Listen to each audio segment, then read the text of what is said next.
Never said they were, she said, picking up the washcloth. She looked over at me and shrugged. It was the usual slut-shaming, saying I slept my way to the top of my class and all the other typical shit. But here's the thing.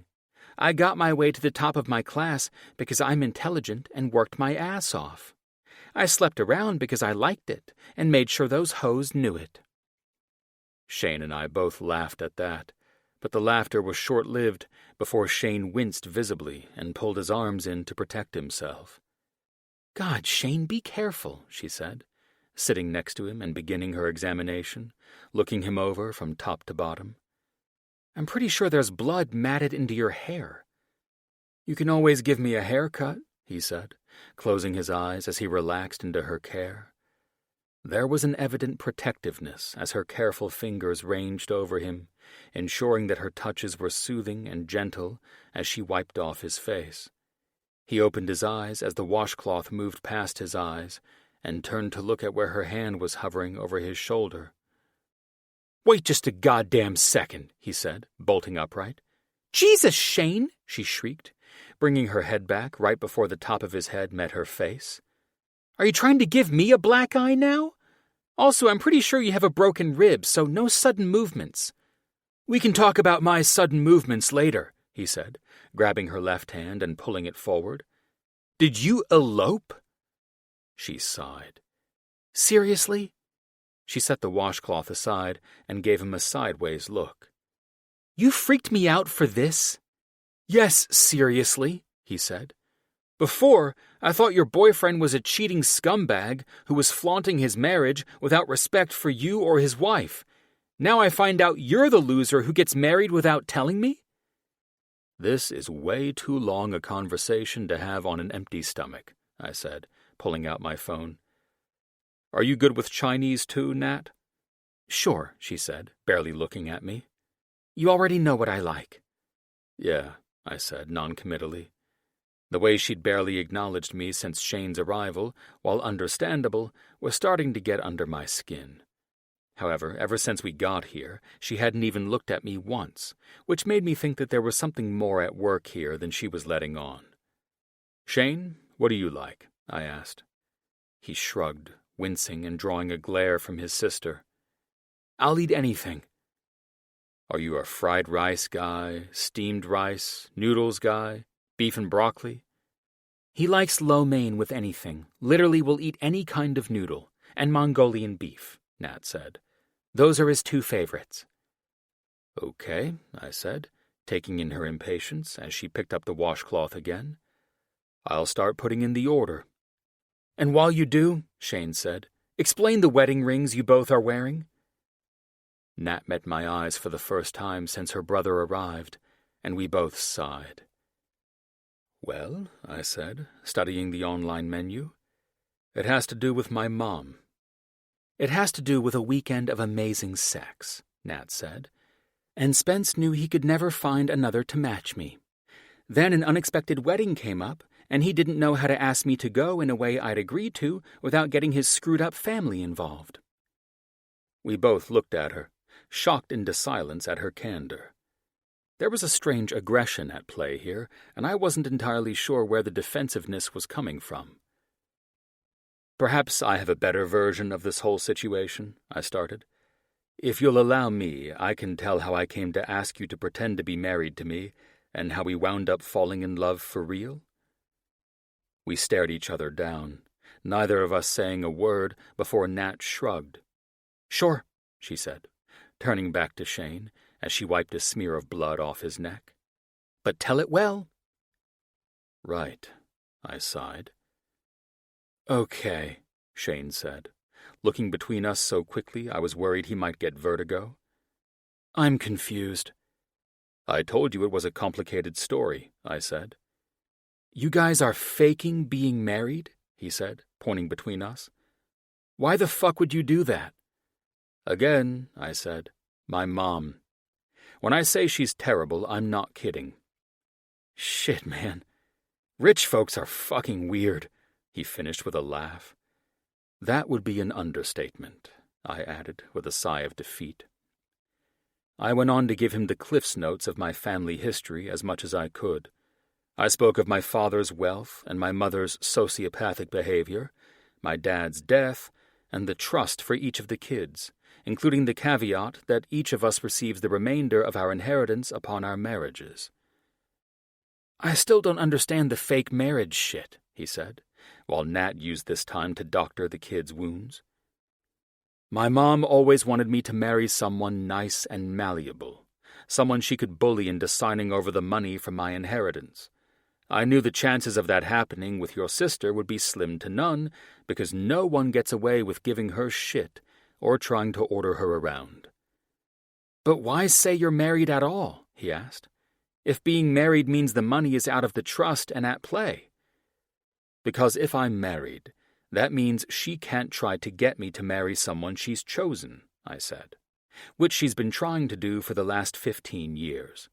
I just don't want to deal with her shit, and this seemed the easiest way to shut her up and help me attend my brother's wedding without unnecessary bullshit."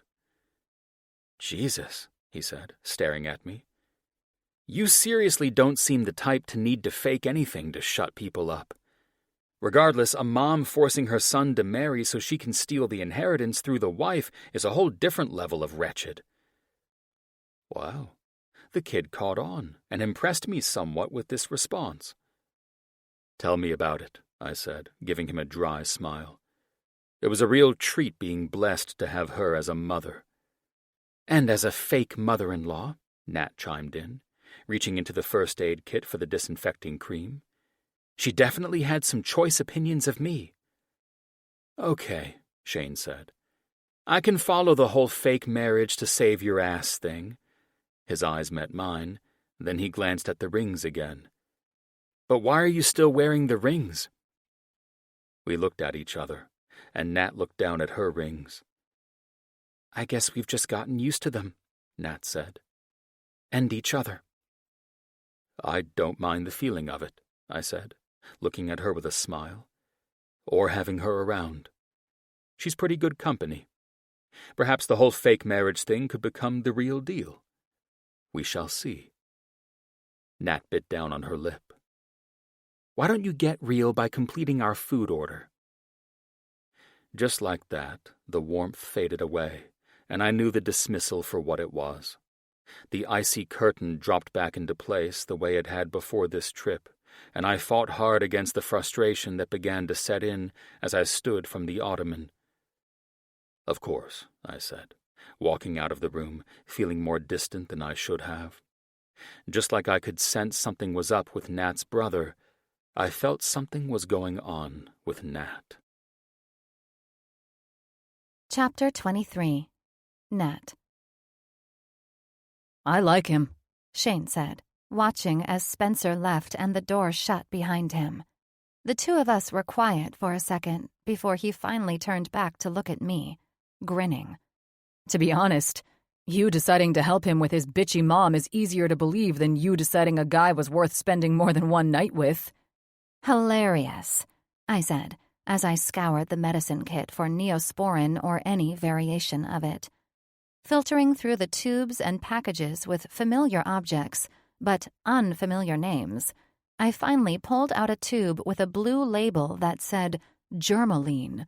Comforted by the sight of the words antiseptic ointment, I unscrewed the top, smeared more on the end of one of the Q-tips in the box, and turned back to Shane. "Now that Spencer is gone, I want the truth," I said softly, touching the swab gently to his cuts and ignoring his wincing. "Tell me about what happened. Was this because of Dad?" He clenched his lips together, avoided my gaze, and shook his head. I reached down, took his hand, and pressed my palm to his. I waited patiently, knowing that my brother wasn't great in silence. Chaos had always been our norm, so loud noises and impatience were something that we both understood well. Perhaps he'd immediately give up the details if I were throwing shit, screaming, and demanding answers. It's what our family dynamic was. It's how we learned to communicate when we were asked questions. Of course, it was a horrible excuse for avoiding me and the question. but I understood it at least.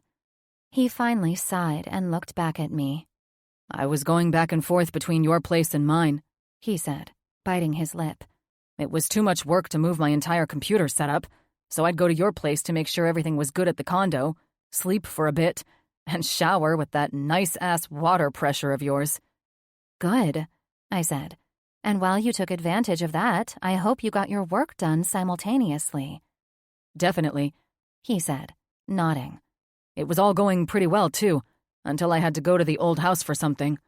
I thought I'd timed it correctly so he wouldn't be home. But you know my luck. He walked in while I was sitting in my old room. For fuck's sake, I answered, setting the Q-tips on the bedside table. Why the hell would you have gone to the house? Why would you even want to? Sometimes I could not understand how my brother's brain worked. Shane shrugged, moving his toes back and forth on the wooden floor next to his bed. His shoulders started twitching, and the jerky way that his body started moving made it clear that he was coming down from one of any number of drugs he was using again. This time, I wasn't going to be gentle with my fucking approach. I wanted goddamn answers about what happened. Tell me the truth, I said, getting down into his face. What made you go to that fucking house again? Were you high? He blinked at me a few times, his eyelids taking on that frantic, moth-like movement that they always did when confronted by something he didn't want to deal with. He did his best not to meet my eyes, but I wouldn't allow him to avoid me.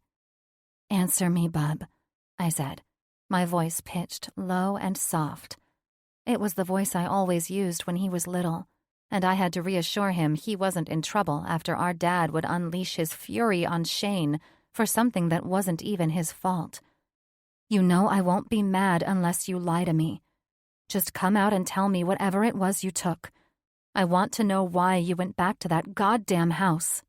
It was highly infuriating to talk to my brother like he was 8 years old again, but I wanted answers about this stupid-ass decision he'd made. My brother looked back at me. He blinked a few times and swallowed hard. I took ketamine. You've got to be fucking joking. I don't know how this is our adult lives. Instead of yelling that thought out loud, I nodded. What made you take that? Were you looking at pictures of Mom or watching old videos again? He nodded, looking down at his hands. God, how did people do this? It was pathetic, infuriating, exhausting, and heartbreaking all at once. But I knew no other way to handle him. How could I want to take his pain away while also wanting to punch him in the face? My heart sank while I tried to remain firm yet gentle, coaxing out more information from him. I was going through pictures and the videos again. I finished a job and came across an old video of Mom with the two of us when I was a baby. He stopped and sighed. He looked up at the ceiling, and my anger died immediately.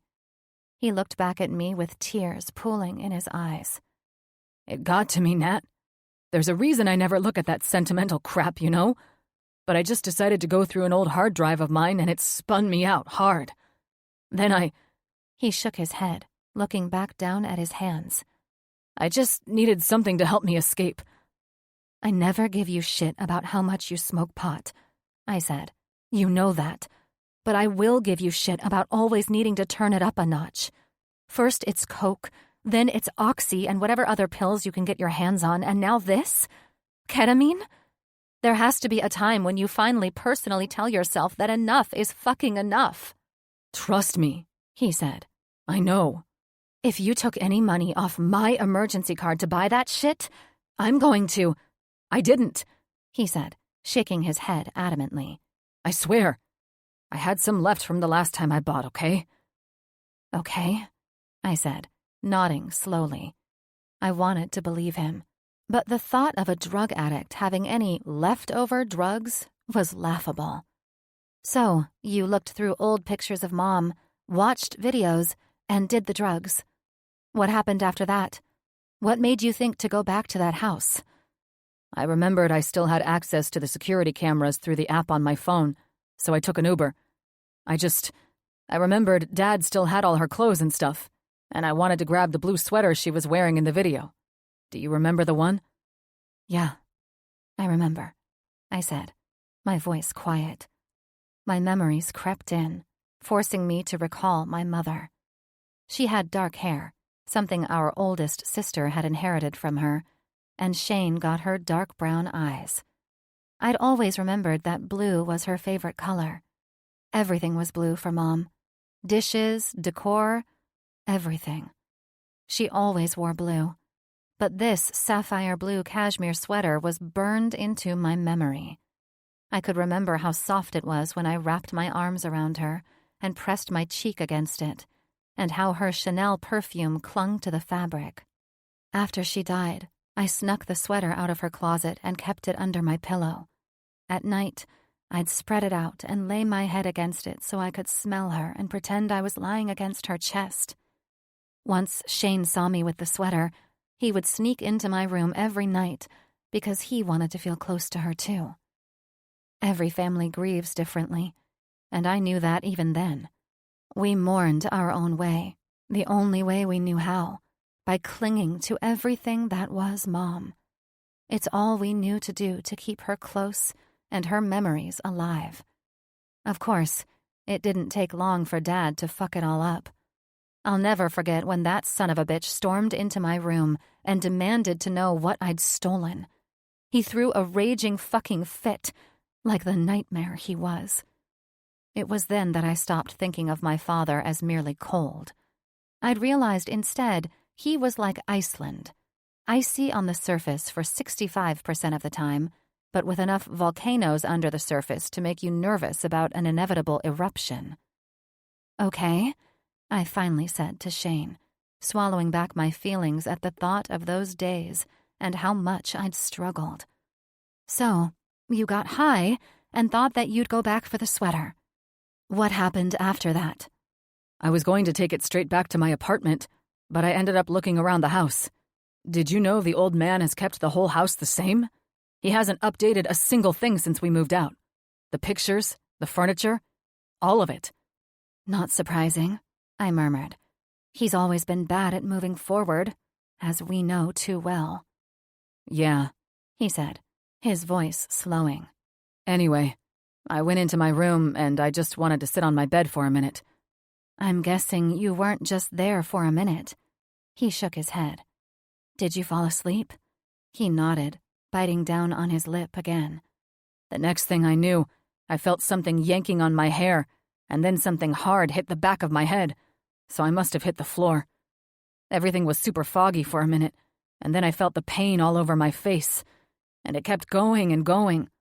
My ears were ringing so loudly that I could hardly think, not to mention the pain in my ribs, so I knew he was kicking me. I don't know if he punched my face or kicked it. I have no idea how it happened or in what order. It's all kind of jumbled." I didn't say anything, holding my breath slightly as I waited for the rest. The pain cleared up the rest of the fog pretty quickly, and I managed to get Dad's feet out from under him, so that was how I got away. I ran out of the room, but the K was still working on me, so I couldn't run as fast as I usually do. I didn't even realize I was still holding the sweater until I was almost at the door. Dad grabbed my arm on our way out, and he managed to drag me down again. He bit down on his lip and barely seemed to notice that he'd opened his cut once again. He took the tissue I handed him and held it to his mouth, still not looking at me. I was able to get out and away from him, and I managed to get down the street while he was still yelling after me. I ended up getting an Uber to your place, and that was when I booked the flight out here. I sat back and looked hard at my brother, contemplating his ragged face, and thought about how far apart we'd grown in the last few months. Years, actually. Despite my limited capabilities as a kid, I always did my best to make sure he was as happy as possible. But he'd been extending the distance between us throughout the last 5 years. I wasn't sure I'd ever realized how deep the distance between us went, though. He'd confided in me that he started doing drugs in college, which wasn't surprising.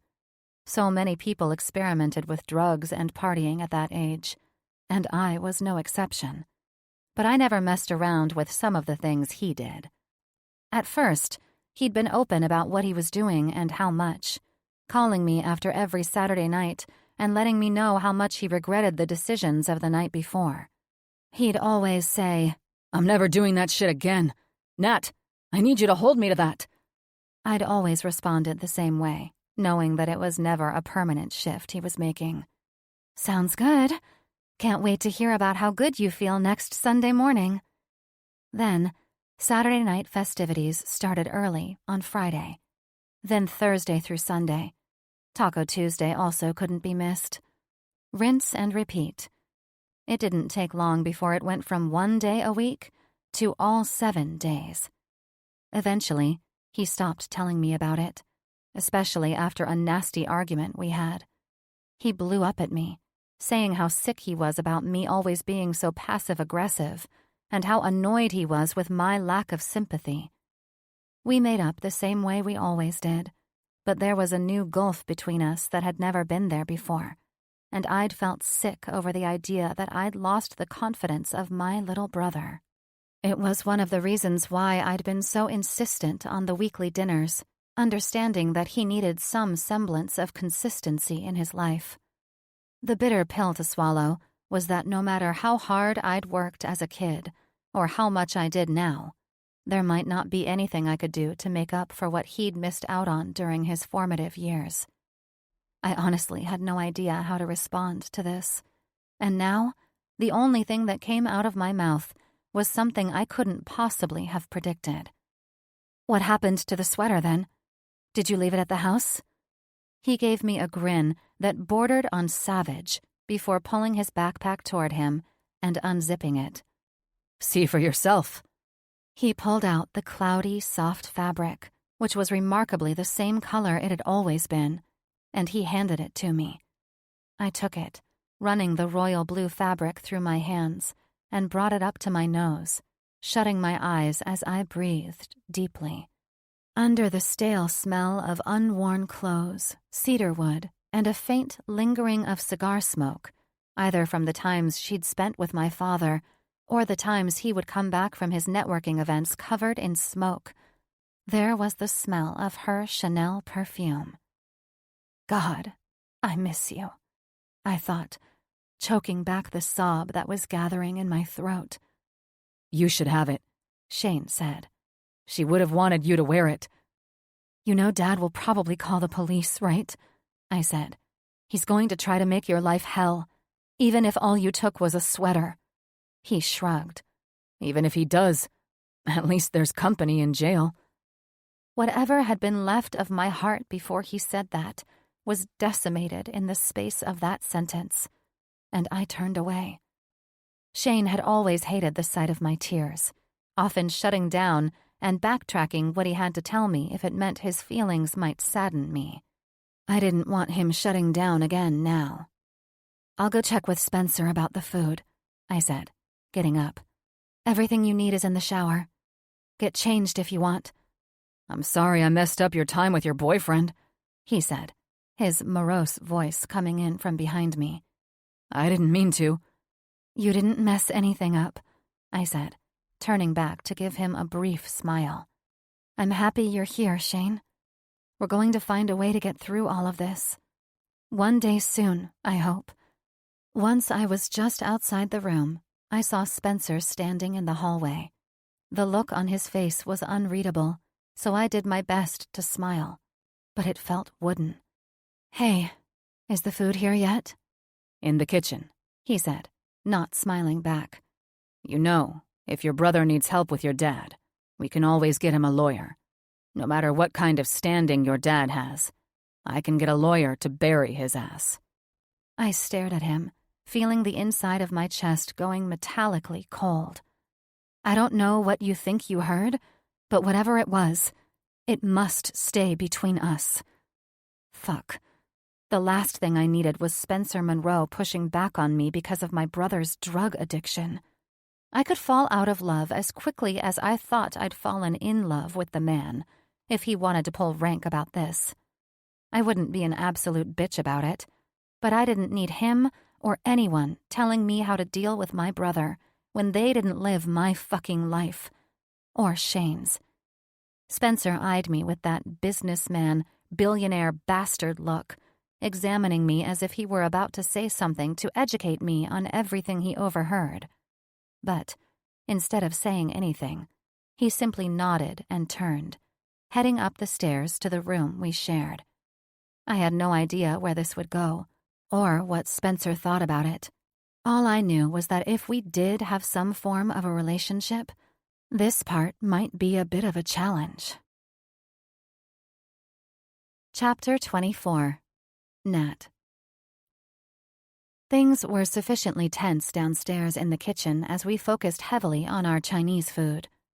I could tell Spencer was keeping something on a slow-burning smolder, clearly waiting patiently for us to get back upstairs so he could voice his opinion on the subject when we were alone. I zoned out for most of the conversation while we ate.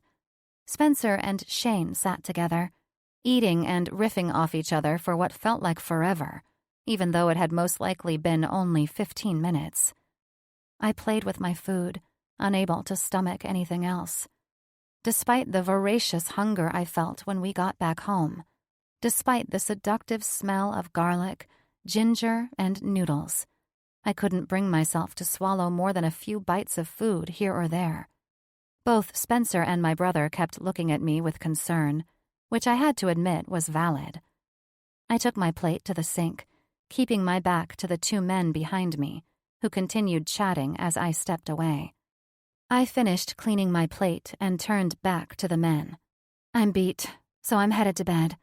I walked toward my brother, wrapping my arms around his shoulders and running my fingers through his hair. I'm glad the shit is over, and I'm happy you're here.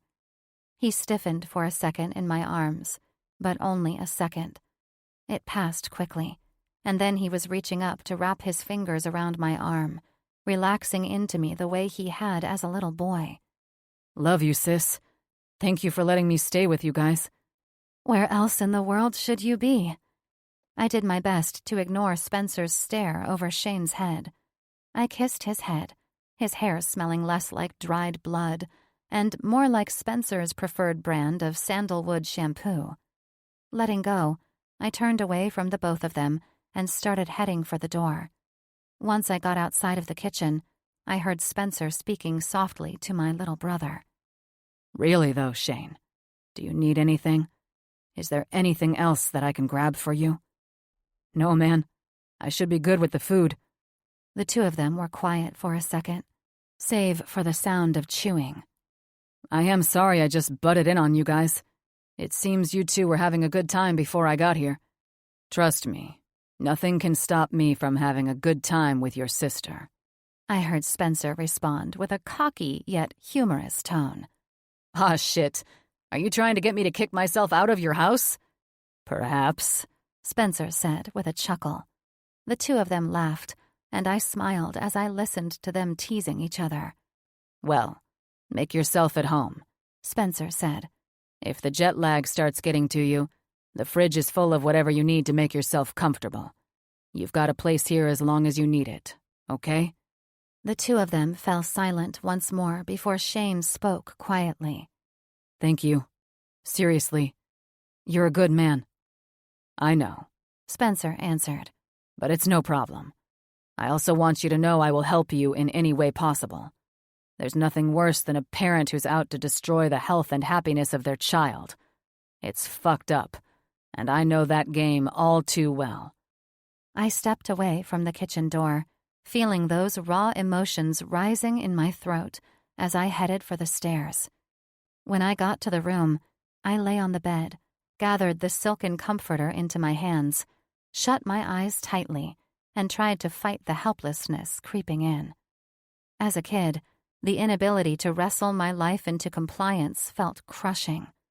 The beautiful, wealthy home projected to the outside world, worthy of compassion because of its widowed father and motherless children, was a hollow facade, held together by the efforts of a girl who was barely managing to get her little brother to eat enough to put on weight. The beauty and grandeur of this room suddenly felt overwhelming, and I brought one of the pillows over my head to shut out the world. The noise in my head was starting to grow, building to a massive crescendo, and I didn't know how to cut through it. A familiar, sturdy grip on my arm jolted me back into my body, and I lifted the pillow off my head to look at the man who'd been destroying all the safeguards I'd spent the last decade and a half firmly putting into place. Spencer's handsome face was creased in concern, and he dragged his finger down my cheek as he looked me over. "He's okay," Spence said, lying beside me and wrapping his arm around me. "Shane went to bed a little bit after you did. It seemed like he was pretty beaten to shit in more ways than one." I gave him a tight smile before looking up at the ceiling. "Thanks for being so understanding with him." "How else would I treat him?" he asked, running his knuckle down my arm. I shrugged, and his fingers fell away. "Not entirely sure. I couldn't have predicted he'd fly out here, so I definitely couldn't predict how you'd treat him." I sat up, pulling my knees into my chest. "My brother has been through a lot of shit. I wouldn't even know where to start." "Uh-huh," he said. "About that." His voice trailed off, and I turned to look at him. His face didn't have the quiet, loving concern it had when he lifted the pillow from my face. Instead, I saw the indifference I'd started to associate with his desire to figure out something that someone was keeping from him. "Why are you looking at me like that?" I finally asked. He pursed his lips as he balanced his elbow on his knee and tilted his head to the side. "Why didn't you tell me any of this stuff about Shane or your dad? I knew he was a dirtbag, but I never knew about the beatings and—" "You can call that what it actually was," I said, my voice taking on a dead tone I rarely heard myself use. "Child abuse." He pursed his lips, waiting for me to explain. "It didn't need to be said," I replied, looking down at my fingers and examining my cuticles. "I didn't want to contaminate what we were doing with my family's bullshit." "And what would you call any of what happened at my family's home?" he asked, lifting his eyebrow. "A fucking Happy Days reunion?" "Exactly. We were dealing with your mom. So why would I pile my bullshit on top of that?" I asked. "I mean, honestly, why would I want to bring up the darkest part of my life if I didn't have to?" "Oh, I don't know," he said, his voice turning into a dry, sarcastic tone. "Maybe it has something to do with the fact that we decided to do this relationship for real. I wasn't fucking around when I admitted I wanted this to work, and I hope you weren't either. You should have told me something about this stuff, Nat. This is some heavy shit." I felt a strange, hot, prickling sensation as it surged through my stomach, filling me with a nauseating defensiveness that gave me a sour taste at the back of my mouth. "You never asked, Spencer. Not really, and you know it. How was I supposed to know you were ready for all that? It's not the easiest thing to open up about." His expression was blank as I went on. I held up my hand, shaking my head. "And let me remind you that you brought me to Italy and into your family's crap so you'd have a bone to throw and distract your mom while your brother got married. When was I expected to stop and download my family dysfunction onto you in the past weeks? Don't forget, you didn't invite me to Italy with sincere intent, even if it might have turned into that. We started by fucking. So please, don't pretend you were invested in what was going on with my personal life then." I didn't recognize the flash of anger that went through his eyes, but it was gone too quickly for me to comment on it.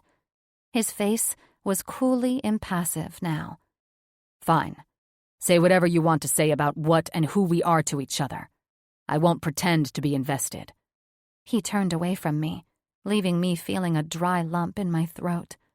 "Fine," I choked out, climbing off the bed and slipping my feet into my fuzzy slippers as I reached for the soft jersey robe on the chair next to the bed. "Fine. I won't pretend. And I won't ask you to either." Nothing like two people determined never to have a relationship, finally forming one, and then having no clue what to do with it. We were both lost, heading down a road without a map and with no idea where we were going. Any smart person would laugh their asses off at Spencer Monroe and Natalia Hoover trying to make a relationship happen. Together.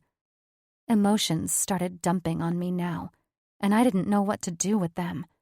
I didn't need a fight with someone while I worked through family trauma. I had to get out of here quickly before the tears began to escape. I wouldn't show him how much he affected me. I couldn't. Nat. I didn't look at Spencer as he caught me gently by the arm, turning me to face him. I pinched my lips together, swallowing back the knot that had formed in my throat. Baby. He set his hands on my shoulders and squeezed gently. I'm sorry. I didn't mean any of what I said. I'm annoyed that you're shutting me out, and I just... Snapped?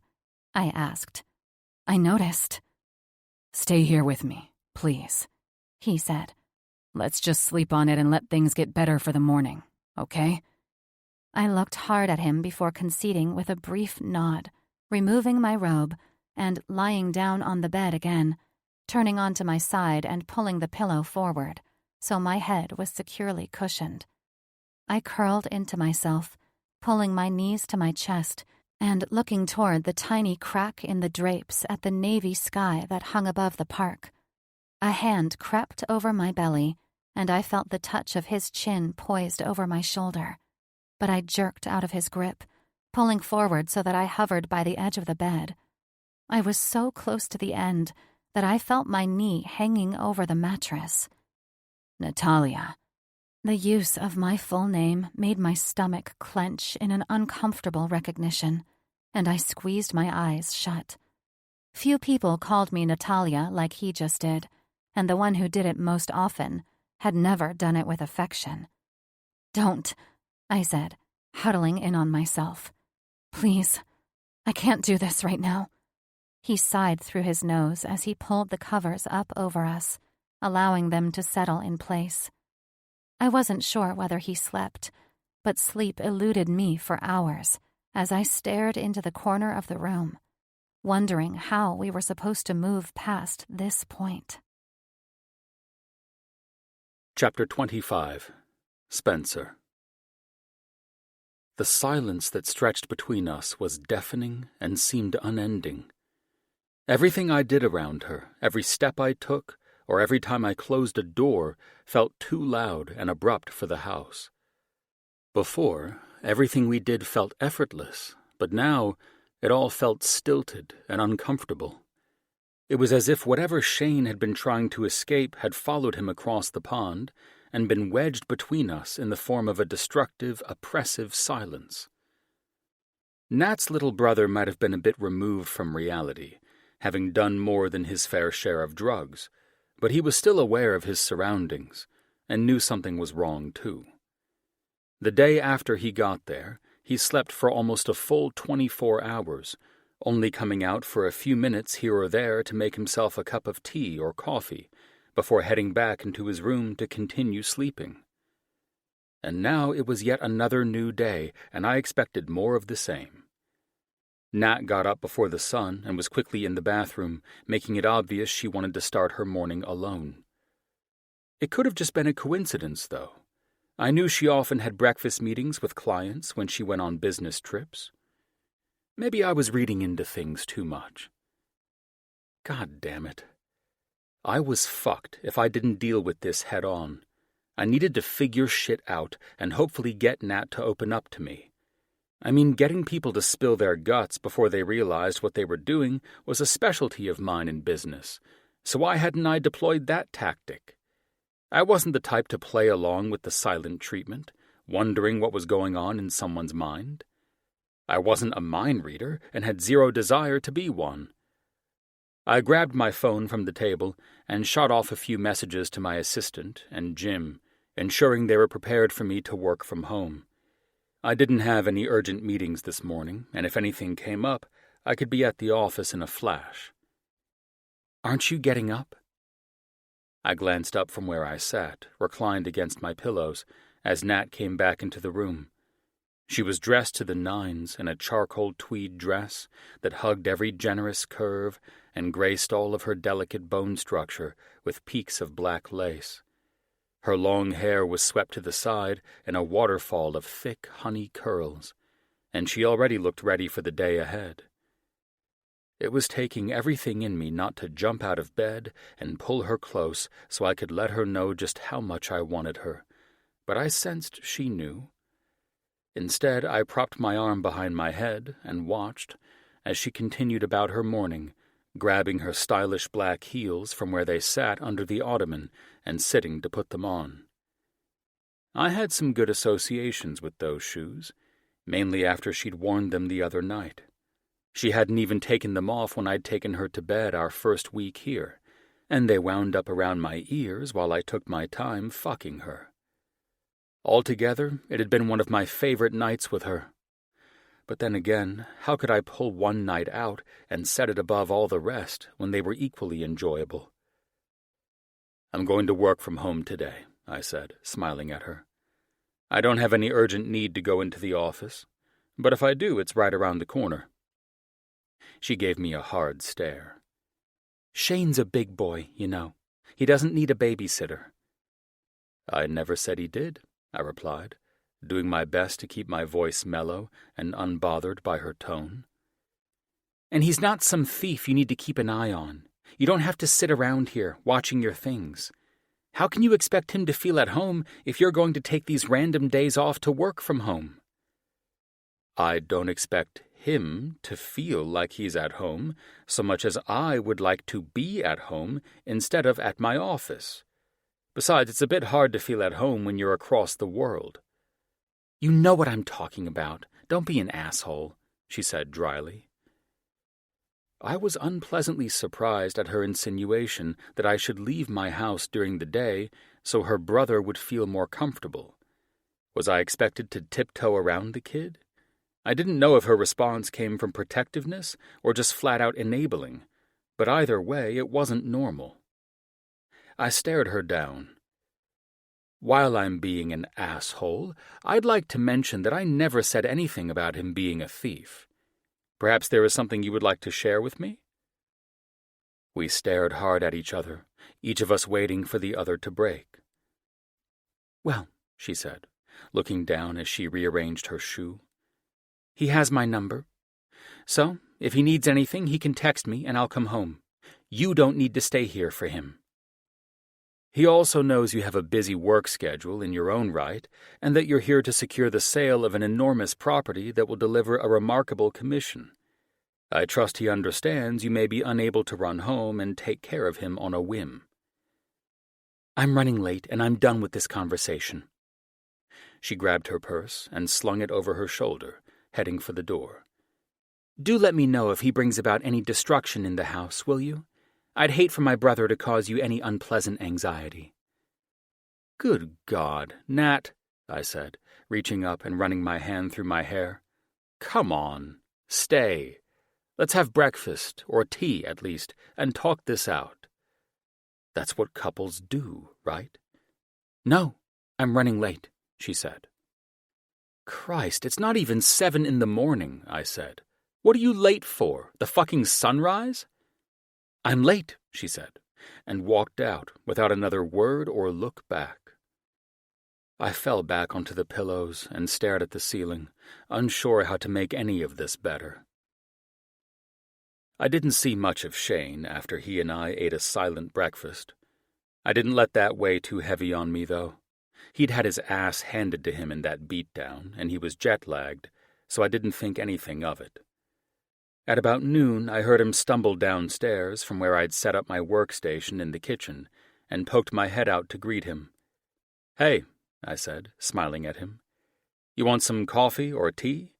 If you're up for some lunch, I can take a break from work, and we can head out for a bit." "Thanks," he said, clearing his throat. "I think I'll just grab some water. Not really up for going anywhere right now." "Sure," I said, getting up from my stool and grabbing him a glass. "How'd you sleep?" "Like a rock, for a while at least. Then I woke up at 3 in the morning and couldn't fall back asleep until like 8. "Yeah, jet lag is a bitch." I handed him the water. "You hungry?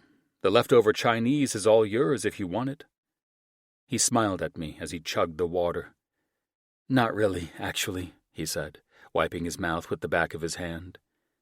I just wanted something to drink and maybe get some more sleep. Sure, I said. Just let me know if you need anything, okay? I'm around all day today. He saluted me as he refilled his glass and headed back for the stairs. If it's okay, I think I'll take advantage of that big-ass bathtub in the guest bathroom. It's all yours, buddy, I said. Your sister dragged me to Lush the other day, so if you want a fancy-ass bath bomb, you're all set. I finished with an eye roll and a soft laugh. He laughed. Thanks, but I know better than to go digging in my sister's bathroom amenities. That stuff is sacred. Right, I said with a smile, then turned back to my computer as he left the kitchen. The rest of the day passed quietly, and I couldn't help checking my phone compulsively as I waited for Nat to come home. I hoped she'd talk to me about what was happening once she got here, or just speak to me in general. But the longer I waited, the more she seemed to stay away, and the pit in my stomach grew until I finally ate cold Chinese food in despair and went to bed. I was thankful to have fallen straight to sleep, but was pissed when I woke up an hour later. I checked the phone, but no word from Natalia since she texted earlier in the evening, saying she would be late. I couldn't fucking sleep, so I grabbed a book and started to read. When Nat finally came home, I was in the process of rereading the same damn paragraph for the millionth time. Did you have a good day? I asked, setting my book aside. Mm-hmm, she said, putting her purse on the vanity without looking at me. Sorry if I made you worry. Some friends and I decided to go for drinks after work. I shook my head. I wasn't worried. Holy fuck, we're having a conversation. Progress? How was Shane today? She asked. Did he come out of his room to make some mayhem in Mayfair? Cute, I said. No, he didn't. He's been sleeping all day. I'm not sure if he's really slept a full night since the beatdown. She turned back to look at me with her eyes growing wide. Is he okay? Should I check on him? She stood up and bit her lip. I went by his room but thought he was asleep, and I didn't want to wake him. He's fine, I said, getting off the bed and walking over to her. I promise. He surfaced twice today for water and food. He threw down some cold noodles with me at dinner. She blinked a few times, as if unsure whether to trust me and my assessment of her little brother. I reached out, rubbing her arm to reassure her. Her breathing slowed, and I saw the sudden worry quieting down. What the hell is wrong with her, I thought, not expecting her to nearly go into a panic attack. I wished I could just pull her in, wrap my arms around her, and show her how much I loved her, and for a second, I wondered what was stopping me. After all, I'd already committed myself to her, hadn't I? I'd already decided I wanted this life with her, which meant I needed her at my side regardless of the moods she fell into. This was all so foreign to me, though. Instead of reading a book about the history of Genghis Khan, I should have been downloading something like What to Expect When You Finally Find Your Sorry Ass in a Relationship, so I would know what the fuck to do. As I stood there hoping I was doing this part right, Nat dropped her hands, turned away from me, and then headed into the bathroom, leaving me to stare after her. The following 2 days passed in much the same way, virtually zero conversation with Nat, and me turning to Shane for company at the end of a long day at work. I was fine to hang out with her brother, but shit, I was beginning to feel like he and I were the ones in a relationship. Nat, I said, pulling back the covers and getting into my side of the bed. You need to talk to me. I don't need to do anything, Spencer, she said, lying on her side and facing the wall. What I need to do is go to sleep. Then tomorrow, when I wake up, I need to get dressed and nail this project down. That's what I need to do. I lay on my back, staring up into nothing, and ran my fingers through my hair. It wasn't in my nature to deal with anyone's bullshit, but for the first time ever, my heart was overruling my brain, which was the only reason I hadn't walked away. If I could get Nat to open up, we might be able to have an honest discussion and unpack what's going on here. I wasn't the type of man to sit back and be walked all over, but it was clear that Nat was acting out because she was in pain, and if I could help her, I would. The next morning, I decided to spend my free afternoon with Shane, attempting to get some insight into why Nat had shut down. He was the best lead I had, since she wasn't talking. "Mr. Monroe?" "Yes, Christine," I answered my assistant, who was old enough to be my mother, through my desk intercom. "Shane Hoover is here to see you." "Show him in, thank you," I said, shutting down my laptop. I turned to gather my leather briefcase and put away the last of my work on the Grover project. I would deal with those bastards in the morning. "Holy shit," I heard Shane say from behind me. "Sorry, ma'am," he said to my secretary. She smiled. "Not to worry, dearie." She glanced at me, staring over her glasses. "Mr. Monroe's office isn't soundproof, so trust me when I say I've heard it all." "Hopefully not my sister when she's here," Shane said, then looked immediately back at my smile and watched as I shook my head no. "Mr. Monroe knows better than to pull that nonsense on me," she said with an authoritative gaze, her Birmingham accent thicker than a moment ago. "I would never," I smoothly lied as she playfully waved her hand dismissively. "Thank you, Christine." She nodded and turned to leave as Shane walked forward and took an empty chair across from my desk. "So, who sits in this hot seat?" I grinned as I continued to pack up my things neatly. "You do at the moment," I said, glancing up at him. "And tomorrow I'll have the CEO of a company we acquired last October sitting in it." "And exactly what do you do here? Must be good, judging from the view." I glanced out my office windows, taking in the sprawling views of the city. "Tomorrow I'll have Benson Fields sitting in that chair." I eyed Shane's confused expression. "And he'll sit there until I make him crack and tell me why he's been embezzling money from Mitchell and Associates." "Fucking hell," he answered. "How can you tell he's embezzling? I mean, are you sure?" I sat back in my chair, tucking away my computer cords. "It's my job to sniff out the weasels. And when we have a CEO who's withholding earnings from the company that funds it, all it takes is one tiny little slip-up, one wrong glance, and I'm on their asses. And trust me, Mr. Fields will not enjoy sitting in that chair tomorrow."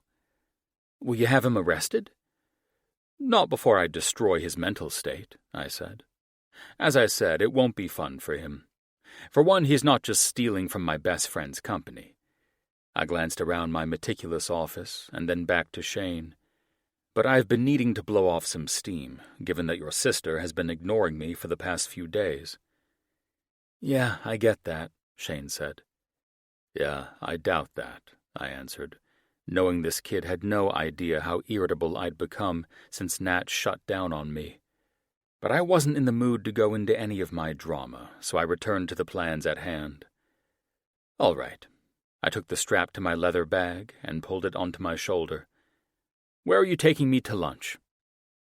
"You're not going to tell me about this Fields guy? What you're going to do to him tomorrow?" "No," I answered. "I'm off the clock and done with the shop talk. So let's get out of here. I'm down for wherever you want to go. So where are we going?" Shane frowned. "You don't have to hang with me, dude." I walked toward him, standing up. "I know," I answered with a smile. "However, I have no desire to be with business associates tonight. Even though your sister only says the words good morning and good night to me anymore, I still have this insane desire to keep her around. So if I have to go on a date with a Hoover, I figure it'll be you." Shane rolled his eyes and chuckled. "All right, I do know where I want to go, but I'm afraid to tell you." I half smiled as we stepped into the elevator. "Cough it up, and you don't need to be afraid of telling me anything." He chuckled. "All right, then." He let out a breath.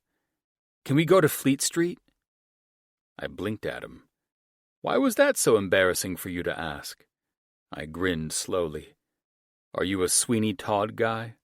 Did you think I'd judge you for your love of musical theater?" He bit his lip diffidently before shrugging. "It's a masterpiece. I don't know if you've ever seen it on stage where the performers are playing their own instruments, but it's fucking excellent." I held up my hands. "Hey, I'm not here to judge. Let's go to Fleet Street." The two of us left my office and headed for the East End, where the true crime junkies like to gather at the Jack the Ripper Museum and head to the Tower of London, looking into the Traitor's Gate while they were at it. "No offense," he said, "but I'll admit that you don't exactly seem like the type of person to be into musicals." "Well, I'm into good shit. And you did state that it was a masterpiece," I replied, as we made our way to the tube station. "Actually, my grandmother loves the opera. She always took my siblings and me to performances before my father passed away. We'd go to the Teatro alla Scala opera house in Milan. It was quite extraordinary. Most children would hate the opera, but my nonna gave us no choice in the matter. Consequently, I enjoy it immensely." Shane was quiet for a moment as we took our seats on the underground. "I didn't know about your dad. I'm sorry." "You couldn't have known," I said, "and I'm the one who brought it up. You're fine." Fortunately, the conversation became more casual as we continued toward Fleet Street and Whitechapel. He told me about how he'd studied sound mixing and engineering, and even pulled out his phone to play me some songs he'd mixed. I had to admit that I enjoyed our time more than I had imagined. We had a particularly good time exploring the museums in the East End, traversing Fleet Street all afternoon, and even stopping by a bookstore so that Shane could pick up a compilation of old penny dreadfuls from the 1800s before heading back to Mayfair. When we arrived back at my place, we saw Nat sitting in the kitchen with a plate of spaghetti, reading a book quietly. I nearly froze where I stood, seeing her sitting there, wearing simple clothes, her hair loosely pulled up, and wearing reading glasses. She was beyond beautiful, lost in the world of her book. "You're both a little late," she said, picking up her plate after taking her final bite and bringing it to the sink. "I've already had dinner." "That's okay," Shane said. "We stopped for fish and chips while we were out. We had some boy bonding time without you. It was awesome." She chuckled. "Good for you." She yawned widely and picked up her book, heading for the stairs. "Listen, I'm beat, so don't throw too big a party down here, will you?" "Say less, Mom," Shane said. We both suppressed smiles, but didn't look at each other as she headed for the door, letting it swing shut behind her the way she had on her brother's first night here. How the fuck did we wind up in this place? I looked over at Shane, a newfound determination set in me now. "I'm going for something strong tonight. Would you care to join me?" "I'll take whatever you're having," he said. "Bourbon, then," I said. I walked over to my bar in the living room, pulled out my best bottle, and poured it into 2 glasses. "The good stuff, eh?" Shane said, as I placed his glass in front of him. "I figured you deserved a nice drink," I said, "for what I'm about to ask you." He went briefly motionless as he studied the bourbon in his glass before lifting it to his mouth and taking a sip. "I figured this was coming. It's because Nat's been stonewalling you about our dad, am I right?" "You might say that," I replied. "It's pretty impressive, actually. She's remarkably adept at shutting down any attempt I've made to get to know her in the beginning. It's like she doesn't believe I'll actually stick around once I hear what she has to say. So if she's not going to talk—" I raised my glass to him and crossed my ankle over my knee, reclining into my chair. "You will talk. What the fuck happened with both of you and your dad?" I didn't give a fuck anymore. I wanted answers, and Shane would give me those answers. "I might as well be that poor bastard you're going to drill tomorrow at your office," he said, after another sip. I nodded. "Only if you don't give me some answers to this madness I'm blindly navigating." "I get you're frustrated." I grinned. "You have no idea how frustrated I am. Not with you, but with some ghost that has made an invisible wall between your sister and me." And the reason you don't ask her? I exhaled. As much as she plays a good role of acting like I don't exist and that she despises my presence, I see through her easily. I know her well enough that if she wanted nothing to do with me, she would have left already. It was a truth I was clinging to desperately. It was the only reason we both hadn't already said goodbye. She wants to tell me she's afraid I'll leave her, so she's preemptively pushing me away. Sadly, I also know she's frightened because she's hiding behind this facade, and if I approach her, she'll either run or freeze, like a cornered animal waiting to get hurt. So I prefer to take an easier route, with you, so as not to cause her added stress. You're correct, she won't open up to you. And I'm afraid if I talk, you might leave her, and if it's because of me opening my mouth, she'll never forgive me. Understandable, I said. However, I'm not playing games. If I were, I would have asked you both to leave my home the minute I was made to feel like some kind of fucking guest in it. Being one who grew up with abhorrent family dynamics, I can assure you that anything you tell me will not make me run away from Nat. In fact, it might work in your favor, since I have a better understanding of how these things work, and I will know how to be there for her. You're right. I grinned over the rim of my glass. I know, I said, before I took a sip. Well, I don't know where to start. Just start, I urged. Well, our dad was legendary for breaking promises. I licked the bourbon off my lips. Like how? He sighed. It started with our mom dying. He was always cold and distant before she died, but after he changed completely. He swallowed more of his drink. It didn't take long for some really bad things to start happening after that. We kept talking, and as the night wore on, my stomach sank further and further into the floor as I got a better feel for what Nat had been holding back from me. My respect for her secrets grew at the same time as my disgust for her father did, and now I understood I needed to take a softer approach with her and what she chose to reveal. Chapter 26. Nat. My cell phone alarm went off earlier than usual the following morning, and I groaned slightly as I turned over in bed, looking over at the drapes that allowed a hint of gray dawn into the room. When I started setting my alarm so early, I told Spencer it was because I had breakfast meetings around the city with clients. That was the only way I knew to get out of our usual morning routine. A slow, lazy rising, allowing him to hold me and wake me up in all the ways I loved the most. Because we'd arrived at an impasse. I was having trouble reconciling my desire for him and my wish for him to stay with me, with my inability to tell him the truth he wanted to know. Because of that, for the last 3 days, I found myself jumping out of bed and getting myself completely ready for work before most places even opened for their breakfast rushes. As a result, I'd had to be resourceful in finding a decent place to wait out the early part of the morning. There was no place to go, really. So I just grabbed coffee and thanked God it wasn't bitterly cold or raining since. I took that time to walk around and breathe in my surroundings. I couldn't talk about what was going on with me or why I'd snapped into this Twilight Zone version of myself. Hell, this was the first time I was thinking about how I'd just mentally shut off the world these days. I had taken a brutal hit after seeing my brother in his battered and bruised state, knowing our father had been the one to hurt him so badly, and not for the first, 10th, or even 30th time. The physical abuse we'd endured at my father's hand was something I'd long since locked away. But for some reason, the mention of my mother and the memory of her perfume on that sweater cracked open that vault of pain, and it was enough to shatter me.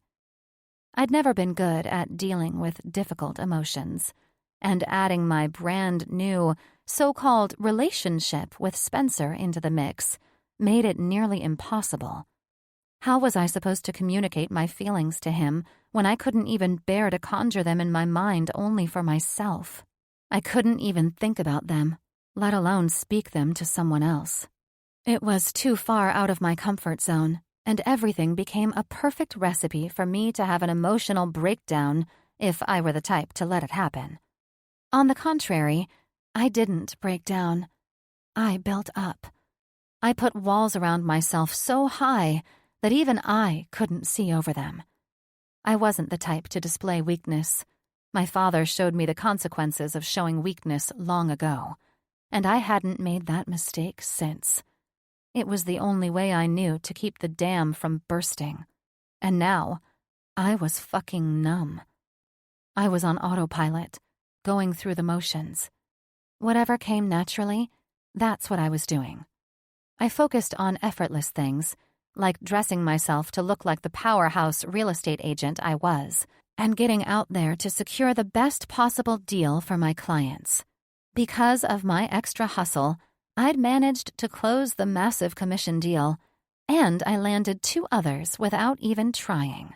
Just as I had done for the past 3 days, I grabbed my coffee, found my bench facing a beautiful, large stone fountain, and allowed my mind to turn off before heading to my office and burying myself in work. I scrolled through my phone, wishing I could feel whole again. Instead, I felt outside of my body, but I still had a nagging sensation in me. It must have been my heart, I guess I still had one, to allow Spencer in. But as soon as I considered talking to the man, something inside me would shut down even more. It was like I had no control over the lockdown. So, thinking about Spencer was a bad idea. "Excuse me, ma'am?" a voice said to my left. I glanced over to see a tall frame casting a shadow as the sun rose behind him, painting beautiful hues over the city. "Spencer," I said with the excitement of a corpse. "What are you doing out here?" "I could ask you the same question," he answered me. "So, this is your little hideout, eh?" He sat by me, and I stiffened, praying to God that he wouldn't offer a romantic gesture. Yes, this was a huge problem. All things sensual in my life had been shut down also. If this played on any longer, I would most likely check into a mental institution. Seriously. For me not to crave sex, especially with this god of a man who knew precisely how to satiate my appetite, was a major fucking problem. "I really want to be left alone," I said. "I know. You've made that perfectly clear since your brother arrived." I rolled my eyes, my stomach turning, and focused on breathing. I could almost feel myself battening down the hatches, ready to hide from him deep within. "Baby, I'm here," he continued while I remained silent. "You need to talk to me or something."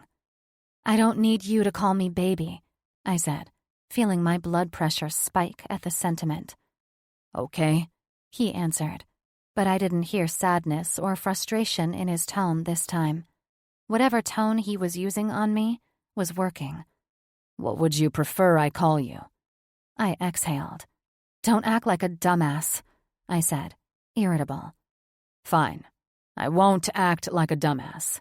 Instead, I'll act like the dick most people know me as," he said. "That's better," I answered. I heard him chuckle. "So, since I have free will to be a dick because apparently that's what's helping us get through whatever this is, I'll just come out and say it." "Say what?" I answered. "What the fuck is going on with you?" I looked over at him and frowned. "No, that's not going to work either." I half smiled, so torn and troubled I couldn't find the desire for him or anything else, and I had no way to fix this.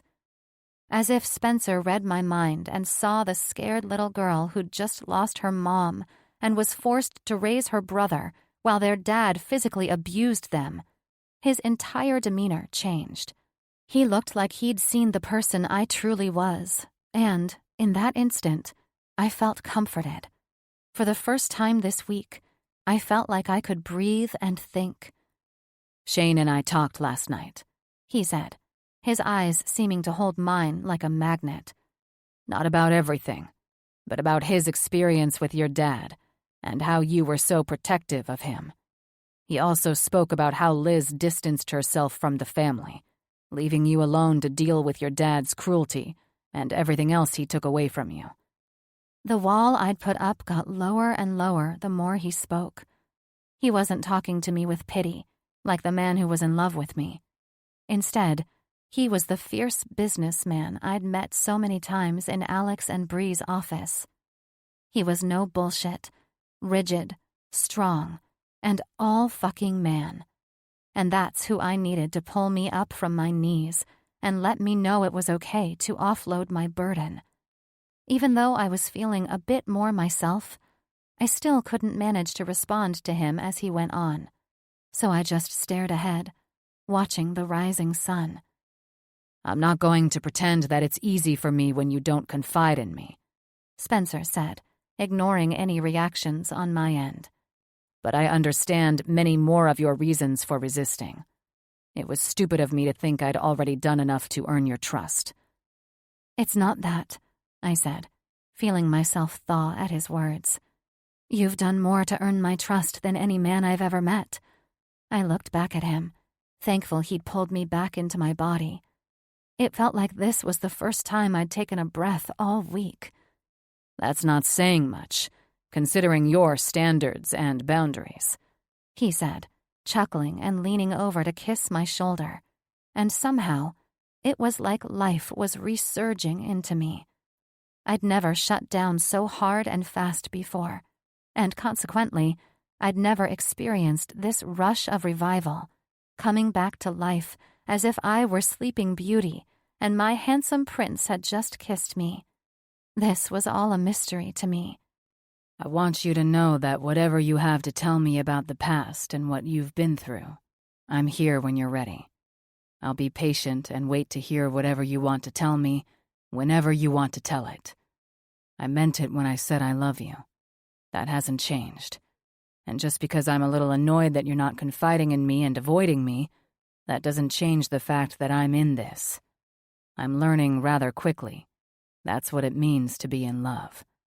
He reached up, smoothing a strand of hair back and behind my ear. "You know, just in case you missed that particular memo."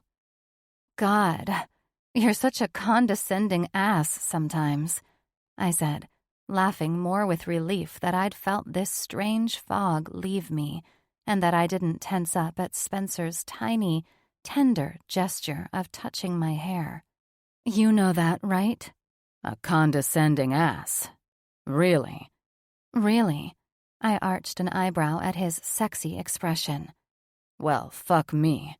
I was trying to act like the dick most people hate," he said, his smile growing to take up his entire face. "And yet, you love me anyway. You responded well to that method, though I don't prefer to act that way with you." He smiled again. "I don't think you were at full capacity, Dick," I teased. "I wasn't," he grinned. "Though you love that side, right?" I couldn't help the smile that spread across my face, and I reached up to run my thumbs over his cheekbones and along the edge of his chin, taking in the beautiful lines I hadn't allowed myself to indulge in the last few days. "God only knows what that says about me," I replied, not bothering to suppress the smile that lit up my face. He tipped back his head and laughed. "Thank God. You're finally admitting it again," he said. "I was starting to go insane without you admitting how you actually felt." "Just me?" I asked, tilting my head back to raise my eyebrow at him. "I'm not the only one who's been quiet over the last couple of days. Am I?" "I've only been taking my cues from you," he said, grinning down at me. "Which is why it hasn't felt right to do this." He leaned forward, pressing a kiss to my throat, drinking in my perfume as he did so. He let his lips linger over the soft skin on my neck, allowing his tongue to taste me as he dragged his mouth down the center of my throat. I sighed, letting my eyes roll back at the feeling. He wasn't the only one who'd missed this. And now, I gasped as his teeth scraped over my collarbone. "Now it just feels right," he murmured. "But we need to head home for me to formally reintroduce myself to what I missed aside from your dazzling smile." "Well, not yet," I said, smiling down at him as he teased my neck before bringing his eyes to meet mine. The look and that sparkle that made his dark brown eyes glisten in a shade of bronze told me it had really been too long. I lifted my hands to frame his face and kissed his forehead tenderly. "I do love you, Spencer," I said, with more sincerity than I'd ever mustered. "I truly do." I stared deeply into his eyes, and I saw his truth. It was always there. I just never paid attention to it. Well, in my defense, I was programmed not to when he and I first met. If there was ever a man I needed to keep my defenses around, it was him. But that all faded today. I thought about how he stuck around through my bizarre array of emotions, not wavering even as I disconnected from myself and detached from him. There was no reason Spencer should have kept me around when I tried so hard to push him away. Yet he did. And not only did he stick around, he searched me out this morning, working to break down the defensive wall I'd put up to shield myself from the world. No man had ever done that for me, cared enough to work around my bullshit. We'd gone from him answering his cell phone while having sex to now. A bomb could have gone off next to us, and he wouldn't be distracted by it. He wouldn't take his eyes off me. I was important. For the first time in my life, I felt important to someone, essential to their life, and that was enough. "Let's go home," he said, standing and offering me his hand. "I know you didn't have to go to work this early, and that you have no meetings or breakfasts to attend. So, there's no rush." On the way home, Spencer explained that he had to be at work to deal with a CEO he'd caught embezzling funds from Mitchell and Associates, which would give me plenty of time to talk to my brother, who was very used to me shutting down, but not this extremely. And then, Shane and I could take some time and just breathe a little, without the stress of talking about our father. But the main issue Shane and I needed to address was his drug use, and that I wouldn't tolerate it any longer. I wondered if I could maintain my relationship with Shane if he didn't get clean and sober. I could only tolerate so much before shutting him out of my life for his own good. I loved him, and that's what scared me the most. Being hurt by the ones you love the most was the most painful feeling in the world. Perhaps I shut down so hard this week because, after seeing Shane in such a horrible state, my subconscious knew it would come down to this, and the thought of losing him or casting him aside was too much to bear. Who knows? Maybe I was subconsciously putting Spencer to the test, giving him every reason to break it off. But he passed that test with flying colors. What I did know was that I felt confident again. I was a woman of action and was about to prove it. Chapter 27. Spencer. It was a relief to have the whole plane to ourselves, even though we couldn't take full advantage of it the way we did on our way to Italy. Of course, I couldn't deny Shane's presence had put a bit of a damper on the way I'd envisioned our flight back home, but that was only me being selfish. Since our reconciliation, things had been easier for the three of us, but I couldn't help noticing a definite rift between Nat and her brother, and it wasn't for any conscious reason that I could tell. Ever since I overheard him admitting to using ketamine, and from what I'd been able to read between the lines since then, I had my suspicions that he was holding something back. But I knew Nat wanted to help him more than anything else, and I had no doubt she would. Still, all bothersome drama set aside, It was a lovely last 2 days in London. Nat acted as a tour guide, taking her brother to all the sights he wanted to see, and I returned to work, buttoning up the last of the bullshit from the embezzling dick of a CEO. As I sat and worked at the airplane table on our flight home, my mind drifted back and forth. I was focused on going between my phone and my laptop as I contemplated some of the new contracts Jim had forwarded me. He needed me to review the latest deals that Mitchell & Associates had underway and peruse some prospective ones for the next few months. But unfortunately, I was fucked in the focusing department. If my mind wasn't wandering, then my eyes were continuously drawn to where Nat and her brother sat side by side, quietly discussing what was to come. My mind drifted back to my discussion with Nat when she'd opened up to me more about her fucked-up dad. Sadly, Nat and Shane didn't have a lot of answers about why their dad was so cruel. They assumed it had to do with inheritance from their mother, of all things, which I understood all too well. But many details were a mystery, and that was all I knew. I didn't want to press hard for more because I promised her my patience, which was precisely what I would give. Family issues were sticky, and I knew that firsthand. Her willingness to communicate when she was ready was all I needed for now. The rest would come in time. I smiled when Shane stood up. "I'm going to go lay down in the back," he said. "Well, if you plan on using mine and your sister's room, you're sorely mistaken," I said with a grin, resting my chin in my hand and swiveling slowly in my airplane seat.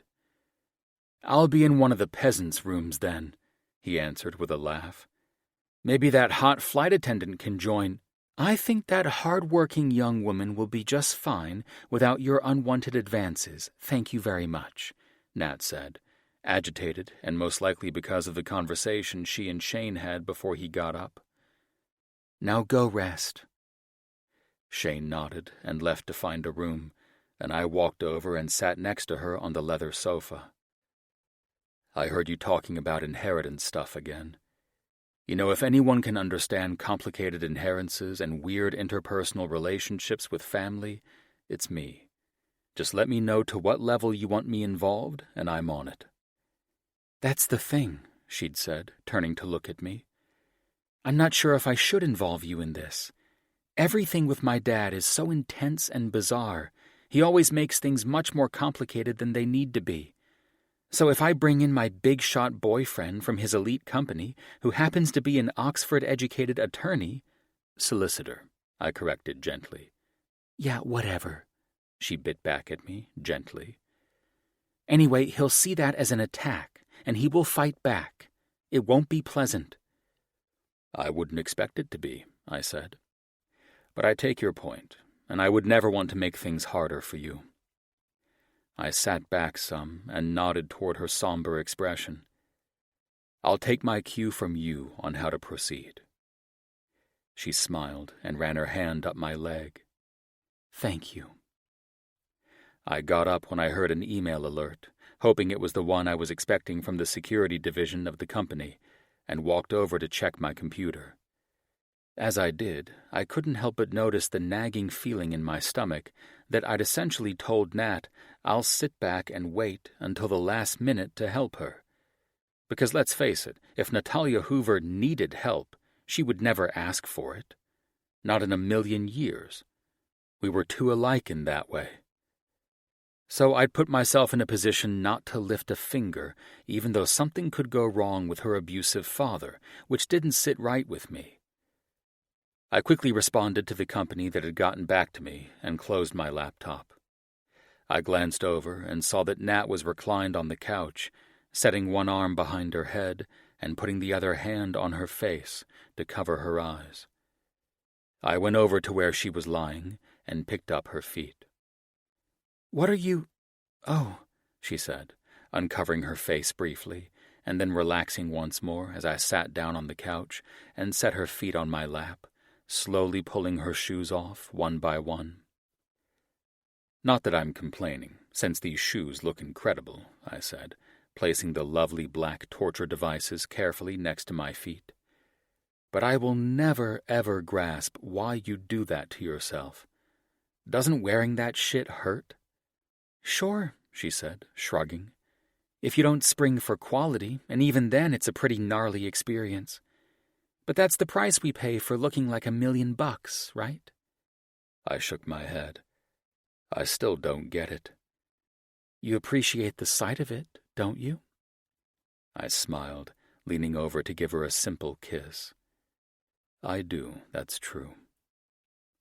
I sat back on the sofa and began to rub the graceful arch of her foot, luxuriating in the sigh of pleasure she let out as I indulged in the massage. "You okay?" I asked, leaning back and wrapping both my hands around her feet so I could give the massage my total concentration. This isn't me getting involved, I swear. But in case you weren't sure, a healthy part of relationships is one party asking the other if they're okay when dealing with family messes. She shrugged as she reached one hand up and set it on my shoulder. "If you say so." She sighed, stretching her foot out so my thumb could access every bit. "If you promise to massage me like this on the regular, you can ask me whatever you want." "Will you answer, though?" "Probably not," she chuckled.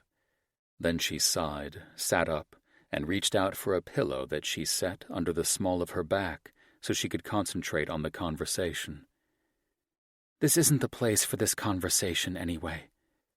"Why? We're alone." "I know, but I don't want to risk Shane coming out and thinking we're talking about him, even though we're just trying to figure out how to extricate him from everything that has to do with our family trust." "Exactly what were your mother's requests regarding the trust?" I questioned, wanting to know more about this peculiar situation. "Mom had specific wishes and instructions for how she wanted her assets distributed, particularly after we used the money set aside for us to go to school. And since this is boiling down to Shane not getting his full inheritance, I assume he didn't follow instructions of your mother's school requirements?" "No, that isn't the issue," she answered. "Shane did exactly what he was supposed to do on that front. He didn't get honors, but he did well. And when he went to her estate attorney—" Her face grew distant. "The attorney said there was nothing else for him, which made no sense. There should have been a lot more in that trust, which is partially the fucked up reason why my brother still has a key to Dad's house. Dad still gives him money, partly so he can pay for the apartment." I frowned and studied her troubled expression. "Aside from the fact it seems that money was stolen from your brother's inheritance, your father still seems to be controlling his adult son.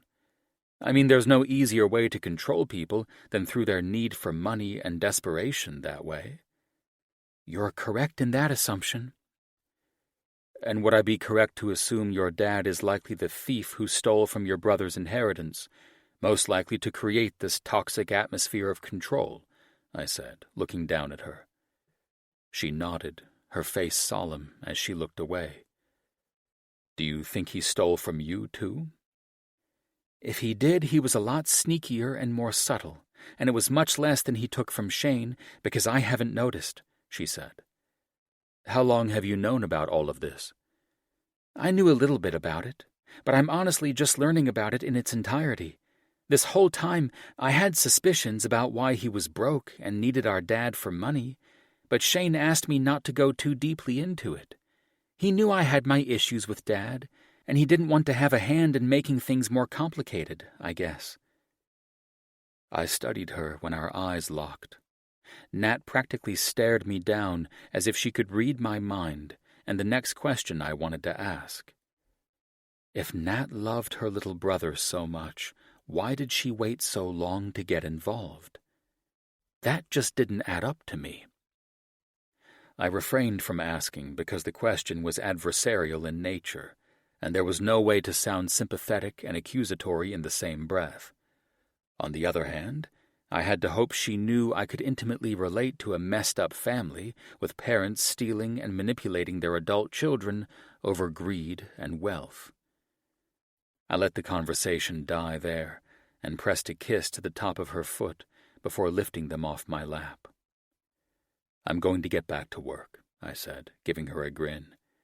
"I have a couple more items to handle before we land." "What about my other foot?" she asked indignantly, wiggling her left toes at me. "Later," I said. "Ever heard of delayed gratification?" "Asshole," she muttered, and I chuckled as I walked back to my desk and turned over my phone. My smile faded suddenly as I looked at the screen and saw the 7 missed calls, all from the same name, H. Monroe. My stomach dropped as I thought about why Heidi would call me when we'd exchanged such harsh words at the wedding. My phone lit up again, and the name Stephen flashed across the screen this time. I stared at my phone, confused, wondering why my family was blowing my ass up suddenly. I picked up the phone and swiped my thumb across the bottom to unlock it. Then I decided to act as if I didn't just notice 7 missed calls from our mother. "Hey," I said. "How is Seychelles, and why the hell are you interrupting your married bliss to call me?" "To tell you to answer your mother's call so she stops fucking bothering my wife and me." God damn it. Steve's tone was so cold and abrupt that I stood up and walked to the conference room at the back of the plane. Nat looked up, worried. "Everything okay?" she quietly asked. "Fine," I mouthed back to her and turned toward the conference room. Natalia was more focused on her own family bullshit, and I was pretty confident the drama was just igniting on my end. I held the phone to my ear once I walked into the private jet's conference room. "Sorry about that," I said. "I needed to get some privacy." "Oh, forgive me, I didn't realize I was intruding. Perhaps that's why Mum is blowing my phone up. You're just too—" "Steve," I said, interrupting him and shutting the door behind me. "I get it. Fuck. Now, I'd rather you get straight to the point instead of bitching about the point before you make it. Why the hell is Heidi calling you?" "To tell me that it's up to me as the oldest son to cut my honeymoon short and come home so that we can, and I quote, save my idiot brother from that little whore. Her words, but I've been hearing them for 2 days, Spence." "They're obviously her words. That woman is the devil herself, and I'm sick to fucking death of her baseless opinions about my life." "Yeah, well, her baseless opinions have been blowing me up for the past 2 days because you're not answering your phone." "Stephen, she hasn't spoken to me since your wedding," I said. "I only just got 7 missed calls from her, and I have no idea what the fuck crawled up her ass and died, but I have nothing to do with it." "Well, you clearly have something to do with it because she's hyper-focused on you." "Oh, in a different way than she's always been?" I asked, unable to stop my venom from coming out. "What's different about this?" "I didn't ask for this, Spencer." "I never asked for it either, Stephen." We were quiet for a moment, each of us taking a minute to calm down, nothing like a toxic parent putting the siblings up against each other. "Listen," I said, pressing the bridge of my nose between my fingers. "I have no idea what she's after now. Let me know if you figure it out, but I'd recommend blocking her. She never makes sense anyway. Insulting Natalia or trying to save me from my wife is an old play in the handbook for evil mothers-in-law. So she's going in circles if she's trying to come up with any idea on how to do that. So other than that, block the woman if you don't want to deal with her calls." "I won't do that." "Well, I don't envy your wife on her honeymoon," I said. "I have to go. Enjoy the Indian Ocean, and trust me, blocking Heidi might save the honeymoon and your marriage. I won't let that woman ruin my wife's opinions of me, and you shouldn't either." "Spencer." I hung up before we could exchange another word. Chapter 28. Spencer. We landed smoothly, as we always did when flying with Jim's outstanding flight crew. Aside from the obvious luxury of traveling privately, the flight crew Jim had working for him was priceless. Call me a superficial, rich dick, but it was great to have the best pilots in the world flying your ass around. "It was a pleasure to safely return you and Miss and Mr. Hoover home, sir," the captain said, after we reached the bottom step, exiting the plane. I shook the captain's hand and grinned at him after he paid no attention to the $200 cash tip I'd offered through a generous handshake. "Thank you, Jack. Smooth fucking landing as always," I teased, knowing he had an excellent sense of humor, which a man like myself appreciated on these long-ass flights. "You know I pride myself in that," he smirked. "As you should, and it's why I always compliment you," I chuckled. "Have a great evening." "You too, Mr. Monroe." I excused myself, turned, and saw Nat getting into an Uber that had pulled alongside the Bentley where my driver was waiting for us. I frowned in confusion and walked to where the flight crew was loading the last of their luggage into the car. "May I ask where you both are heading off to?" I asked, when Nat turned back to me. "Sorry, you were talking to the pilot, so I couldn't tell you about the Uber taking Shane and me home." I looked at her as if she'd grown two heads. Forgive my directness, but I believed home would be at my place either in the hills or Malibu. "Why would you think I would be moving in with you?" She laughed, as if all of this was a hilarious joke that I was on the ass end of. "I don't know. Perhaps because your cute little ass has been living with mine for the last 2 to 3 weeks overseas?" "Yeah, no," she said.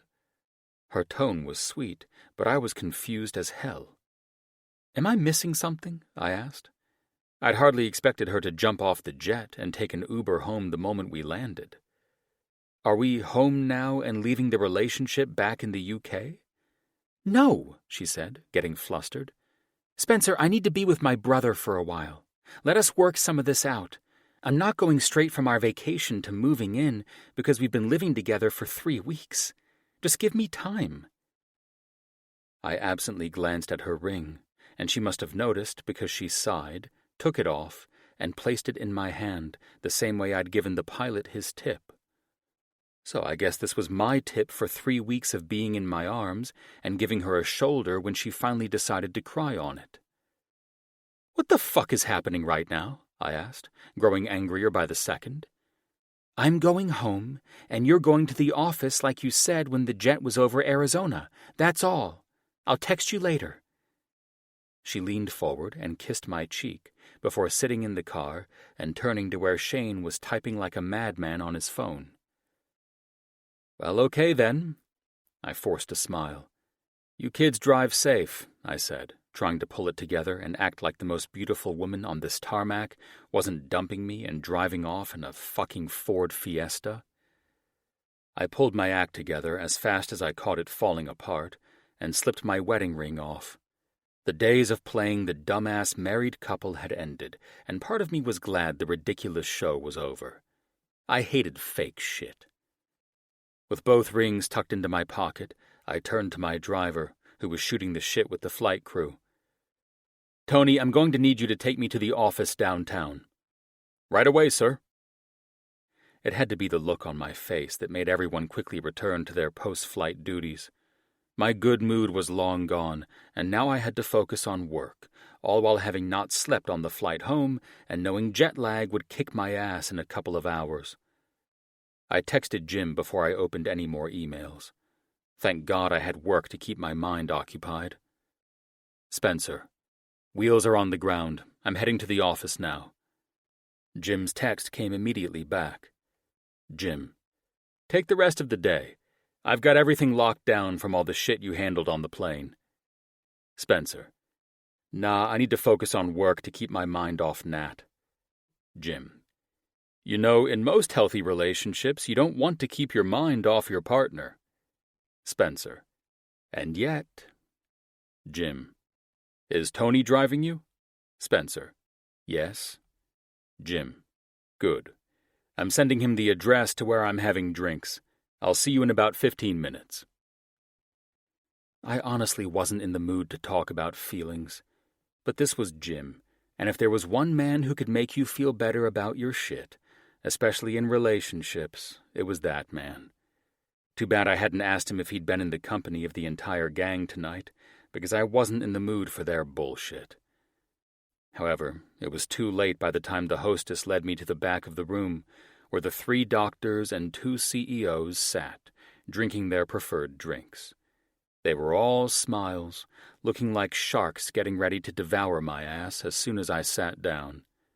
"Sexy Spence," Jake, the heart surgeon and Jim's brother, hit first.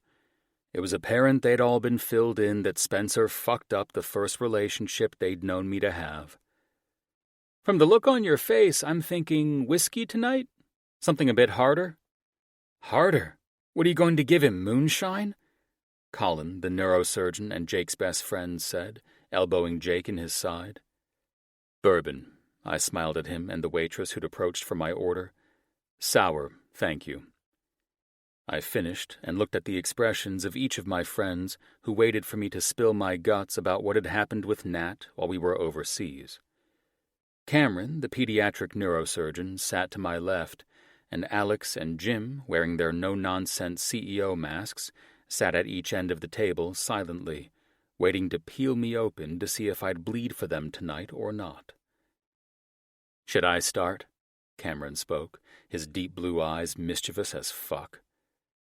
"I hadn't realized it was show and tell in kindergarten today, nor did I know Jim would be here with all the circus clowns," I said, looking at Jim, but my deadly expression only turned a smile up on the bastard's face. Well, fuck. I'd always been cocky as shit with these assholes, giving them shit for their lovey-dovey relationships and insisting I'd never fall into this trap, and now it was time to pay the piper. And they knew it. Karma was about to bitch-slap me, and I needed a whole lot more booze than what I'd ordered if I was going to be able to listen to this. "So he's pissed," Colin said, raising his glass of scotch toward me. "Everyone at this table owes my ass a round since I was right that you ain't getting laid tonight." I couldn't help but smile at the shit I knew I was about to take. "If that's the way this is going to go, gentlemen," I said, eyeing their smiles, "then raise the glasses and keep them coming because we're all about to get drunk tonight." "Tell us what went down," Jim cut in, keeping the conversation level so he could get the real information about what had happened since I left 3 weeks ago. "Nothing," I said. "Everyone owes Cameron a round. He called it that this dick would avoid the topic," Alex said, eyeing me as if to challenge me for more. "I'll buy Cameron a drink for knowing me well enough to call the truth," I said. "Actually," Cameron said, "since Jim was a wealth of information while helping bust open the case in my problems with Jessa, I should be offering you the same advice." "What, dipshit?" I asked, wishing I hadn't. "Slow, no, and go," he said. I watched Jim practically spit his drink back into his glass while the rest of the table erupted into laughter. "Laugh it up, chumps," I said, with a smile of my own. "However, that's not where I'm at in this relationship, so it doesn't apply to me." "Well, if you'd speak up, we'd know where you were and could advise you accordingly," Alex said. "I don't need advice. That's not why I'm here," I said, with my eyebrows raised and a laugh of disbelief that these idiots all thought I'd come to cry into my glass over a woman. "I thought I was meeting Jim after a string of emails went sideways on my flight back. Having drinks should help me sleep to get rid of this jet lag faster." Jesus, at least there was still some piece of me left that I hadn't offered up for Nat to take, stomp on, and walk away with. "Yeah, well, you look like shit," Jake said. "So spill it.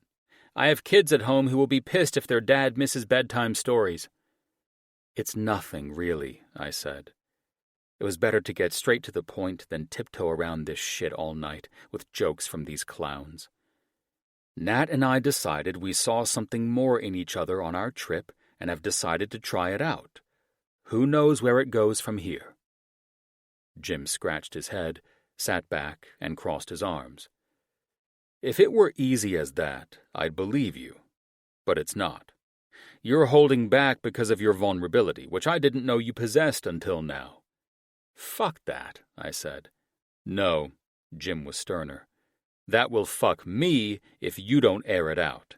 If I lose my best guy because you're in denial and unprepared, then I will be fucking pissed." "Ignore all of us, dip fuckers. We're just giving you a hard time," Colin spoke, using his favorite made-up word. Just tell us what the fuck is going on. We're honestly here for you. Not without me saying that you had to know this could go either way, man, Cameron added. I mean, it's Natalia fucking Hoover you've chosen to be in a relationship with. Of all the available women, you picked the one who has damn near made a blood oath never to settle down. This shit could get tricky to navigate for you. Thanks for that reminder, I said, pinching the bridge of my nose. Well, that's basically the issue. I didn't think it would be this challenging, given she and I both shared the same idea of relationships. But I'm fucked, I think. That foreign feeling inside is what the rest of the world calls emotions, Alex said. Very funny, I said, rolling my eyes. I'm aware of what emotions feel like, prick. I'm just not used to being pushed around by them. Well, we've all been in your shoes, dude, Colin said. I'll go on record and say that if a woman doesn't shake you up a little and make you feel that heart of yours, she ain't fucking worth it. Jake nodded and grinned. If she doesn't make you fight for it, she's not for you. And for one who was chasing ghosts for over a year with my lady, Cameron said, I'll tell you, it's worth the fight in the end. You learn a lot about yourself. Trust me, I did. You also learn to appreciate the fuck out of her, knowing how close you were to not having her, Alex added. I don't think we're that deep into a relationship yet, I said. Though I did think she should come home with me and stay with me tonight. Moving in together already? Jim asked. Why not? We live together at my place in London. You were on fucking vacation. Alex reconfirmed what I already knew. What's the difference? We were both working and shit, just like we will be doing out here. Okay, this is going back to Jim's bullshit relationship advice, Jake said. That whole slow, no and go shit.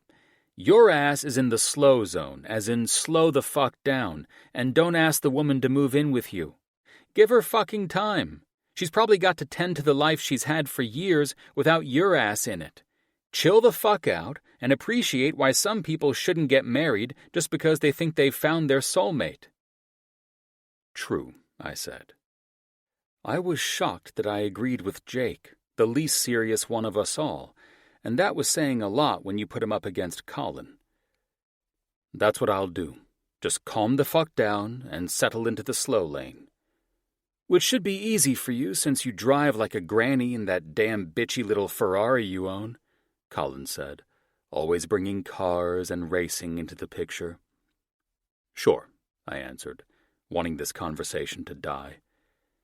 Don't just go slow with all of this, though, Jim added. Let her lead for a bit. That isn't natural for you, but Nat has a bold personality. So perhaps it's best if she shows you what she wants for a bit, and you follow along like the sad little puppy dog you are. Fuck, this isn't going to be easy. It won't, Cameron said. You can bet your ass on that. Your heart will tell you one thing, and your mind will tell you another. It's already written all over your face. You have to level these things down with each other. Don't give too much power to each of them. You'll be fine. Look at all of us, Colin interjected. I swear to God, women don't have shit on the relationship talk we pull off. Listen to us advising someone once they head down the rabbit hole of love. And we're damn good at this, too. We should write a fucking book. Seriously, Jake said, looking at me. I didn't think you were not serious, I said. Why would I think the world's leading heart surgeon wouldn't want to write a book on relationships? It's almost as if saving relationships is more important than saving lives. Jake chuckled. Mark my words, Dick. He narrowed his eyes at me and grinned. You'll be begging me to save your life by saving your relationship by the time this is over. Huh? I questioned. A relationship is like a mountain you've got to climb. You're at the base of it and haven't even started climbing yet. You've just got your gear, and you've looked up at the beast and thought you'll be fine. Trust me, you'll want more advice soon enough. Once I managed to get 2 straight days of sleep and clear my head of the jet lag, admittedly checking my phone every few hours to check on the texts from Jim and Nat, I came into work and began to refocus my energy on the acquisitions I made while I was abroad. I hadn't had much time to focus on them after I caught the embezzling CEO, but despite my lack of focus on the acquisitions, I was pleased to see that everything was still coming through strong. The emails I'd sent out to charm the small startups were also paying off, and I smiled with pride when I saw they were thrilled to know that Mitchell and Associates wanted to acquire them and give them an infusion of cash to help them get off the ground. Everything in the office was going as well as was possible, and Jim and I toasted with a well-earned scotch practically every day. Shit was going strong, and I felt fucking great about that. However, it didn't feel as entirely awesome as it used to, and that's because Nat clouded my mind throughout the day. Since we landed, I texted her every day, asking her whether she'd be coming to spend the night with me, or if she wanted me to spend the night at her place. I had to wonder if I was turning into a clingy son of a bitch. However, only seeing her 2 out of the 10 nights since being home made it clear that it was normal for couples to want to spend time together after they discovered they were in love. The worst part was that it wasn't just the sex I missed. I missed the things I never even noticed with women. I was drifting off in thought, missing all the smallest parts of Nat and having her next to me, having her fragrance on my pillows when I woke up, and being able to reach out and touch her as the first thing that I did, seeing her in the kitchen as I made my coffee. Shit like that. It wasn't like me to be all sentimental, so once again, I found myself in foreign territory and not knowing what the fuck to do. It had been something too easy to become used to, and now she was flitting in and out of my life the way she'd been content to before Italy, before everything had changed. Thank God I was going to see her tonight. I couldn't get to Malibu fast enough. I didn't just need to get laid. I needed this woman in my presence, so I would stop craving her. Nat planned to come over after work, and I decided to order in so I didn't have to share her with anyone at a restaurant. I could only sit here and stare at the ocean waves for so long without checking my phone every other damn second to see if my cameras caught her car pulling into my driveway. Yeah, I was beyond fucked. I had the patience of a 2-year-old lately, which was another thing that was unlike me and my personality. Patience was something that came naturally to me. If I wanted something and didn't want to wait, I just fucking got up and made shit happen. Now I had no power over what I wanted. Nat was in complete control, and I was riding back seat, and there was nothing I could do about it. So I needed to find a way to create a healthy routine with consistent behavior in this so-called relationship. The phone alerted activity on the driveway camera. Fucking finally, she's here. I settled my strides into a casual step when I walked out to meet her at the gate. I walked to her car and smoothly helped her out of it. Then I rolled in full Casanova style, pulling her in for a kiss and luxuriating in her and what I'd been missing for the last couple of weeks. "I've missed your sexy ass," I said, kissing her once again and pulling her inside by the hand. "It feels like it's been forever." "Yeah," she said, her voice non-committal. "Yeah, it has." Fuck my life. This can't be normal. Can it? Inside, the two of us stood around my kitchen island, and I pulled out a bottle of wine as I took her in. She was just as beautiful as ever, but something about her seemed removed, as if her mind were across town. "You all right?" I asked, pouring her a glass of wine and handing it to her. "Is everything okay with Shane?" "We're figuring it out," she said, taking a sip. "Okay," I said, struggling not to feel annoyed. "That's not an answer." She shrugged. "I don't know what to tell you. It's been a process, especially since, according to my dad, Shane robbed my dad and then skipped town. I honestly have no answers. It's all assumptions, and I'm not in the mood to dwell on or talk about it. I think you already know it's pointless to talk about shit when you have no control over the situation and no idea what's going on." "You have no idea," I said, my eyes meeting her serious ones. "What the fuck does that mean?" she questioned. I was in no mood to argue. I just missed her and wanted to fucking have her with me. It's nothing. If you don't want to talk about stressful shit right now, I won't press you to. I turned away from her, putting the bottle away before coming back and pulling her into the circle of my arms. I wasn't backing down from her. I fucking needed this woman. I inhaled her scent and wrapped my arm around her waist, drinking her in. I've missed you so damn much, baby. It sucks not having you in my bed every night. She gave a dry, disingenuous chuckle before extricating herself from my arms. Oh, relax. I was just here the other day. Feels like it's been longer. The annoyance had officially given way to burning anger, and I came around the island to face her.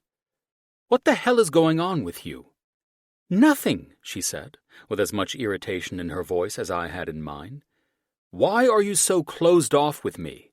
I'm not, she insisted, to which I could only roll my eyes. Call me fucking crazy, Nat, but I thought us saying we love each other and what we had in London meant something. It did. It does. And me not staying with you every night doesn't mean jack shit, she retorted, her cheeks flaming. It could just mean I have a ton of work in the morning and I like my own bed. Have you ever thought that might be what's different from our relationship in London? You weren't complaining about how much work you had when riding me at the crack of dawn every day and still going to work afterward. Before your brother arrived, of course, I said, not knowing where the words had come from. All that sex didn't seem to hurt your work performance then, did it? Jesus, she said, stepping back and running her nails through her hair. Suddenly I'm reminded why I avoided doing this relationship shit for so many years. What the fuck is that supposed to mean? That I could get what I wanted from a man without all the fucking drama of a relationship. The words sent a bolt of lightning through me, but I did my best not to let her see how hurt I was by her words. Drama? Oh, you mean the shit that comes with being in a relationship? I asked. A relationship you seemed pleased about before we stepped off that goddamn jet. We stood there, silently measuring each other before she finally stood up. This isn't worth it, she said. I'm going home. I didn't say a word as the door closed behind her, feeling as though my chest had been caved in with an ice pick.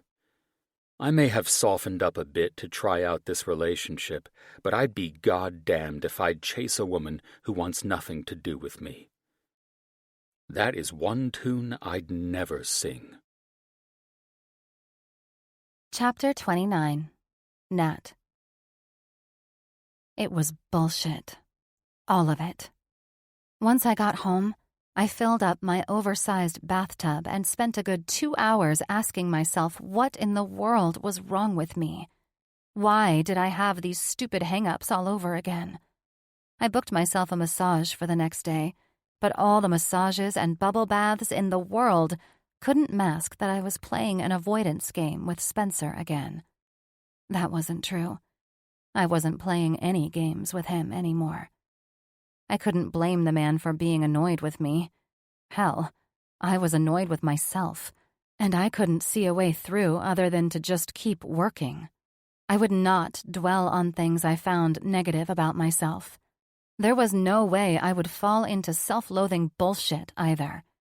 I was precision-focused on putting my mental health first. If the world around me went up in flames, then let it fucking burn. I should have been more careful about what I wished for, because once I walked away from Spencer, he didn't chase after me. If he had, it would have only pushed me farther away anyway. Even though I wasn't convinced that he was over me, I was acutely aware that I'd fucked this up in a major way, possibly permanently. If that were the case, I wasn't sure how to find my way back from that. There was a reason why I hadn't been in a relationship in more than 15 years. They were messy, and not in the way that I liked. Most of the time, they involved the emotional messes that I actively avoided. That was why I swore I'd be single and happy for the rest of my life. Spencer was right about London. It was nice. It was comfortable. and it was a fantasy. But then, reality hit when my brother showed up on the steps of the office, a brutal reminder of my regular life. It wasn't Romeo and Juliet, and it sure as fuck wasn't wearing $500,000 diamond wedding rings and playing house like Barbie and Ken. I wasn't programmed to do this shit, and so I had no idea how to navigate through any of it. All I knew to do was guard myself and avoid, handling shit alone without being accountable to anyone or anything. It's where I was safe and comfortable, even if I felt a bit miserable without Spencer, when fleeting thoughts of him washed over me. After my bath, I grabbed my laptop and pulled up my real estate software, falling into the coping mechanism I'd started fostering as a teenager when my favorite pastime had been looking at the top real estate in Los Angeles. I'd fantasized about buying a house that Shane and I could run away to, where our dad would have no say about what we did and with whom. Of course, the home I'd fantasized about was still years away when Shane could admit to the kind of help he needed, and, even more importantly, that he would be willing to accept it from me. Just knowing that I continually tried to escape my father by searching for real estate told me the man still had control over my mental well-being, and it pissed me the fuck off. Even so, I continued to peruse palatial home listings while drinking a glass of expensive wine, hoping to quiet my mind. After a second glass of wine, I climbed into bed and finally managed to fall asleep, somehow knowing that this night wouldn't be restful. I was right. As thrilled as I'd been to be back on my custom mattress in my 800 thread count Egyptian cotton sheets, I'd consistently woken up in the middle of the night, feeling like something was missing. Well, not something. I couldn't get away with playing dumb when I knew exactly what I was missing, which was hilarious, considering how I'd always had so much trouble sleeping next to other people. Spending the night in bed with someone had always been something I'd seen as a side effect of hooking up with them, particularly if I wanted morning sex, which I usually did. With Spencer, though, I never felt overwhelmed by his presence, or by having his arms find their way around my waist while we slept. Yet, these days, my actions proved the opposite of how I truly felt about Spencer. What am I doing to my life? Why am I sabotaging myself? I curled into myself, trying to conjure that feeling of safety I'd always been able to create for myself since moving into my lovely condo. And somehow, the bed felt too big, too cold, and too empty. I couldn't access that feeling of security I'd always been able to tap into. It had drifted away, leaving me lost and lonely for the first time in my life. More accurately, I'd chased it away. And even though I'd always been resourceful and could figure out my way around a problem, I couldn't seem to wrangle this particular one. My usual problem-solving abilities seemed to have abandoned me, as I'd finally been presented with a problem that I never believed I'd be in a position to solve. How to win back a guy I'd cold-heartedly driven away. Jesus, is this even my life? I had no idea where I'd start tackling this problem, but I needed to solve it soon. Unfortunately, I had no fucking clue how to proceed, and when I didn't know how to proceed, the only thing for me to do was to dive into work, which is what I spent the next few days doing. It was now Monday, 4 days since I'd pissed Spencer off for the last time, and I was trying not to focus on him, or that night. I'd scheduled several meetings with our company's legal team to start rolling out the contracts to finalize the London deal, the one I'd been working on tirelessly for the last few weeks, between falling in love, against my better judgment. Finally, we received the signed contracts back, but I was barely aware of it.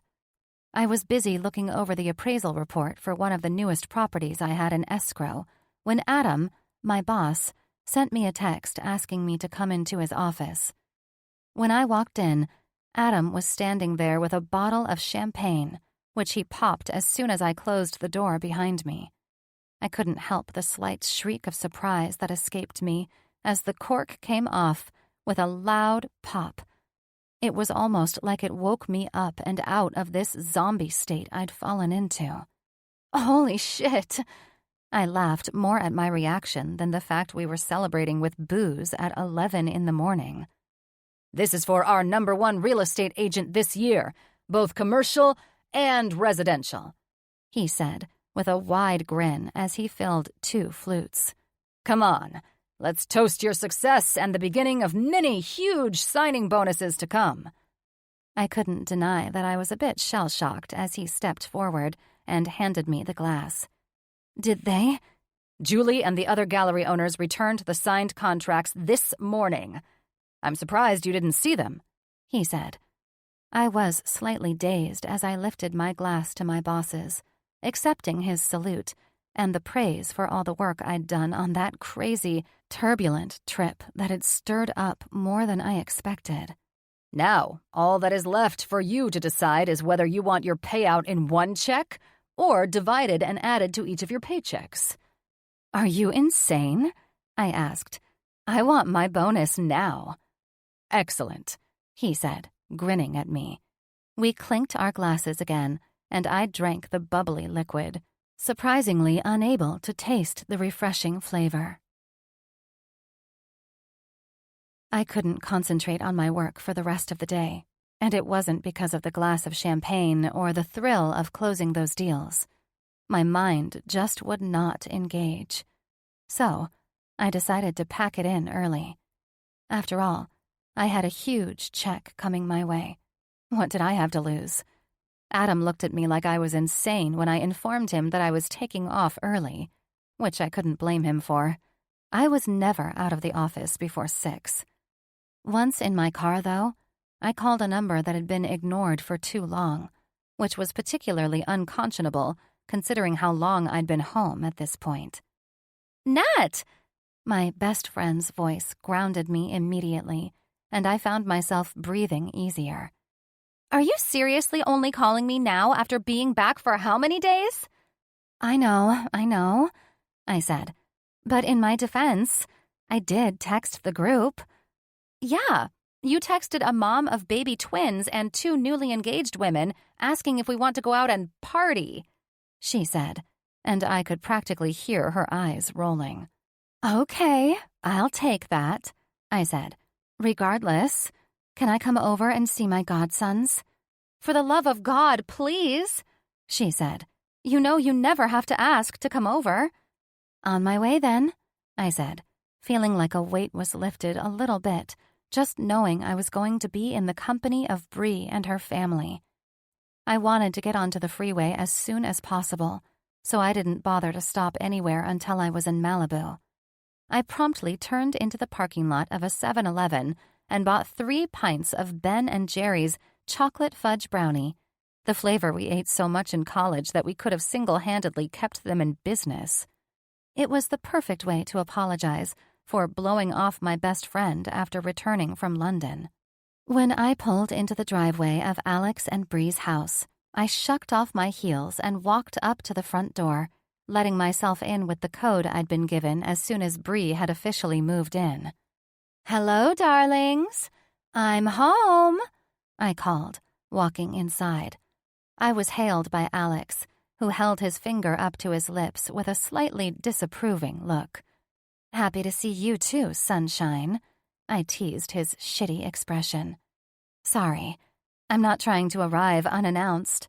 Bree said it was cool for me to stop by tonight. No big deal. It's just been a bitch getting Albert to sleep tonight, he said, reaching his arm out and pulling me in for a hug. I don't think he woke up, though, so it's all good. All's well that ends well, right? Always, I said. Speaking of, he asked, raising his eyebrows. How are you and Spence these days?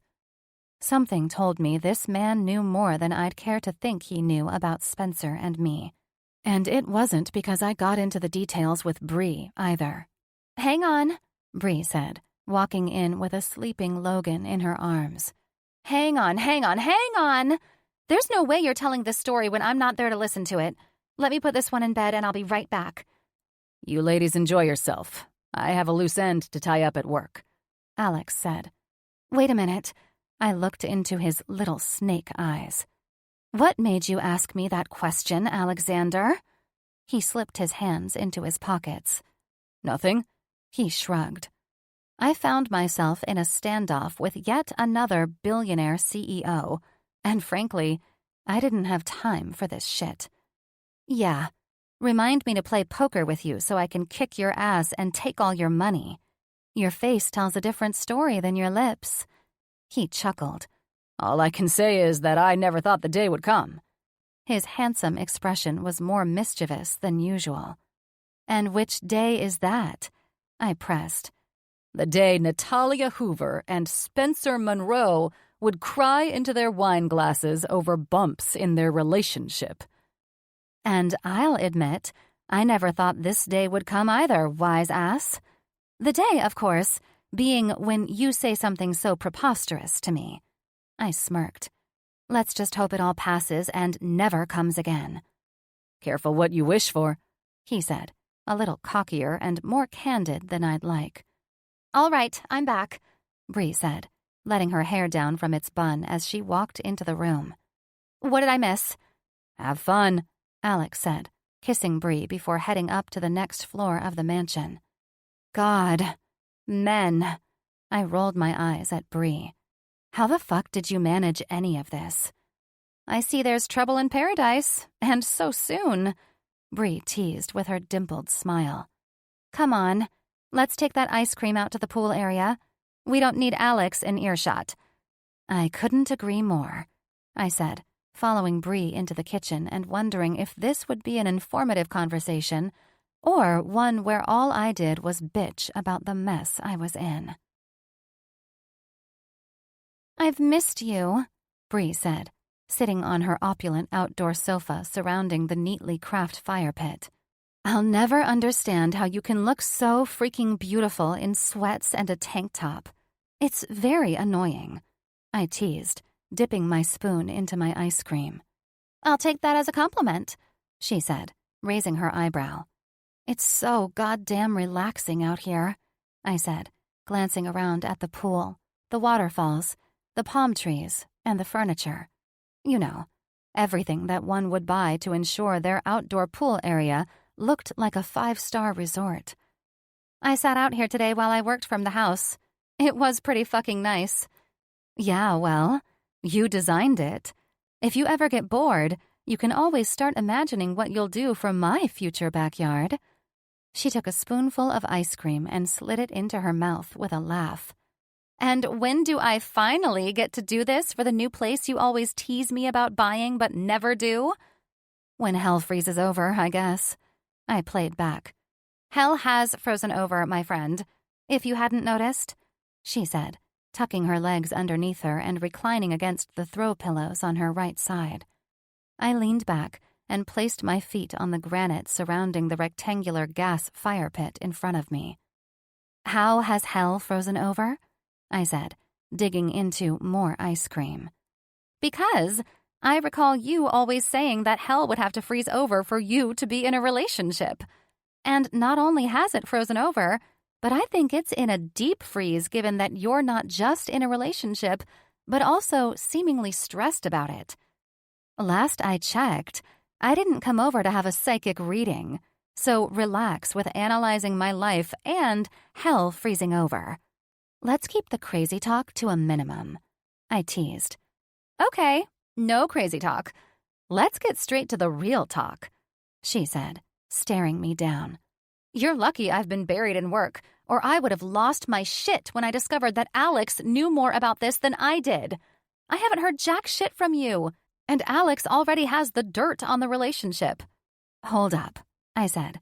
"Just what does Alex know about this?" "He was at dinner with all the guys, and Spencer came in looking like hell. The men do what they always do when they start in on their sewing circle bullshit. They picked his brain and found out Spencer has a bit of a broken heart. I've never known any men who sit around talking about relationships or problems all day like those fools do. I shook my head. Aren't they supposed to only talk about sports and cars or something? You'd think they were all therapists. Well, Bree laughed. You know those guys. They think they know everything about something. I think they just like listening to the sound of their own voices. I rolled my eyes like I always did when it came to the guys. Well, at least he got support somewhere. I've been a dreadful bitch to him. Alex assumed that, too, she said, then laughed and held her hand up when I flashed her a confused look. I'm only kidding. You were getting too serious too fast on me. I had to keep you with me. I know how you get when shit goes deep and emotional. You shut down, and I'm not going to allow that. You know me too well. And sadly, that's all Spencer knows of me these days. I took a deep breath and proceeded to tell her everything from Italy to now, starting with me not having slept with anyone else since my first weekend with Spencer, which was shocking in and of itself.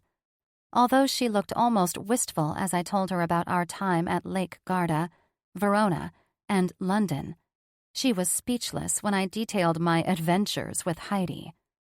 Bree's eyes widened when I told her about Shane showing up in London with his face beaten practically into ground beef, and she'd put a hand to her mouth when I revealed that our dad had been the culprit. I finished the story by telling her how confused I'd been since coming back, and how effectively I'd put my foot in it this time. Thankfully, she let me talk without interjecting any opinions, which was something I loved about her. She was a top-notch listener. So now, I have no idea how to fix this, I said, resting my chin in my hands. I'm not even sure if I want to fix it. I've been thinking of texting the guy we met at the White Sands Festival since he's going to be in town. Let me get this right, Bree said, sucking on her spoon.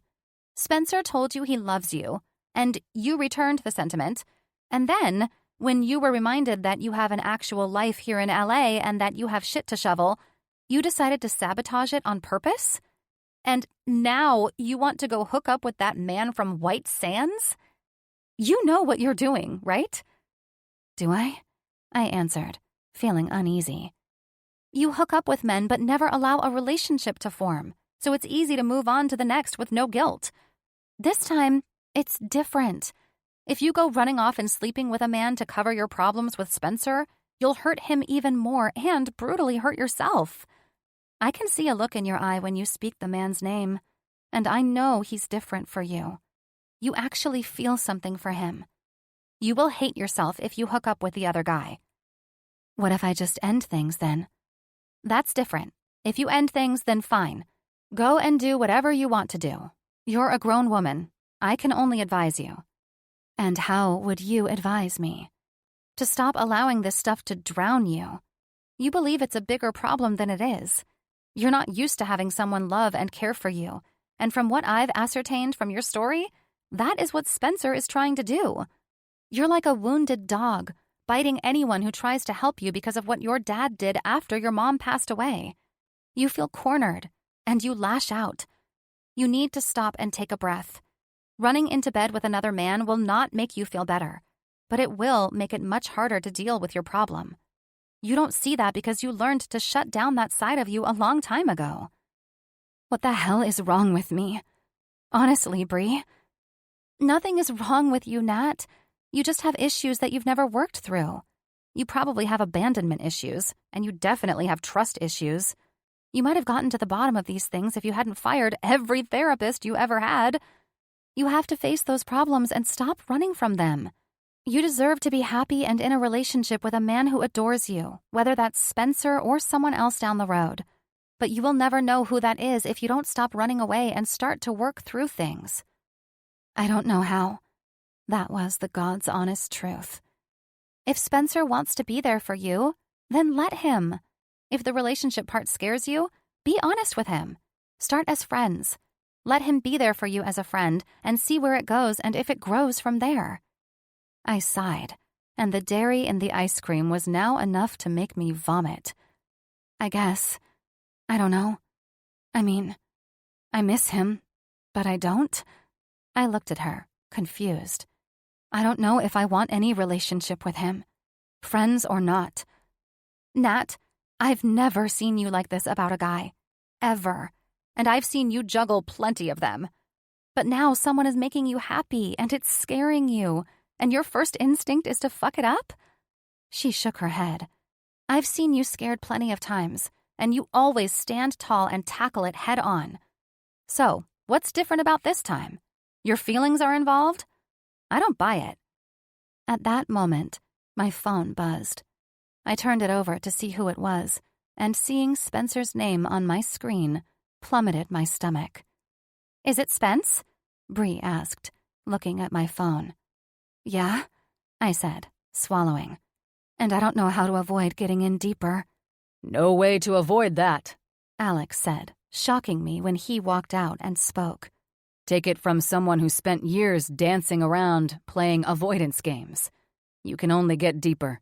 So it's time to swim or drown. Fuck. I looked at Bree. And now, who's the jackass taking advice from the men at the dinner table? My dumb ass. Chapter 30. Spencer. I finished walking through the office buildings of Jenkins Media and sipped the last of the coffee the secretary offered Jim and me 30 minutes after we arrived. If Howard Templeton wanted to be late to host the largest corporation in America, which was looking to acquire and grow his business by larger margins than he could imagine, that was his questionable choice. But I had a sour taste about Jim taking on this company. I had no idea if I was picking up on something intuitively, or if I was just on edge because of everything with Nat, but there was something here I didn't like. I was pretty sure it wasn't just because I was generally in a fouler mood than usual lately, which worked out great for me professionally. The more ruthless I was, the more Mitchell and Associates benefited, and I was feeling extremely merciless these days. "What's going through your mind?" Jim asked as we walked out of the elevator. "Good afternoon, gentlemen," a beautiful young woman said, batting her lashes at both of us. My lack of reaction to this gorgeous woman might have taken me by surprise if I could manage to give a fuck. But alas, I had no fucks to give. What the fuck did Nat do to me? "Good afternoon," Jim responded, bringing her eyes to meet his, taking her fuck-me eyes off me. And as all women did when they locked eyes with him, she nearly swooned. This nonsense usually entertained me, but now I had zero fucking tolerance for it. I remained distant, watching the buzz of the atmosphere of this unique and lavish office building. The chandelier that hung in the large atrium where we stood sparkled in the sunlight that peered through the oval glass ceiling 13 floors above. We were surrounded by plants, a marble fountain, leather sofas, and chairs to accommodate anyone who frequented this place. As I looked around, I saw amenities and priceless works of art and sculptures. It was too much, it was foolish, and it was most likely half the reason this company's deficits were ridiculous for no good reason. There was no fucking way Jenkins Media should be so buried in debt. Regardless, Forrest Jenkins, a total bastard and eldest son of the late Delbert Jenkins, would come crawling to Jim for endorsements anyway. "Jim," I said, nodding in the direction of 2 men in business suits as they approached. One was tall and unusually thin with dark hair, reminding me of the cartoon version of Ichabod Crane, and the other was short and stout with blonde hair and a ruddy complexion. "This is Matthew Price and Frank Thomas." Jim introduced Ichabod first, then his red-faced friend. "Matthew is the VP of Communications, and Frank is the VP of Production." "Gentlemen," I nodded toward the men, before I turned to Jim, needing to speak to him outside the company of these 2 snakes. "I need a quick word, Jim." "We were just telling Mr. Jenkins how fortunate we are that Mitchell and Company are willing to partner with us," Frank said, with more arrogance than his situation called for. I eyed his smile, reading him like a fucking book. Any other day I would have played with these bastards for a while, then got my hands dirty. Unfortunately for them, today was not any other day. "Is everything okay, Mr. Monroe?" Matthew questioned, running a hand through his shiny brown hair. This time I smiled. He was nervous, and I was like a fucking predator who enjoyed the fear of my prey. "Mitchell and Associates," I said, my eyes shifting back and forth between the two men. "I'm sorry?" Matthew responded. "I'm confused," Frank stated, looking at Matthew in confusion. "I'm correcting you on the name of the business that is considering acquiring." "Acquiring?" Matthew Price questioned. "That's what I said," I responded calculatingly. "Acquiring. It's a word that has quite a different meaning from partnering." I think—" "Please don't think," I answered Matthew Price while Jim took a call on his phone. "All you need to do is understand that Jim Mitchell will not be taken advantage of as long as I'm at his side. I assume Mr. Jenkins opted to go to lunch with his secretary instead of being here?" I stopped and paused, watching their eyes reveal their secrets. Fucking too easy. Either way, it's none of my concern. What is my concern is why you believe we are partnering with your business, and more importantly, why the hell are you treating Mr. Mitchell and myself as though we are clowns brought to your birthday party? "I'm seriously confused," Frank Thomas answered. "It took me nearly 10 minutes in our previous meetings with Mr. Jenkins to learn that this media company, which his grandfather started decades ago, is in desperate trouble," I said. The more I listened to Mr. Jenkins spill his guts out for Jim while going through updated numbers, which were much different than the ones emailed to me by your company, shit started to add up. "And?" Matthew Price said, as if I were telling him a bedtime story. "What did you come up with?" "How much do you think that chandelier that hangs above my head costs?" I asked, pointing up. "No idea," Frank answered, obviously irritated with me because his face was getting redder by the second. "What does that hunk of metal and glass have to do with this?" Price chimed in. "It reminds me of a chandelier that sold for $1.3 million through London's Sotheby's. It is said the chandelier that sold for that monumental price was part of a collection that Emperor Napoleon had requested. I won't bore you with history, but I will raise awareness that the lavish chandelier above us is worth more than this company's earnings forecast for the next 3 months. Paying out companies, actors, actresses, and journalists. You can see where I'm going with this, I'm sure. So I'll make my final point. This company is in desperate need of Jim's backing and endorsements. It's written on every financial statement I've come across and apparent in every priceless piece of art around you." I sighed and slid my hands into my pockets. "Oh, and embezzling is another fantastic reason this company is likely going under." "Spencer?" Jim questioned, approaching after ending his phone call. "May I ask what this is all about?" "I'm just stating some facts and observations to these gentlemen," I said, staring lethally at the two pissed-off men. "This is only a wise business decision if you purchase the media company in its entirety and replace all executives in their chairs, including the 2 men standing in front of me." "You're a son of a bitch, you know that?" Frank stated, looking like steam was about to blow out of his ears. "Oh." My eyebrows rose to match the smile on my face. "Trust me, I know." "Gentlemen, if you'll excuse us, I just received word that I have a scheduling conflict, and since Mr. Jenkins hasn't seen fit to be here, I will turn my attention to where it is valued," Jim said, most likely realizing I was out of my mind with anger. "We'll be in touch." Jim and I didn't say a word to each other as we exited the building and sat in the back of the Rolls-Royce, waiting to take us back to the Mitchell & Associates skyscraper.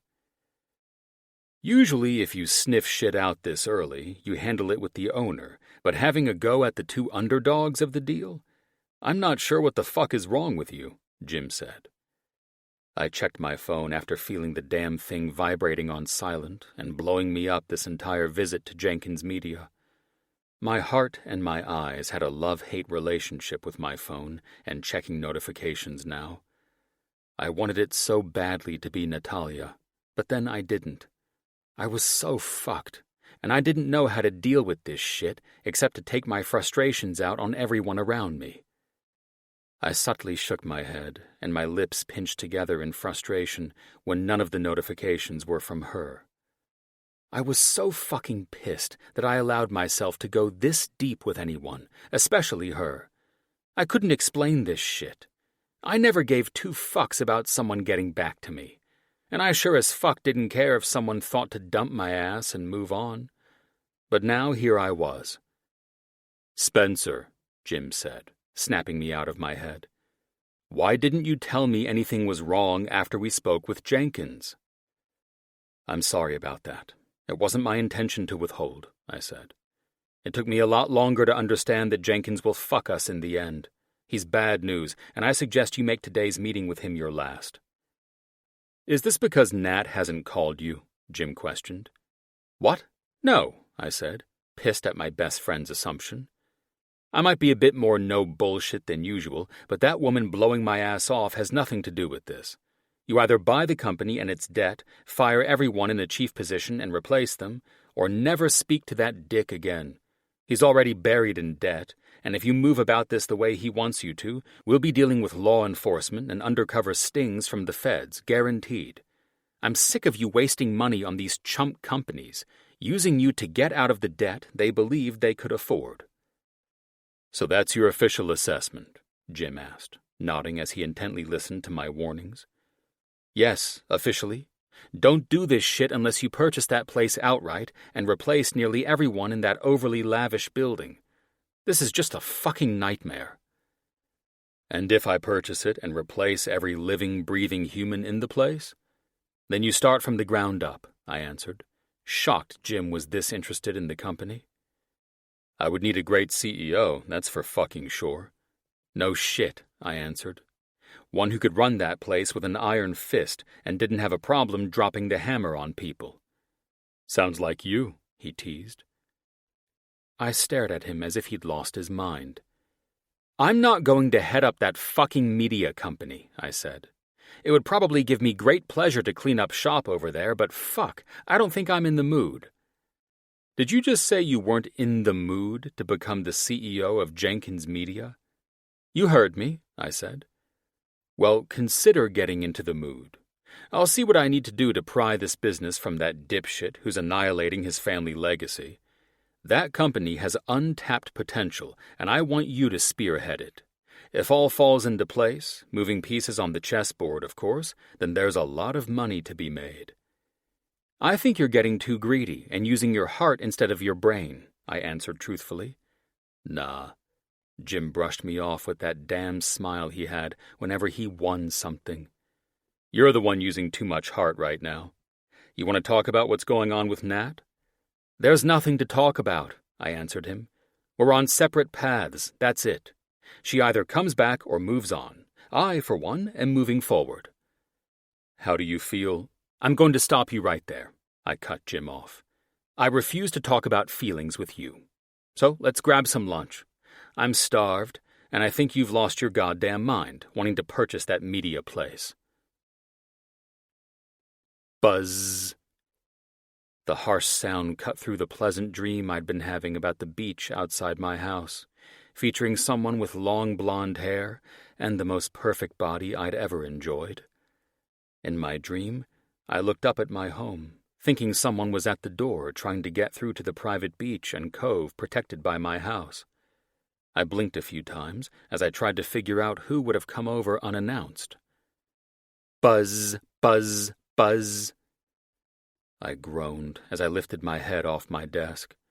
I raised my hand to my face and rubbed it over my eyes, trying to clear away the sleep that had accumulated on my face since I'd put my head down a few minutes ago. I think. Honestly, it could have been weeks ago for all I knew. I looked at the small clock on my desk and barely registered that it said 1 a.m. I'd come home after work and promptly gotten ready for bed, but I'd found it too difficult to sleep. And it wasn't because Jim wanted me to take on that media company. It was her, and this was so fucked up I could hardly admit it to myself, much less anyone else.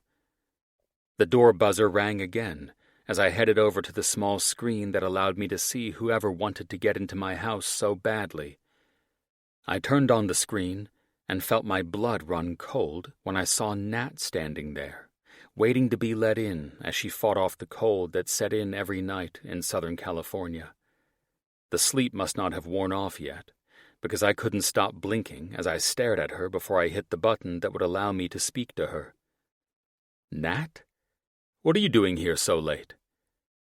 I'd wondered how I would deal with talking to her again. I tried calling her last week, but she didn't answer. I didn't imagine this would be how I'd receive her, like a damn ghost in the darkness. I needed to see you. Now? I didn't imagine that would be my response to seeing her again either. Can I come in, please? I sighed before hitting the button that unlocked the front gate and went to the door to let her into the main room. As soon as I opened the door, she rushed in, setting her bag on the small table and turning around in a circle. I'm sorry I'm here so late, she said, putting her face in her hands. Is everything okay? I asked, coming to her and putting my hands on her shoulders. Everything's fine, she said, her words coming out clipped. No need to sound offended, I said. I don't know what you'd think if I showed up at your house in the dead of night after not hearing from me in a while. This was unexpected. She paused, biting down on her lip. I know. I don't know what's wrong with me. I needed to talk to you, and it felt urgent to see you. That's okay, I said, getting my bearings. I don't care about the time. She sighed heavily, and we walked into the living room. I had to be careful. One part of me wanted things to be the way they were before, and the other feared letting down my defenses again. She had proven to be my soft spot, and I'd felt weak long enough. I wasn't going to let anyone, not her, my mom, my family, hurt me. I was a lot of things, but I wasn't a masochist. Fool me once. Do you want something to drink? I asked. Some coffee? I'm already too wired, she said, starting to walk around the living room, pacing as if she were trying to find something she'd lost.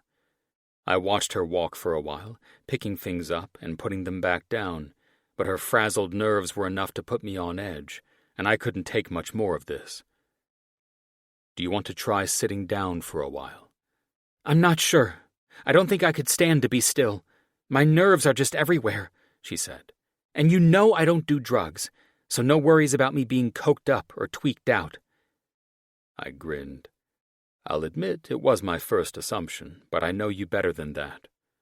How much espresso did you have before you came here, anyway? None, actually, she said. But I passed out at Alex and Bree's after watching a movie with Bree tonight, and I suddenly woke up realizing I was right down the street from you. And then I couldn't stand being so close to you and not being in the same space. It was too much.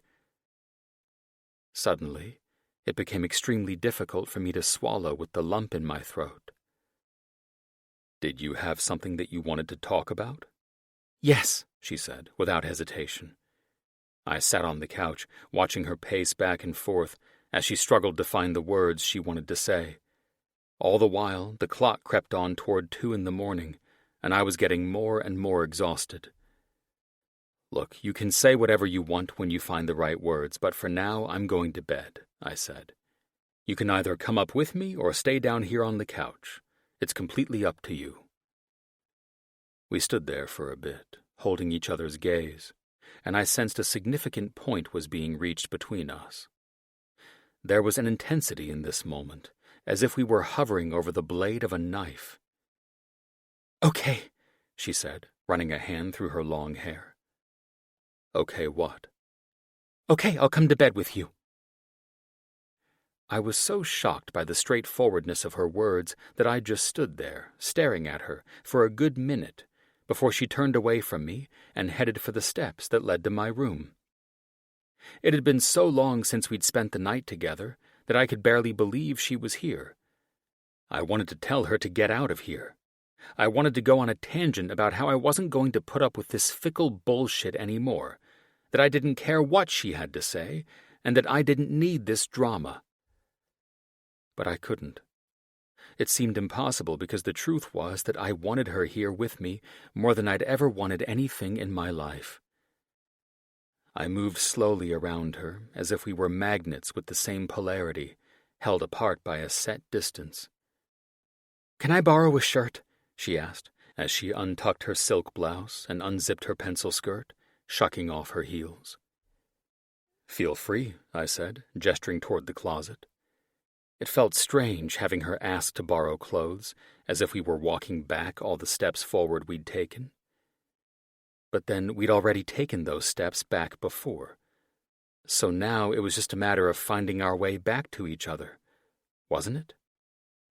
She grabbed one of my rattiest old t-shirts and a pair of soft rayon boxers, and I had to hold my breath at the sight of her body. It physically hurt not to touch her. She didn't look at me as she pulled back the covers and climbed into bed, turning onto her side the way she always did. "You getting in with me?" she asked, not opening her eyes. The simple question spurred me into climbing into bed with her, and I turned over to switch off the light using the panel next to my head. "I'm sorry," she exhaled shakily. "I'm glad you're here," I answered, feeling my heart fall into a slower, more comforting rhythm. "Good night, Nat." "Night," she answered. The two of us lay there for a while. I didn't know how long, but sleep seemed to evade me. "Can I ask you something?" she said, her voice low and soft as she stayed on her side. "And you can say no." She said nothing for a while, as if the desire weighed on her. "Just ask, Nat." I could practically hear her teeth pressing into her bottom lip as she weighed whether to ask. "Could you hold me?" Without another word, I turned onto my side and stretched out my arm, wrapping it around her waist. She settled her hand over mine, wrapping our fingers together, and all too soon, her breathing slowed, and soon after, I was sound asleep as well. I was pretty damn sure any therapist or relationship counselor, best friend, or expert would tell both of us we were insane for doing this, but fuck them. I had the love of my life in my arms, and I was peacefully content. Time would tell if this was a horrible miscalculation on my part. Chapter 31. Nat. I could only blame the sleepless nights for my actions the night before. No wonder sleep deprivation had been used throughout the world as a torture method, because I was ready to have myself committed if I didn't start getting better. After all, I'd never been the person to randomly show up on some guy's doorstep at 1 a.m. And I'd never, ever been the person just to follow some raw impulse.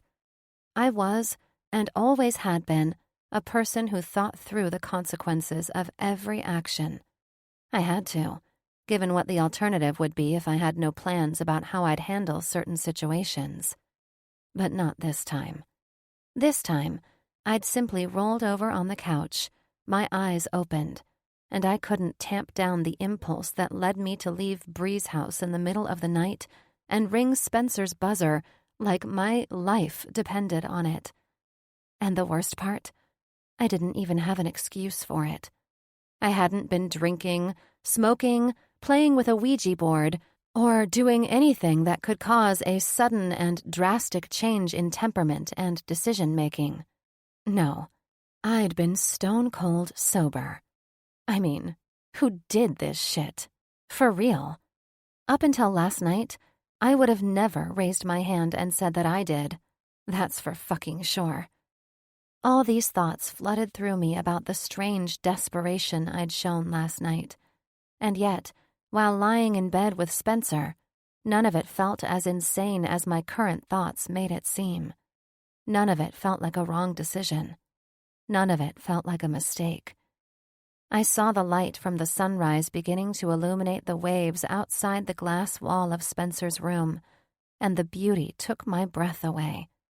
As I sighed, I felt Spencer's hand spread and flex over my belly, pulling me into his embrace, and I leaned into it, pulling his head down to my shoulder.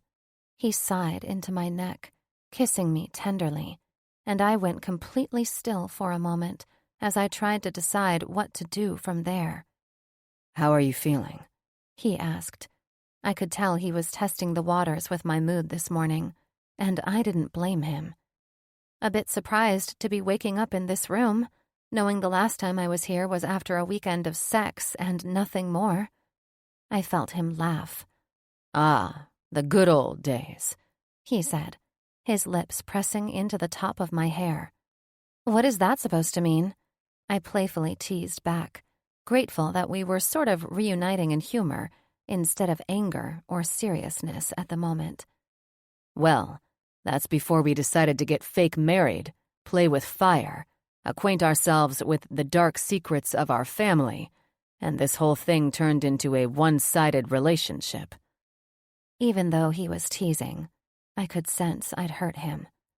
"I warned you," I said, knowing the teasing would only last so long before we addressed the real issues.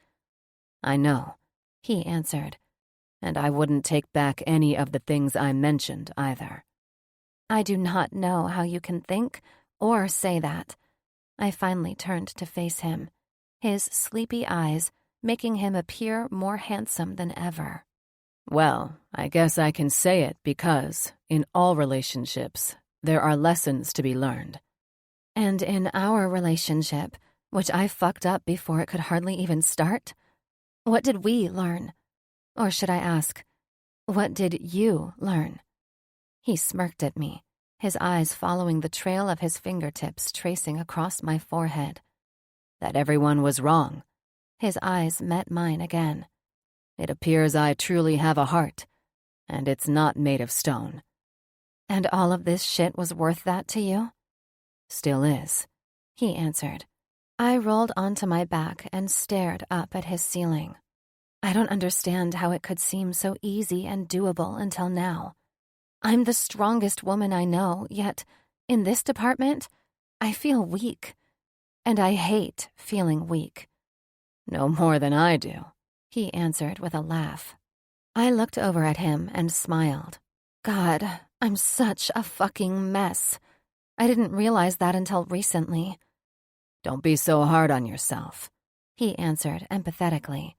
"Perhaps it would help if you aired out what has been going on with you since we returned to California."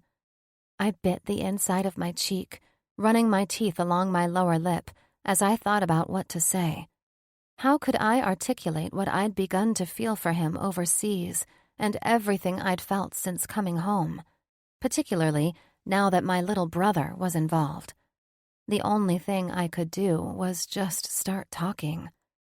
When we landed, the first thing that came to mind for me was figuring out everything for Shane. I needed to persuade him to stay with me at my place, but I also knew he wouldn't likely agree, and I didn't want you to be there. He opened his mouth, and I could practically hear the arguments before they started coming out, so I held my fingers up to his lips. "Hang on," I said. "You asked me to talk to you about my feelings. If you start interrupting me, I don't think I'll ever get this out." He didn't fix me with any of the looks that showed his annoyance. Instead, he brought his fingers up to my hand, holding my fingers to his lips and kissing them gently. "Go on," he said, tracing his fingertip up and down my arm. "Don't mind me." I gave a slight nod before reaching out and running my thumb under his eye. "I know that you and Shane kind of got close in London, and that he confided in you some, but I also knew what kind of reaction he would have to me telling him that he needed to stay with me. I didn't think much about running it past you, because whatever we are to each other, it hadn't been going on for that long at that point. You have to admit that." He nodded, but his mouth spread into a wide smile. He looked as though he were trying to keep from whooping in triumph. I raised an eyebrow at him. "What's that face for, Spence?" I think that's the first time you've acknowledged there being something between us beyond just a charade for my family's benefit. He leaned toward me and kissed my forehead. That, and it feels like an eternity since you called me Spence. I smirked. Keep it up, and I'll start calling you Sexy Spence again to refresh your memories on our first night of fucking and answering cell phones. He rolled his eyes.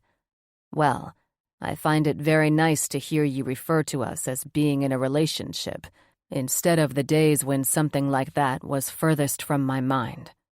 That's not the first time I've acknowledged we were more than a fake couple, married or not. You've heard me say our relationship was real to Shane. But that was an explanation for Shane's benefit, he said, reaching forward and setting his hand on the curve of my waist again. This is purely between us, which makes it even better and more official. Unless we're broken up. We're only broken up if you understandably don't want me back in your life in that manner. If I didn't, you wouldn't be in my bed, gorgeous. He teased. Okay, go on. I keep interrupting you. Yes, you do, I responded. If this takes me 2 hours to spit out, I'm prepared to blame it on you. I'll take that blame, he said, grinning at me. Then, leaning forward, he pressed a kiss to my collarbone. The moment his full lips touched the smooth skin of my neck, it took all my concentration not to let my eyes roll up into the back of my skull. How do you expect me to focus if you keep doing that? The moan turned into a veritable grunt of defeat, and his forehead slumped against my shoulder. Here, let's do this. He sat up, pulling me up with him and sitting with his legs crossed in front of him so we could look directly at each other. He wove the fingers of our hands together so they lay on our knees, which touched as we sat in front of each other, finally disconnected enough that I could think through what to say to him. Anyway, I said to him sharply, but it was quickly tempered by a smile and my laughing tone, not to mention how I brought our hands up as I held them palm to palm. When we landed in LA, all I could think about was how I needed to get Shane in a safe place. And when I looked at you, all I saw was a distraction. I felt like shit, not just for saying that out loud, but for saying it to Spencer, of all people. I could see the words forming on his tongue, knowing he was itching to interrupt. But he bit the inside of his cheek, looking annoyed at my words. Still, he held back and gestured for me to go on. I brought his hand to my lips, letting my mouth linger over the strong knuckles in a grateful kiss. Thank you for letting me get this out. When I looked back at him, annoyance faded from his face, and a hint of sadness replaced it.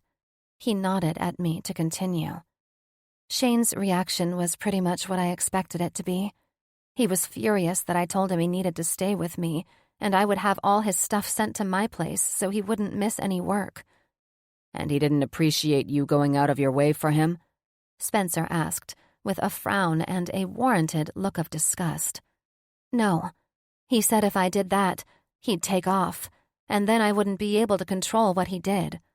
His parting words were that I'd have to get over my controlling ways if I wanted to keep you around, because no man wants to be with a controlling, meddling witch. I shook my head at the memory of my brother's words, trying to get over the pain that had lingered in my chest ever since I heard them. When he said that, it took everything I had not to fall apart in front of him. It got messy for a good minute, and I had to get fully angry at him to avoid an outright panic attack. I bit my lip hard before looking at Spencer with a watery smile. Well, it's just a good thing you weren't there because I think you would have likely kicked his ass after the fight we had, and that would have served no one. No, Spencer said, pulling his hand into his lap and running his thumb up and down my wrist. I don't think that would have served anyone. All around, it would have been a shitty situation. I could see the lines hardening on his face, an obvious sign of his anger that I'd gotten to know well in Italy due to his mother's issues. One of the reasons I've been shutting you out for the last few weeks is that I swallowed hard, thinking about how to phrase my words. I don't know what you want from me. You said you love me, and I believe you, but I don't know how to meet the expectations you have of me. It's so hard for me to understand how to be true to myself while in service to another person. Nat. I stopped at the force in Spencer's voice, looking up into his eyes and surprised by the depth of feeling I saw. There was a wealth of warmth and pain that I knew was on my behalf as well as his. Nat, I never wanted or expected you to be in service to me. I know why you might think that. I mean, what else would you expect, given everything your father said and did to you after your mom passed away? But being in a relationship with me has never been about that. I swallowed, doing my best to maintain contact with his steady brown eyes. Then what is it about for you? I felt foolish, trying to figure out what a real relationship was for the first time in my life. I didn't like feeling ignorant, but that's the best word for what was happening inside. I want to be with you for who and what you are. I know you have the shit you deal with and the stuff you've carried every day since you were a kid. I'm not asking you to put aside any of your pain or burdens. That's not what this is. I'm asking you to share them with me the way that I was able to share mine when I took you to Stephen's wedding. You were there for me every moment I needed you. It was more than I could have wished for. Watching you go head-to-head with my mother and take on her shit was one of the things that made me fall in love with you in the first place. I felt a lump swell in my throat as his words began to register. When I said I love you, I didn't mean that I would force you to tell me everything. It's not about that. It's not about me imposing my will onto you, making you do anything you don't want to do, Spencer said with a sympathetic look. It's about you feeling safe enough to tell me things, and for you to be able to share the dirty details of life without being afraid that I'll run away. I want you to trust that I'm strong enough to carry those things with you, if not entirely for you, baby. My eyes watered, and I reached up to wipe the dampness away so none of it would betray me and my stupid, softening heart. When I said I wanted you here with me, I didn't just mean for a night or two, because it's not just the sex I missed. It was you. All of you. And it's all of you that I want with me forever. I don't care if we argue, because I know we'll be able to make up afterward. I don't mind if you shut down sometimes, so long as you let me in eventually. I hope that makes sense. It does. The words came out in a harsh whisper as I spoke through tears. It makes perfect sense. I wish someone had explained relationships to me better when I was young, so I wouldn't be so quick to run away from it. It's not your fault you ran away. All you saw was shit, so you didn't know how to expect something good, he said, bringing my hand to his mouth and pressing his lips to the back of it. But will you believe me when I say that all I want is for you to trust me, and that I love you and want you with me? I nodded, getting up onto my knees. I wrapped my fingers around his neck, running them along the nape, dragging my nails through the short hairs there, and grinning as I heard the sharp little gasp of arousal I'd missed since we'd been apart. I do believe you. He looked down into my face, reaching up to drag his thumb along my chin. Does it scare you when I tell you I want you for the rest of our lives? It terrifies me, I said, willing myself to tell him the whole truth. But the thing is, it's not you that I don't trust. It's myself. That's okay, he said. I can be there to make it easier for you. Let's just take us step by step. I reached up, wrapped my arms around his neck, and pressed my mouth to his, allowing his lips to move with mine in the slow, delicious way that preceded lovemaking. Then, without removing his lips from me, he skated them down to my jaw and then down to my neck pushing me into the mattress as he covered me with his weight. I sighed in contentment for the first time in weeks as his teeth pressed into my neck. This was home to me, and it would be for as long as I could hold on to it, if I didn't do anything to fuck it up. Chapter 32. Spencer. That moment, when she came to me in the middle of the night, marked a turning point for Nat and me. Thank God we managed to move in the direction of her trusting me just enough to open up to me. After that, there was hardly a night we didn't spend together, either in her bed or mine. I was thankful she'd made the trek to my place, particularly because her place was much closer to her office, and I knew how much she loved it there. Hell, what wasn't to love? I loved the damn place so much that I decided to turn my home in the Hollywood Hills into a vacation rental spot for people looking to rub elbows with the rich and famous. I hadn't spent much time there since meeting Nat anyway. When I thought about it, that was merely where I'd spent many nights wasting time with numerous women after long nights out. As exquisite as the estate was, it only reminded me of a life I never wanted to return to again. Now, my home was truly this beach house. It's where Nat and I seemed to start this relationship, and where we were keeping it growing. Wow, all this romance had turned me into one hell of a sentimental son of a bitch.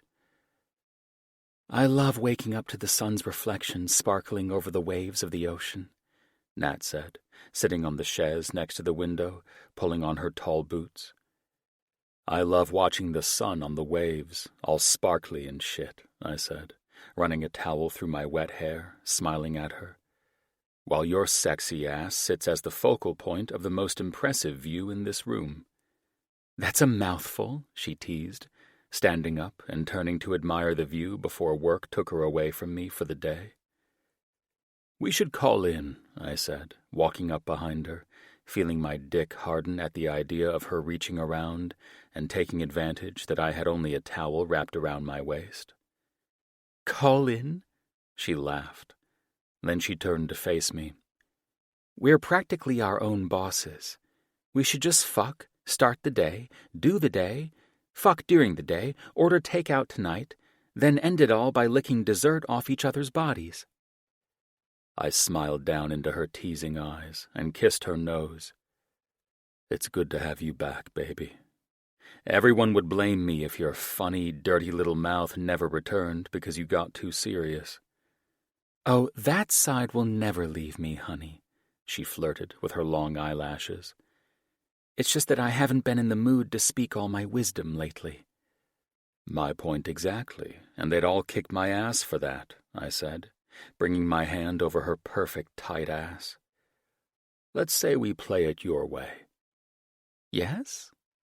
She held on to that word like the sexy vixen she was.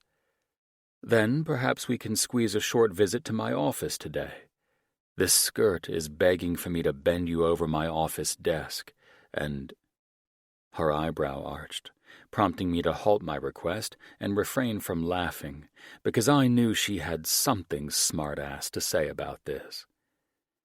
If I wanted to play the boss fucks the secretary games, I would have done that with you long ago, Mr. Monroe. But you should know that even though I like the idea of you fucking me, I'm not a woman who likes to be bent over dominant bosses' desks. I wasn't trying to play that particular game, I teased back. I was more or less trying to play the hot real estate agent who wants to fuck the VP of Mitchell and... Stop, she said, walking past me and slapping me on my ass. Now we just sound corny. I thought it was fantastic foreplay. For what? Your dick and ego? No, I'm not going to your office because you need a piece of ass. To me, that's trashy. You're adorable. You're too much, she said. I'm heading out to have breakfast with a client. Perhaps I'll think of some creative way to fuck the VP of Mitchell & Associates later. Creative way?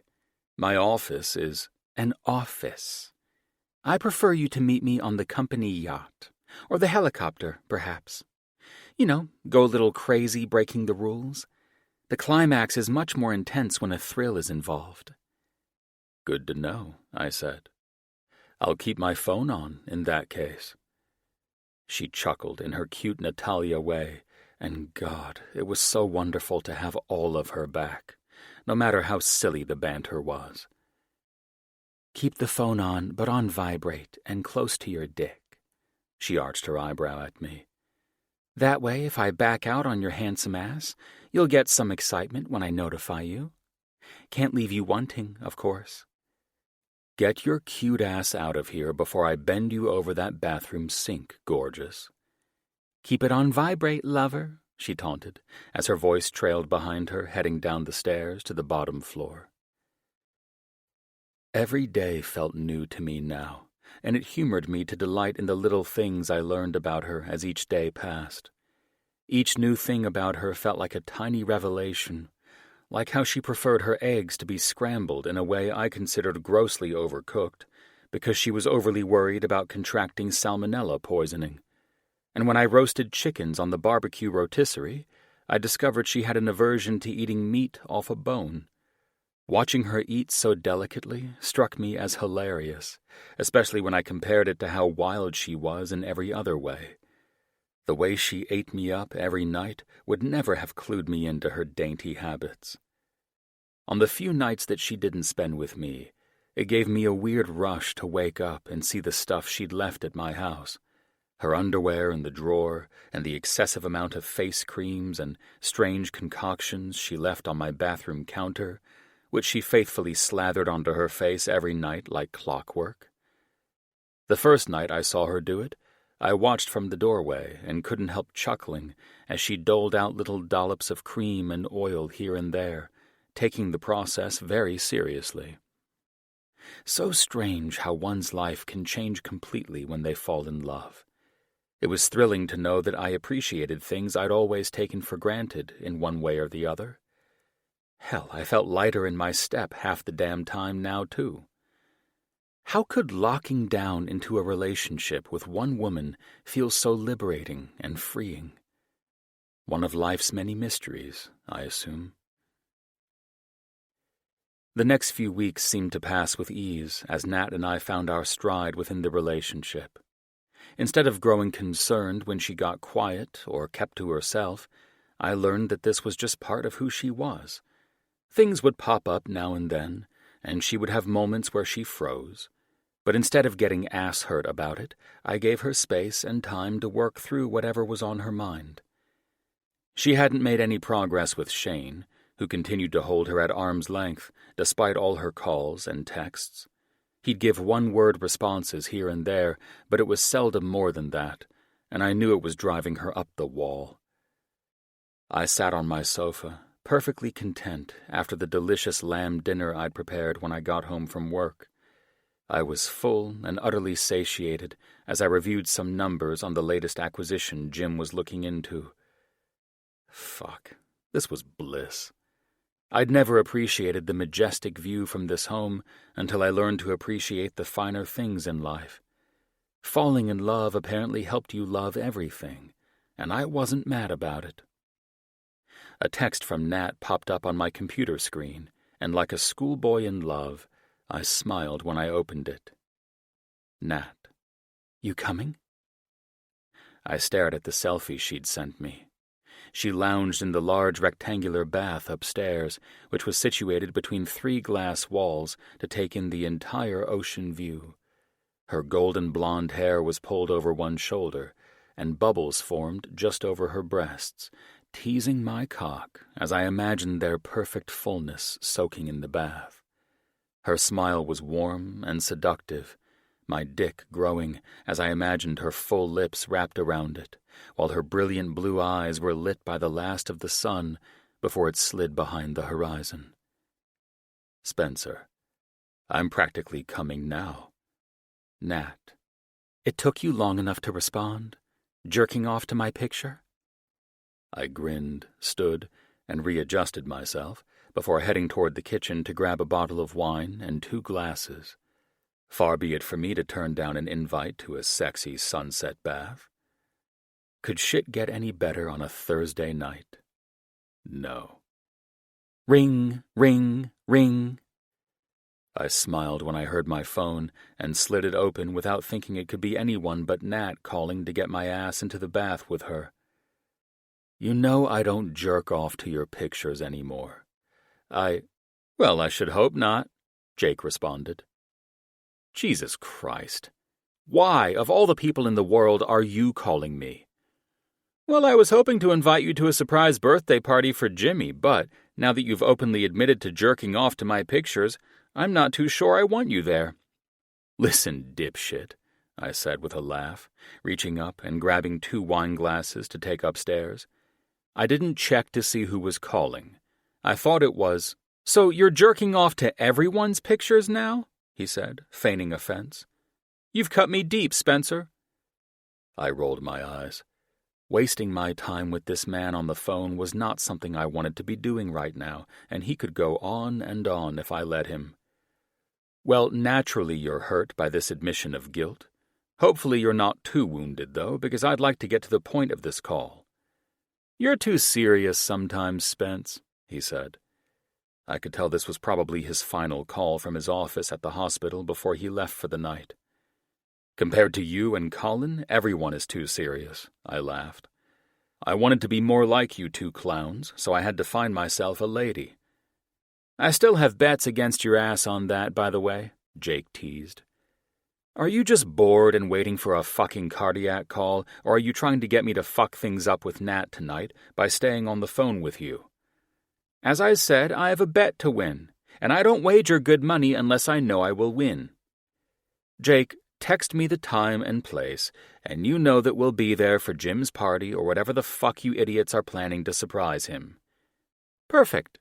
And yes, try not to forget your boss has a birthday coming up. I'll make sure I remember that since Jim's birthday must be celebrated. Hopefully the rest of the circus will be there for you and Colin. You know it, Jake laughed. Okay, buddy, I'll text you the time and place. Later, Gator. Good, we'll see you then. The call ended, and just before I turned to place some strawberries on the wooden serving tray with the wine and glasses, my phone rang again. Sweet Jesus, Jacob, just text me the... Well, that is certainly no way to talk to your mother now, is it? Of all the fucking times I'd decide to stop checking to see who's calling in, it would be today. Heidi, I answered, my tone as lethal as I felt about having answered without checking to see if it was her. What is it that you need? I need to speak with my son. Of course, that is if his wife is not around to eavesdrop on our important conversation. I would put you on speakerphone just so she could hear, because she is my wife and may listen to anything you have to say to me. I managed to pull my ass back into the whole fake marriage bit. Now that I was in a real relationship, I was more focused on navigating that part of my life correctly instead of faking shit. But I'd started this whole shit show with Heidi, and I had to manage this if I had to speak to her again. Speaking of my wife, I said, she and I are busy. I would rather deal with you later when I have the time for it. Son, she said, switching famously back into her victim role to keep me on the line. I truly need to speak with you. It's about the woman you call your wife. Her name is Natalia, and if you can't accept that, then the conversation is over. I hung up, my nerves tenser than they really should have been.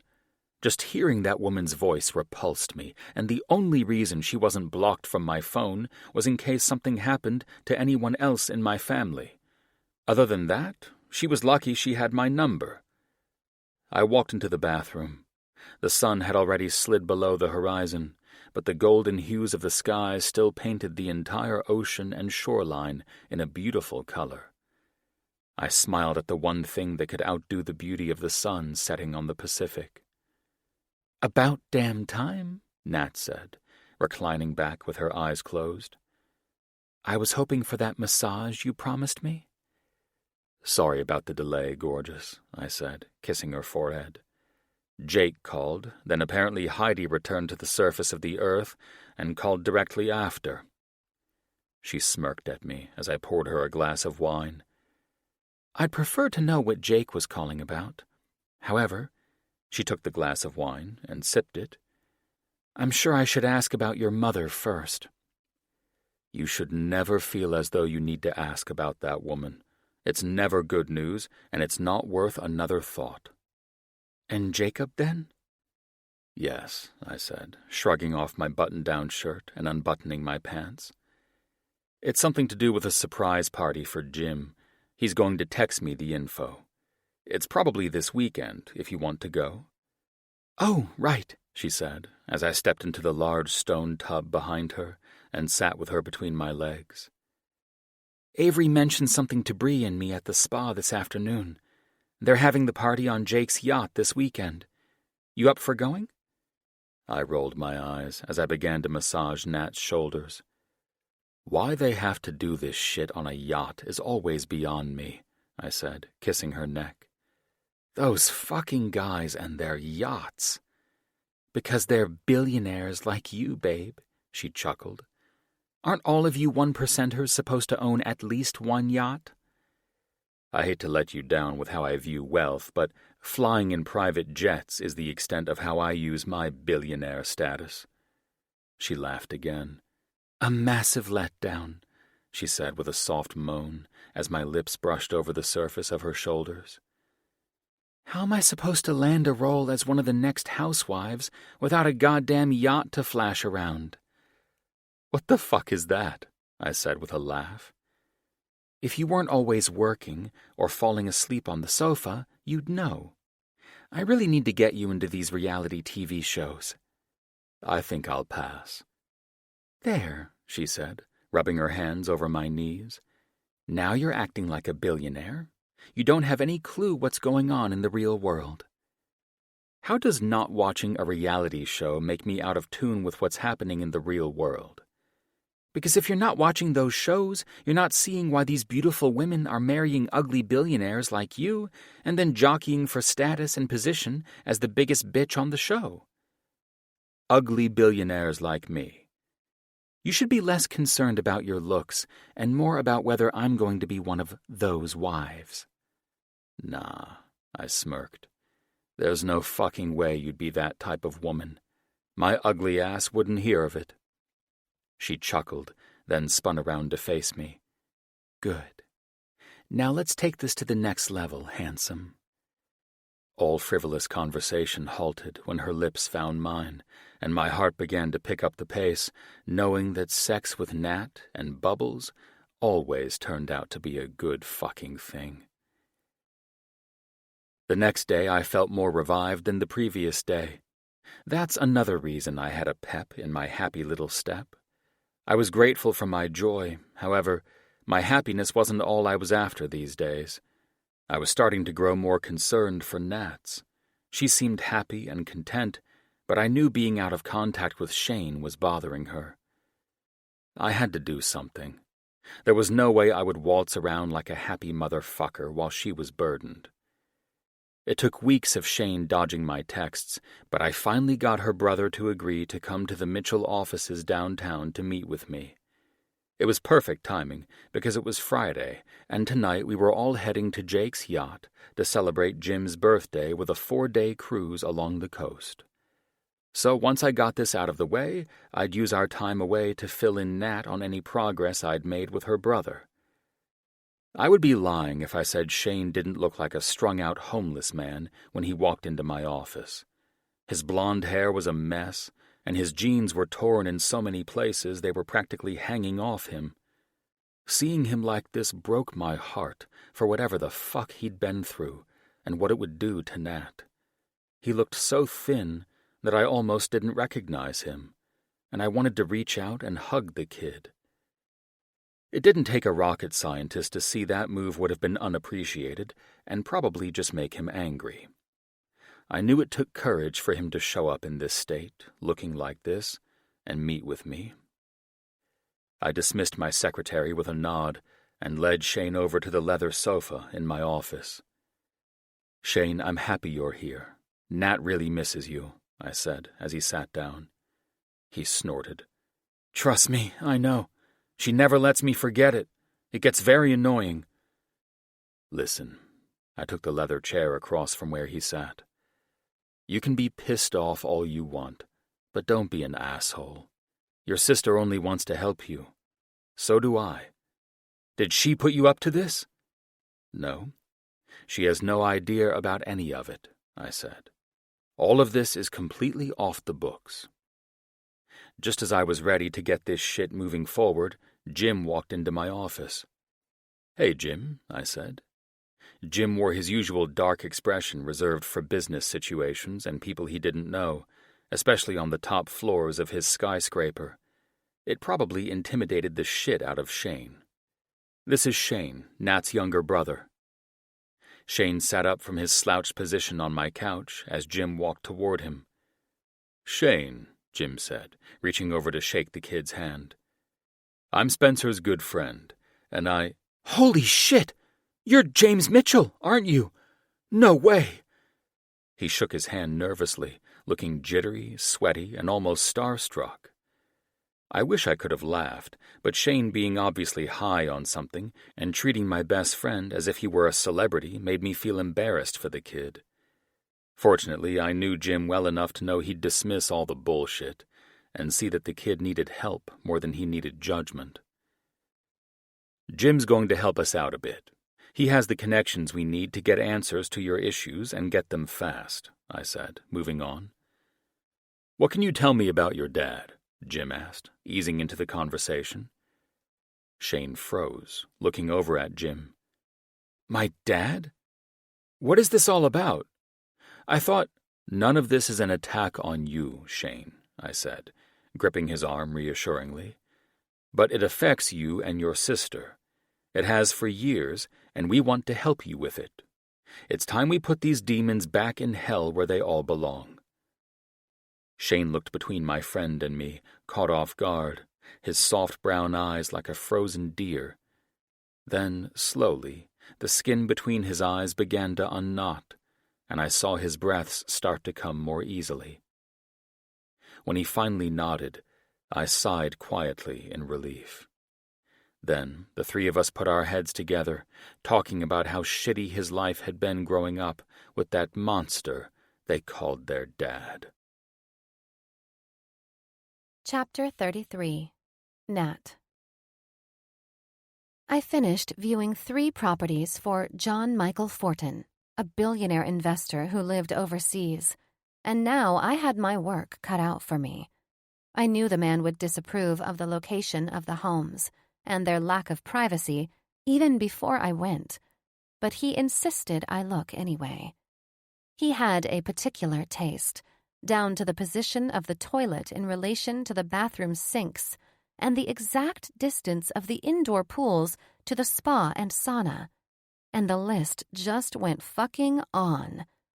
Outside of the amenities he expected to have inside his potential home, the outside was expected to come complete with tennis courts, basketball courts, infinity pool with a glorious view, and, needless to say, I was not finding anything to match his demands.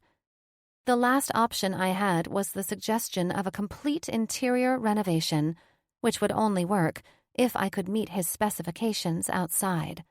So, instead of calling to tell him these houses weren't going to cut it, giving him a chance to assume I failed at my job, even though his expectations were extraordinary, I was going to get creative. I never failed at anything, so I'd be goddamned if a diva billionaire was going to trip me up. I needed to get to Spencer's place, which wasn't far from the house I was leaving, and figure this out.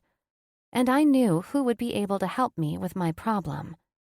"Bree," I said, after she answered my call as I pulled into Spencer's driveway. "Hey, are you okay? You sounded pissed in the voicemail you left me." "I'm sorry. I was frustrated after being let down for the millionth time today, looking for property for my client. This shit is wild. If I could miraculously find something he would like, which seems impossible at this point, the damn places are selling so quickly that I can't even get in to look at them."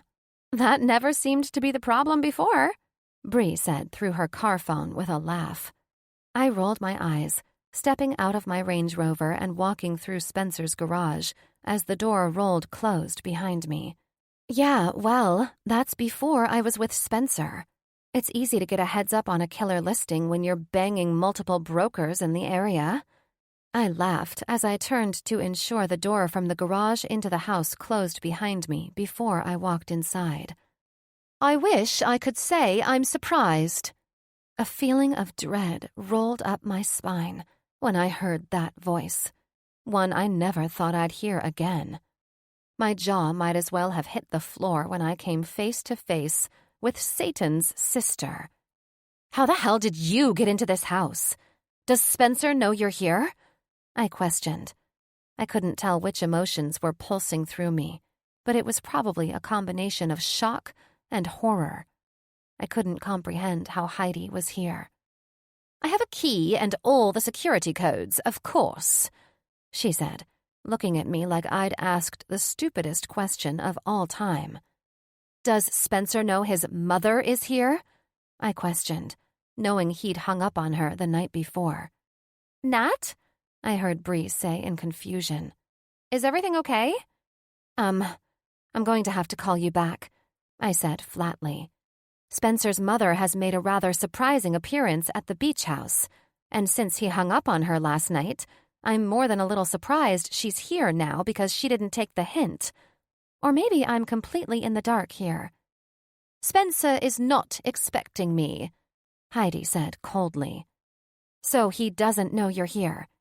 I couldn't imagine how angry I'd be if someone let themselves into my house without asking my permission. So I could only guess how furious Spencer would be, especially when that someone was your evil mother. Bree, I'm sorry, but I need to call you back, I said before ending the call. I didn't hesitate to call Spencer while standing off with this bitch. Lovely. Straight to fucking voicemail, I said. Heidi smiled. Well, I didn't expect the honeymoon phase to last long for you two, and I was right. Perhaps you can call one of those brokers you just spoke of. Listen to me, I said lethally, taking control of this chaotic situation.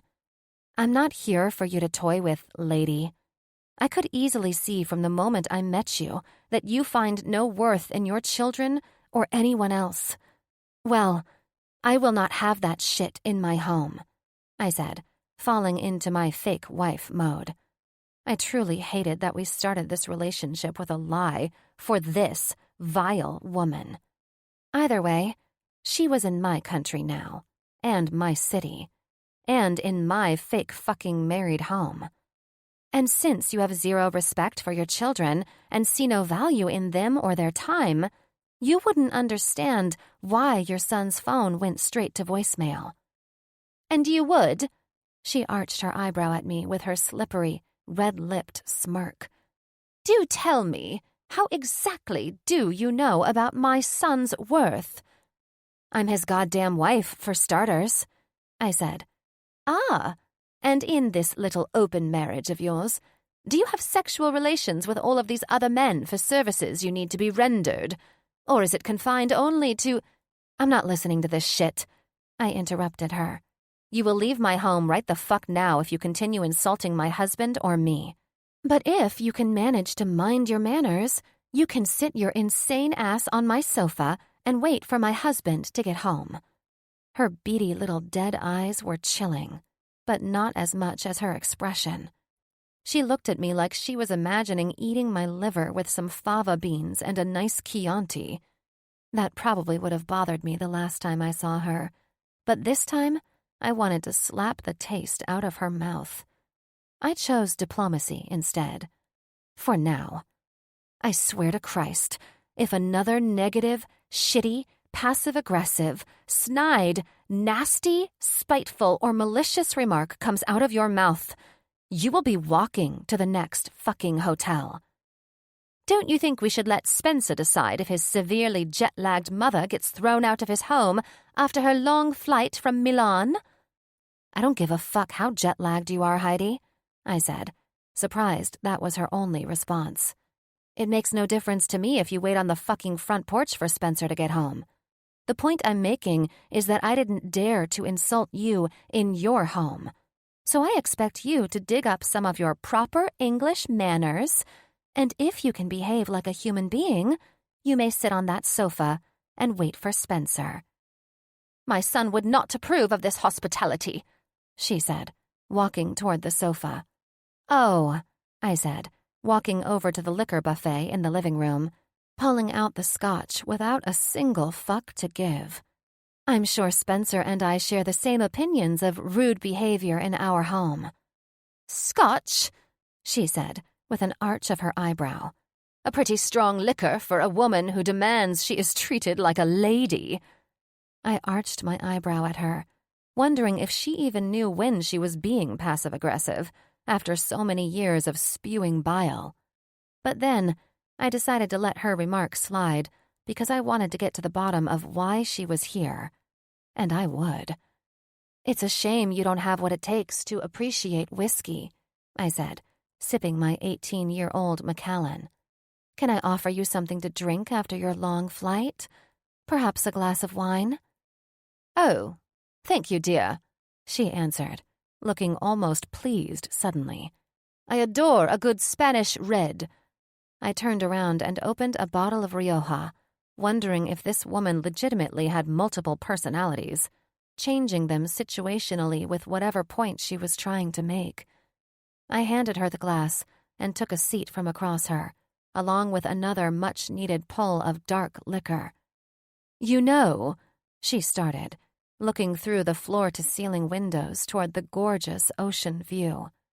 "So many people prefer hard liquor due to guilt." Then she looked back at me, where I stared at her, deadpan. "It seems that might be an affliction for you as well." Her tone made me wonder if she'd uncovered the lie about Spencer and me. Personally, I wouldn't give the secret up without shame. But this was his story, and he'd be the one who dictated how it went. I didn't care either way. "Your silence tells me I'm correct in that assumption," she said. "What assumption?" "That you're nervous in my presence. You know, guilty." She nodded toward my glass. "That's why you're drinking the liquid courage." I took another sip boldly and without diverting my eyes from her. "Well, no," I said, swallowing the warmth of the soothing liquid. "I've had a bit of a long day, and I certainly didn't expect you to be here when I walked into the doors." "Interesting," she said. "Nothing interesting about it." "Hey, baby, I'm home," Spencer called out cheerfully as he walked through the hallway that led from the garage. "Are we ready to get this motherfucking yacht weekend started?" "Oh?" Heidi said, eyes wide toward me as she turned to see Spencer's reaction to her unwanted presence. "What the fuck are you doing in my home?" Spencer said, his face dark with confusion and anger. I remained seated, knowing our weekend just went to hell.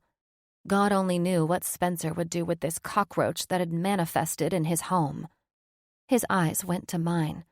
I shrugged, the liquor already working its way through my system. "Welcome home. Care for a drink, honey?" I said to him, knowing he was just as shocked as I was that his mother was here without warning, notice, or permission.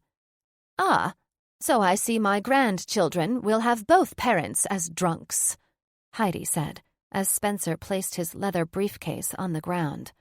He was in shock, and I wished I was half drunk already when the fucking doorbell rang. This situation might have been comical if it weren't so fucking weird. "You need to leave my home," Spencer said to her. "I'm not leaving, darling," she said. "You see, I did a little digging, and I'm not quite sure you and this woman were being truthful with me regarding your matrimonial situation." Spencer's eyes narrowed at her, and I saw something shift and change in him. "I'll get the door," I said as I stood, thankful someone was here to distract the fact that I had no idea where any of this would go from here. "If it isn't the woman we never thought would settle—" "Jake," I said, impulsively reaching out and covering the tall man's mouth. I shut the door behind me as soon as I heard Heidi call after who was at our door. I swear this woman was a nightmare that had seeped into reality. "What is happening?" Jake said, stepping back, his vivid blue eyes bright and wide with shock that I would do something entirely out of character. "Listen," I said in a low voice. "I can't explain fast enough, but hopefully you heard about me and Spencer faking a marriage, yeah?" "Of course," Jake said with a goofy smile. "And we'll never let either one of you live that down." "Good," I responded quickly, "because the devil's lover, a.k.a. Spencer's mother, is here and trying to sniff out that lie. You know, about being fake married." "You want me to play along? You know I'm down for that, but Ash is waiting in the car, and you guys are supposed to be following us to the yacht." "You're going to have to do the whole birthday shit without us," I said. "I don't know what is with Spencer's mom being here unannounced and uninvited." Jake's grin turned into that mischievous smile that came before he and the guys were about to fuck shit up. "Invite that woman along," he said. "Have you lost your goddamn mind?" "Yes," he said, with the expression of a hungry wolf. "Let's fuck with her." I arched my eyebrow at that idea and smiled my own little evil smile to match Jake's. And then I recovered my maturity. I don't think anyone will want anything to fuck up Jim's birthday, especially Spencer. "Bullshit," Jake said. "This will liven the entire night. You know that. I know that. Everyone knows that." "Yeah, well, I'm not sure Spencer will dig this shit. This woman can be evil." "You do know who will be on that yacht, correct?" Jake questioned, slipping his hands into his pockets. "Let's put this nonsense to bed and perhaps keep her out of her element long enough that she'll call for a helicopter to pick her up and take her to the airport." "Teach her a lesson?" I said, liking the idea of that more than I should. "Easily," Jake answered. "If the woman is as nasty as you say, then I say we end that and get her out of your business." "I'm not sure this will work. Spencer is pretty pissed." "I'll call ahead to everyone. We'll be ready. So bring the woman, and let's teach her that it's rude to drop in on your son and play games when he's just trying to lie to you to get you out of his life." Jake eyed me. "Listen, Nat, she's likely here to prove you both aren't married. So let her come around all of us. We'll play the fake marriage thing up for you guys and kill all her sneaky investigations." "I hate this shit," I exhaled. "Fine. Make sure everyone knows we were married in a tiny little chapel just after Easter. And that's it." "You don't want to enhance that shit a little?" "No," I said. "Keep it simple and she won't catch anyone lying. I want her uncomfortable and completely out of her element. Spencer does not want her here. And as a good wife and the good friends you all are, we'll get her to leave town as quickly as she showed up." I ran my hand through my hair. "I just hope Spencer will go along with this." "Tell him it was my idea for Jim's birthday present." I shook my head. Jake chuckled, turning to leave. "Spencer will understand without me ever telling him what our plans are. Trust me, he'll be indebted to my ass for a long time after this." "And if it doesn't work?" I said uneasily. "If it doesn't work, I have no idea how you'll get that woman out of your lives. Now, see you on the yacht in a few." He turned and waved as he hopped down the steps, leaving me standing there, tapping my teeth with my nail. I stood there watching Jake walk away, wondering if this was the worst, childish idea in the world. What a fucking ambush this woman delivered. And yet, I felt we could own this shit, and her, by allowing our friends to play this whole fake marriage game with us. If it worked, she'd be out of here, and we wouldn't have to worry about this shit anymore. God, who did shit like this? I turned and walked back into the house. I heard Spencer speaking in a low voice to his mother, and her annoying as fuck tone, talking back in response to him. "Spencer," I said with a fake smile. "I need to speak with you alone for a moment." Spencer rose, and Mommy Dearest carried a look of curiosity. "I'm sure whatever you have to say can be spoken in my presence," she started. "My feelings aren't easily wounded." Allow me to remind you that you're in our home, and not yours. I spoke before Spencer could open his mouth. And in our home, we discuss private matters in private. I know this matter is regarding my presence here. Stop. Spencer cut in before the catfight broke out. Allow me a moment to discuss your rude, uninvited arrival with my wife. Unfortunately, she had no idea that her future mother-in-law would be this intrusive in our lives. And I sure as hell had no idea you would behave this way myself. Oh, good grief, she said, sipping her wine. Go speak to each other in another room, and I'll wait out here as the reasonable person I am. Indeed, Heidi, Spencer said, his hand reaching my lower back, guiding me to the stairs to the master suite. You are quite the reasonable person. When we reached the top of the staircase, we turned and walked into the bedroom. Okay, I said once the door was shut tight. Jake wants your mom to join us on the yacht this weekend. Jake is out of his goddamn mind. No, Spencer said. I don't want Heidi being here to destroy your weekend, so I plan to stay behind with her. Well, if you have to stay behind with Heidi, that means she's still destroying my weekend. Spencer ran his hand through his hair and exhaled. Nat, please, just go with our friends and enjoy yourself. Don't make this harder than it already fucking is. That is a hell of a fucking thing to say to me, I said. No, you're going with me. We're enjoying this with our friends. It will be harder to do this separately than together, and we'll even have our friends help to drive home our little marriage lie. She's only here to catch you and me in this lie, I presume? You presume correctly, he said. My mother has never done something this insane, showing up on me like this. Of course, it's only because she's trying to catch me doing something. Or not doing something.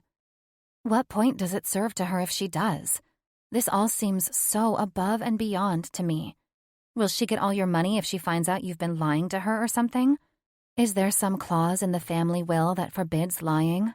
He smirked. No, she's just trying to get you to run as far as you can from me. Seriously, she wants me settled down with a woman she can use to manipulate to have access to my money and steal the personal freedoms I fought for to keep her out of my life. Yet, here she is in your life, and I'm married to you. She's already manipulating things, and you are falling for it, not me. How the fuck am I falling for anything? By sending me away to deal with her on her own, when you have an opportunity to allow your friends to help us end her curiosity about the marriage. If you try to take this on yourself, she will never stop, and she will keep on like this. His face twisted into a look of defeat. Fuck, he said, looking out the windows. You're right. I always am. I smiled and crossed my arms. Let's just enjoy that we have amazing friends who love to give bad people hell for trying to destroy the peace of others. This can go any fucking way. You know that, right? I need to know if it is really that horrible if she finds out that we're truly not married. No, it's not, he said. However, at this point, I'm holding on to my pride. I just don't want that woman to know I gave her so much power in the situation by lying to her about my marriage. Fuck. If she knew that... She would see you as weak and scared of her? Exactly. He let out a breath.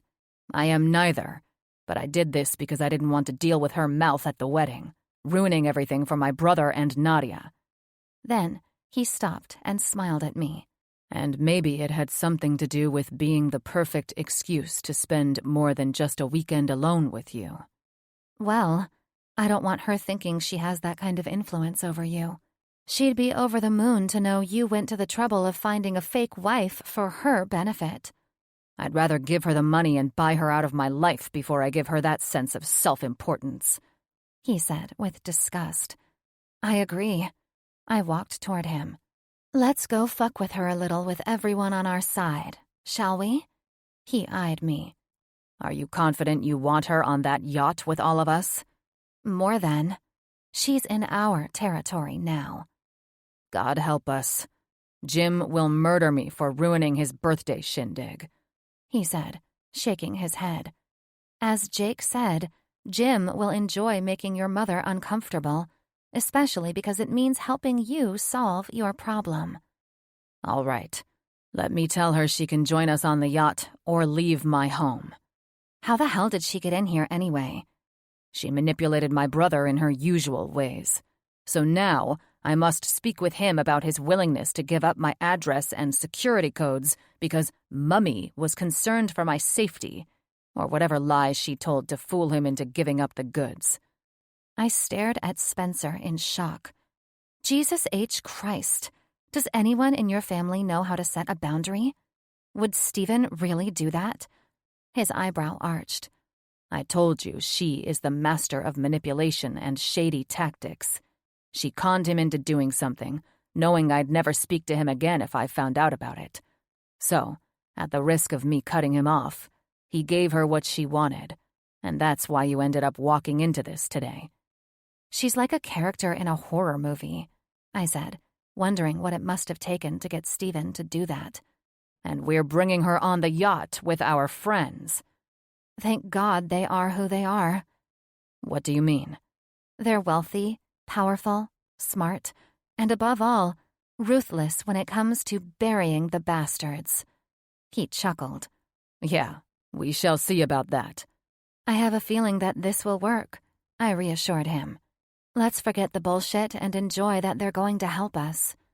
"Well then," he eyed the bed where my suitcase lay opened. "if you're finished packing, I will call a driver on my way to tell Heidi what's happening." "I'm packed," I said, walking over to my suitcase and zipping it up with a smile. "Now let's go enjoy the weekend, husband." Chapter 34.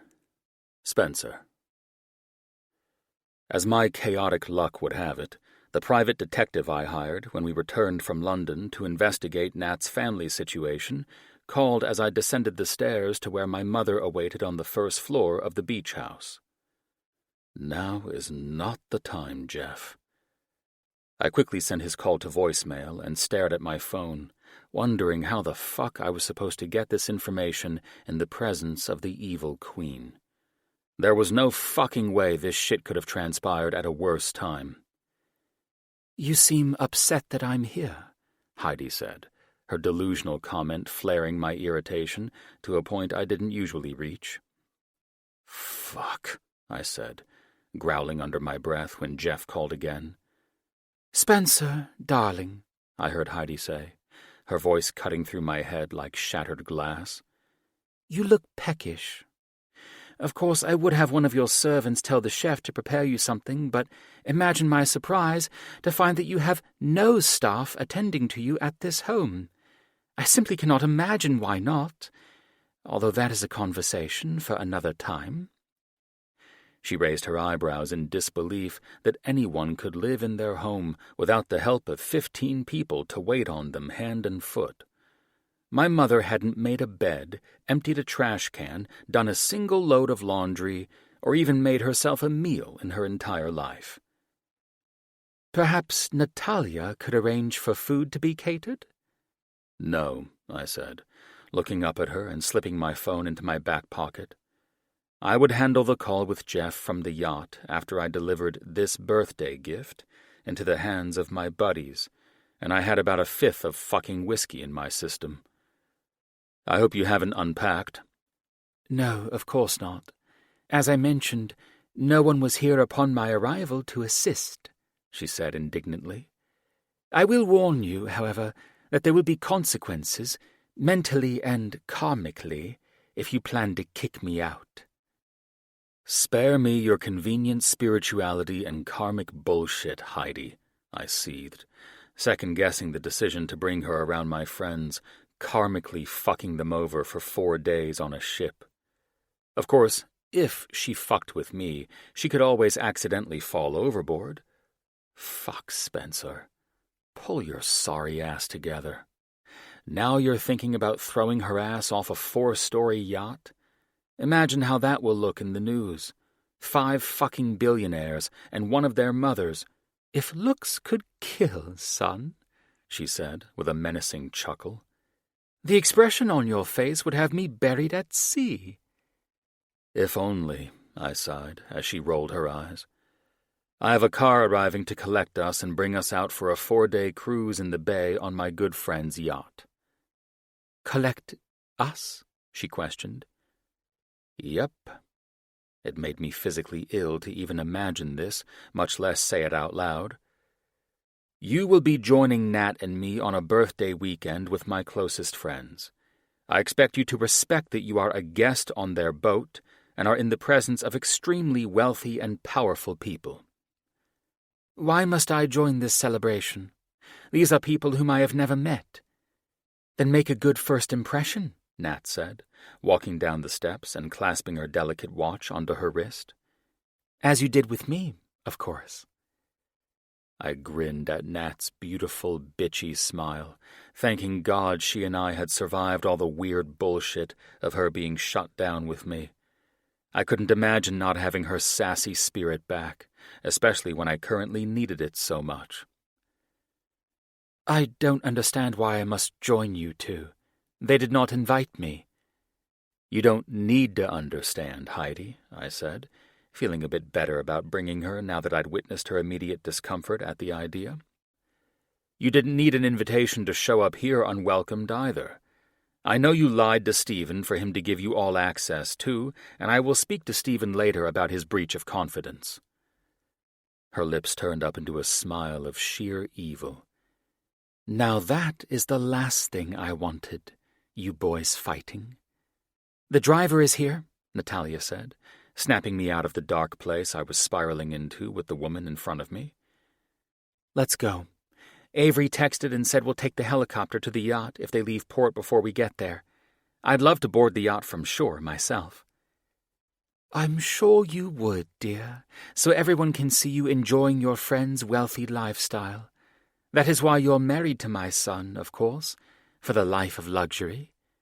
"Not another word, Heidi," I growled. "I'm serious as fuck when I say that your rudeness toward my wife will not be tolerated. So if you have manners, now might be the time to start using them for once in your pathetic life." We boarded the yacht just after 8 in the evening, and with the warm reception from my friends and the ladies taking Heidi and Nat into their possession, I felt the last couple of hours of chaos fade faster than the booze could have worked to calm me down. "Nat and Heidi seem to have formed a picture-perfect mother-in-law and daughter bond," Colin teased. I took another sip of my bourbon, allowing the crisp night air of Southern California to breeze through my hair, and inhaled the salty fragrance of the ocean before responding. "I swear to God I never meant for this shit to follow me out here," I responded to Colin, where he'd caught me at the bar. "Yet here we fucking are," he smirked. "Listen, Jake filled us in. Your mom will likely behave herself or find herself locked in a stateroom crying into her mink coat." "That's what I'm concerned about," I said. "I don't need her shit anywhere around my friends or me. This is fucking ridiculous." "Oh, chill out," Cameron said, his smile mirroring Colin's. I grinned at him and Colin. "So the 2 top neurosurgeons are going to solve all my private family issues, and I have nothing to fear with that woman embarrassing Nat or me tonight?" I took another sip. The reality of Nat and I finally getting along well, our relationship moving smoothly before this blasted me tonight, was a reminder that I was scared shitless that Heidi could fuck it all up. Why the fuck did we bring her along again? "It's Nat, man," Cameron reminded me. "I've yet to meet any woman who can shake her. She's fucking impervious to people trying to cause any kind of trouble with her." I smiled, appreciating Nat's beautiful smile from where I stood, then looked back at the 2 men standing with me. "Natalia has already had enough of what my mother has to offer. Trust me on that. You haven't met Heidi, and I dread introducing you to her." "Have another glass, Spence," Colin grinned. "Relax a little. We've all got this." "It's what I'm afraid of." I rolled my eyes, then checked my phone when it lit back up again. Stephen, you fucking dick, I thought. Seeing my brother's name light up my phone reminded me that I needed to ring back the private investigator. Steve could wait for me to chew his ass out later, but it was a great excuse to dismiss myself from the stern of this yacht for a short time. I walked over to where Nat stood with the ladies. Shockingly, they all talked pleasantly, while my mother fawned all over them. It looks like the lone wolf can't hunt alone, I thought, knowing Heidi was outnumbered in wealth, status, and intelligence. She might have come from old money, but she'd never accomplished anything alone, unlike these women. Steve just called. I'm going to speak with him for a moment in our room. Will you be okay with her while I'm gone for just a moment? Nat turned and walked me toward the door leading to the ship's interior. Listen, she started. Don't start feeling like you need to babysit my emotions around your mother. It's not you that I'm worried about babysitting, if that is how you see it. Although I haven't forgotten how she got to you the night of the wedding, and you never told me why. It was nothing. I was just starting to fall for you or something like that, I'm sure. I was vulnerable, and she said the right thing at the right time. I was fine then, and I'll be fine now. Nat, I went to argue. She's calculated. I know that. She leaned up and kissed my chin. The night of the wedding, she just struck a chord at a time when I wasn't expecting to be deep into my feelings. Don't worry about that now. Go and do what you've got to do. Nat winked and walked away, leaving me to stare at her graceful figure and the perfect way she held herself, as if she were the owner of the yacht and not Jacob Mitchell. I blew out a breath, my stress flowing out with it, and I walked into the yacht toward the elevators of this floating palace. Thank God I was calmer, most likely due to the liquor and the delicious fragrance working together to soothe my frazzled soul. At least I could think now, and that's exactly where I needed to be to hear whatever Jeff had to say. I rang him back and was relieved when he picked up my call on the second ring. Jeff here, he said. Hey, it's Spencer Monroe, I started. Sorry, I'm just getting back to you, Jeff. A lot of random shit came up today. I don't mean to disturb your Friday night. Has anyone ever told you you're pretty high maintenance, Monroe? His low, rough voice came down the line. Yes, I responded. My girlfriend loves to remind me. That's the same girlfriend whose dad I'm working on?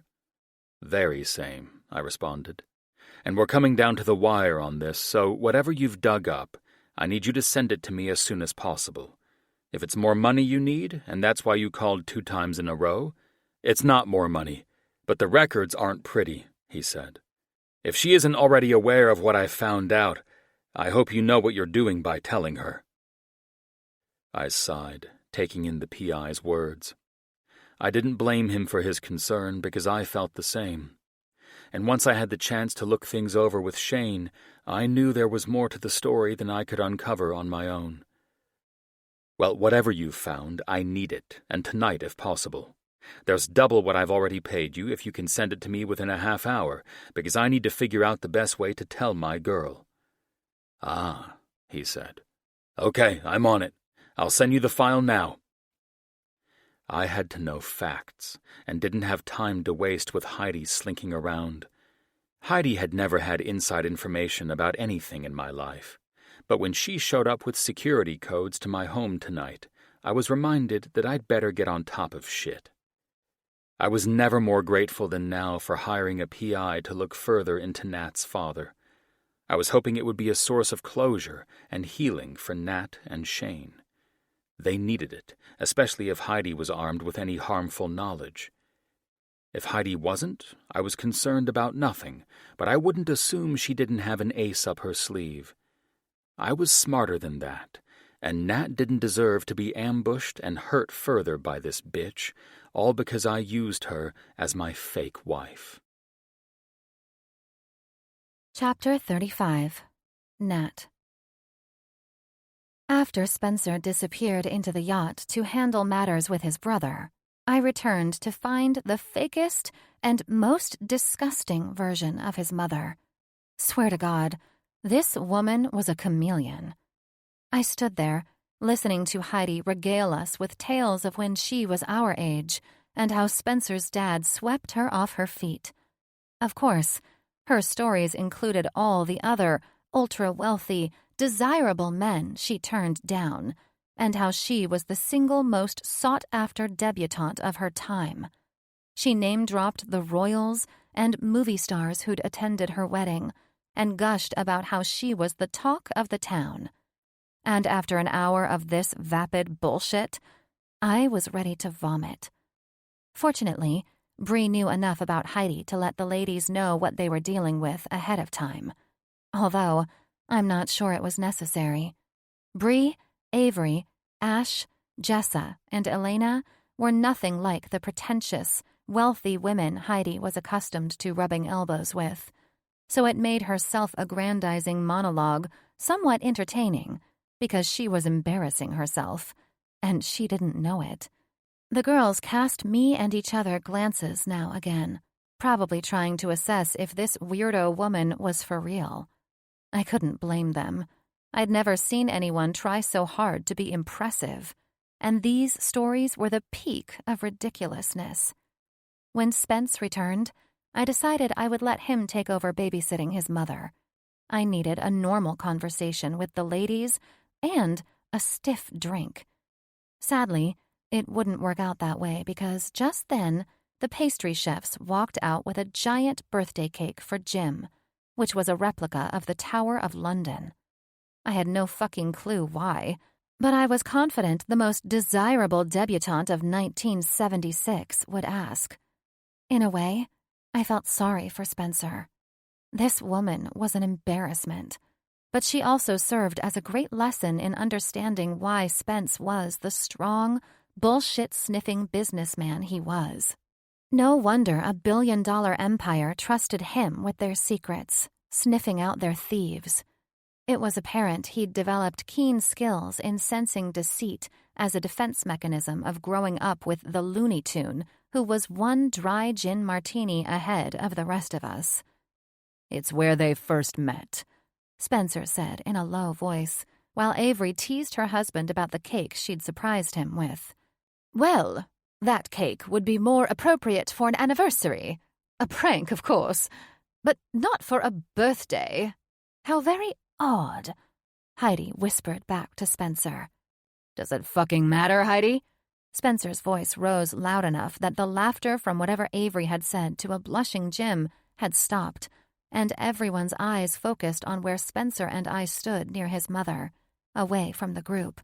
"It's a small group of friends celebrating a birthday. That's fucking it."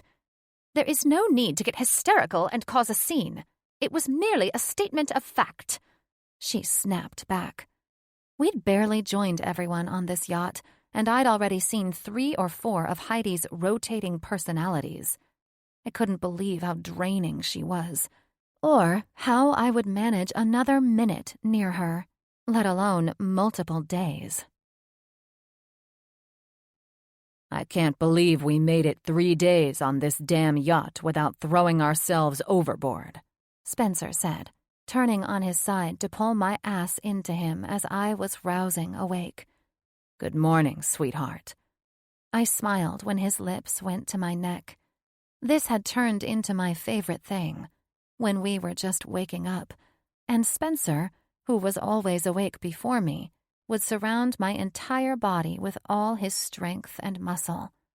I felt safe, loved, warm, and protected in his arms. Me neither. Remind me to thank Jake later for paying his pilots to stay aboard just in case we need to emergency airlift your mother off the yacht. I felt Spencer chuckle. "I have to wonder if he did pay them to stay on board after tying down that chopper because we were bringing the Wicked Witch of the West with us. However, I think it's on standby because the real mothers on this yacht want instant access to shore in case any of the children come into trouble." "True. And regarding your mother, she's not the Wicked Witch," I said, turning to face him. "She's the devil's concubine." He chuckled and kissed the tip of my nose. "Oh, I don't think Lucifer would ever allow that. He's probably terrified of her." I couldn't hold back my laughter. He was probably right. Once Spencer and I enjoyed our usual wild morning sex, burning enough calories to replace a workout, we were showered and headed to breakfast 10 minutes late. Of course, I was sure Heidi would have something to say about that, but I couldn't care less. Tomorrow was our last day on the yacht, and I didn't want any of the weirdness from the previous night to ruin what little time we had left to enjoy ourselves. So, the plan was to visit Catalina today, and I eagerly looked forward to it since I'd never been. Who knew? Maybe we'd accidentally leave Heidi there. God, I hated that this woman brought out the murderous, all-around hateful bitch in me. Honestly, the negative thoughts I kept having about her were becoming increasingly dark with each passing hour since she'd appeared on Friday evening. "Good morning," Avery said, walking past us toward the elegant dining table. "You two are so cute. You look like you're enjoying a honeymoon. She rolled her icy blue eyes and grinned. "Your second honeymoon?" Jim eyed Avery's slip-up with a grin of his own to match mine and Spencer's. But then his expression went dark when he looked over at Heidi. She sat at the table smugly, slicing into her fruit, and eyeing us as if we were to be strung up at high noon. "Is everything okay?" Jim asked her, not wasting a second. Heidi met the most serious man of the bunch with an eyebrow arch, as Spencer's hand tightened around mine. He was picking up on the same shit that everyone around the table was sensing, waiting for this pleasant morning to go sideways. Heidi's true menacing self was about to emerge, and the sick feeling in my stomach told me I was the one she was about to sink her fangs into. "Everything is perfectly fine." She slowly set her fork and knife next to her plate and folded her hands. "Though, I'm curious why all you brilliant men, my son included, think it's appropriate for me to be entertained by such childish, foul-mouthed doctors and CEOs. "That's enough," Spencer ordered. "No," Alex said. He was the silent but deadly type, primarily quiet compared to his friends. But when he spoke, he was brutal. "I want to know why you believe us to be childish." His dark eyes, coming from his handsome Johnny Depp look-alike face, were enough for me to remain silent, hoping that Heidi would excuse herself. But she wouldn't. Instead, she used his question to fuel her fire. "You entertain lies, and you believe I am foolish enough to as well," she said, picking up the linen napkin from her lap and dabbing the corners of her mouth before continuing. "Spencer and his girlfriend, Natalia, have conned all of you into lying to me. Who knows, perhaps you all enjoy being lied to as well?" "What the fuck are you talking about, lady?" Colin spoke up, his wife, Elena, nudging him in the side with her elbow, hoping not to bait the woman more. "Why do you think we'd give 2 fucks to lie to a stranger?" "Oh, I'm sure it's something you're quite accustomed to, Dr. Brooks," she mocked him. "I'm confident that as a neurosurgeon, it is part of your job to deceive, give false hope and such." "You've said enough, Heidi," Spencer said, taking control of the conversation. The woman was currently out for my blood, and anyone who spoke now would have their words used against them. "You've officially worn out your welcome after these insults, and I think it's time you remain in your room for the remainder of the—" "Come now, Spencer. I'm not trying to insult anyone more than I've been insulted. But now, it's time for the truth to emerge finally. Isn't it? This goes beyond silly lies of matrimony," she said, looking directly at me. I remained silent, not knowing where this was going, and not wanting to either. "Nothing to say?" she hissed at me. I fixed my gaze on her with as much venom as I could muster, trying to match her force with my own. "I'd like you to say what you've come across the world to say, and then you can promptly return to where you belong," I said. There was nothing this woman could reveal that would bother me. So the big secret was out. She knew Spencer and I weren't married. Whoop-de-fucking-do. It wasn't exactly a scandal, in my opinion. What could she have discovered that my friends already didn't know about me? That I'd enjoyed a plethora of sex partners throughout my life? Or that my brother was a drug addict? My dad was a dick? The whole world already knew all that. "Disrespect comes so easy to you," she murmured, shaking her head as she fixed me with a look that hid nothing of what she thought of me. "Didn't your mother teach you any manners?" "Oh." I saw the evil glimmer in her eyes as she pretended that she'd accidentally brought up the most painful thing in my life. She brought her fingers to her mouth, covering it as if she were embarrassed. But I could see the hideous happiness in her eyes. "Forgive me. I seem to recall that she passed on when you were quite young. Is that right?" "Well, you did your research," I said, everyone's eyes on me. Spencer remained silent after my eyes pleaded with him to allow me to end this entire charade between his mother and me. "Indeed, I did, girl," she said with disgust. "I also learned that your mother's passing has to do with why your brother is such a cock-up." "Mind your words carefully, Heidi," Spencer said, clenching his jaw tightly. "Rest assured, I have no compunction about calling the police about you intruding into my home. There are plenty of ways to restrain you from being in my presence, for entering my home without my permission." "My dear, you might not think much of me, which is why you're resistant to the truth I will reveal." "I've had enough of your threats," Spencer interjected. Now, Heidi said, reaching for her glass of water. "There's no need to leap to presumption. I believe you'll change your mind once I've had my say."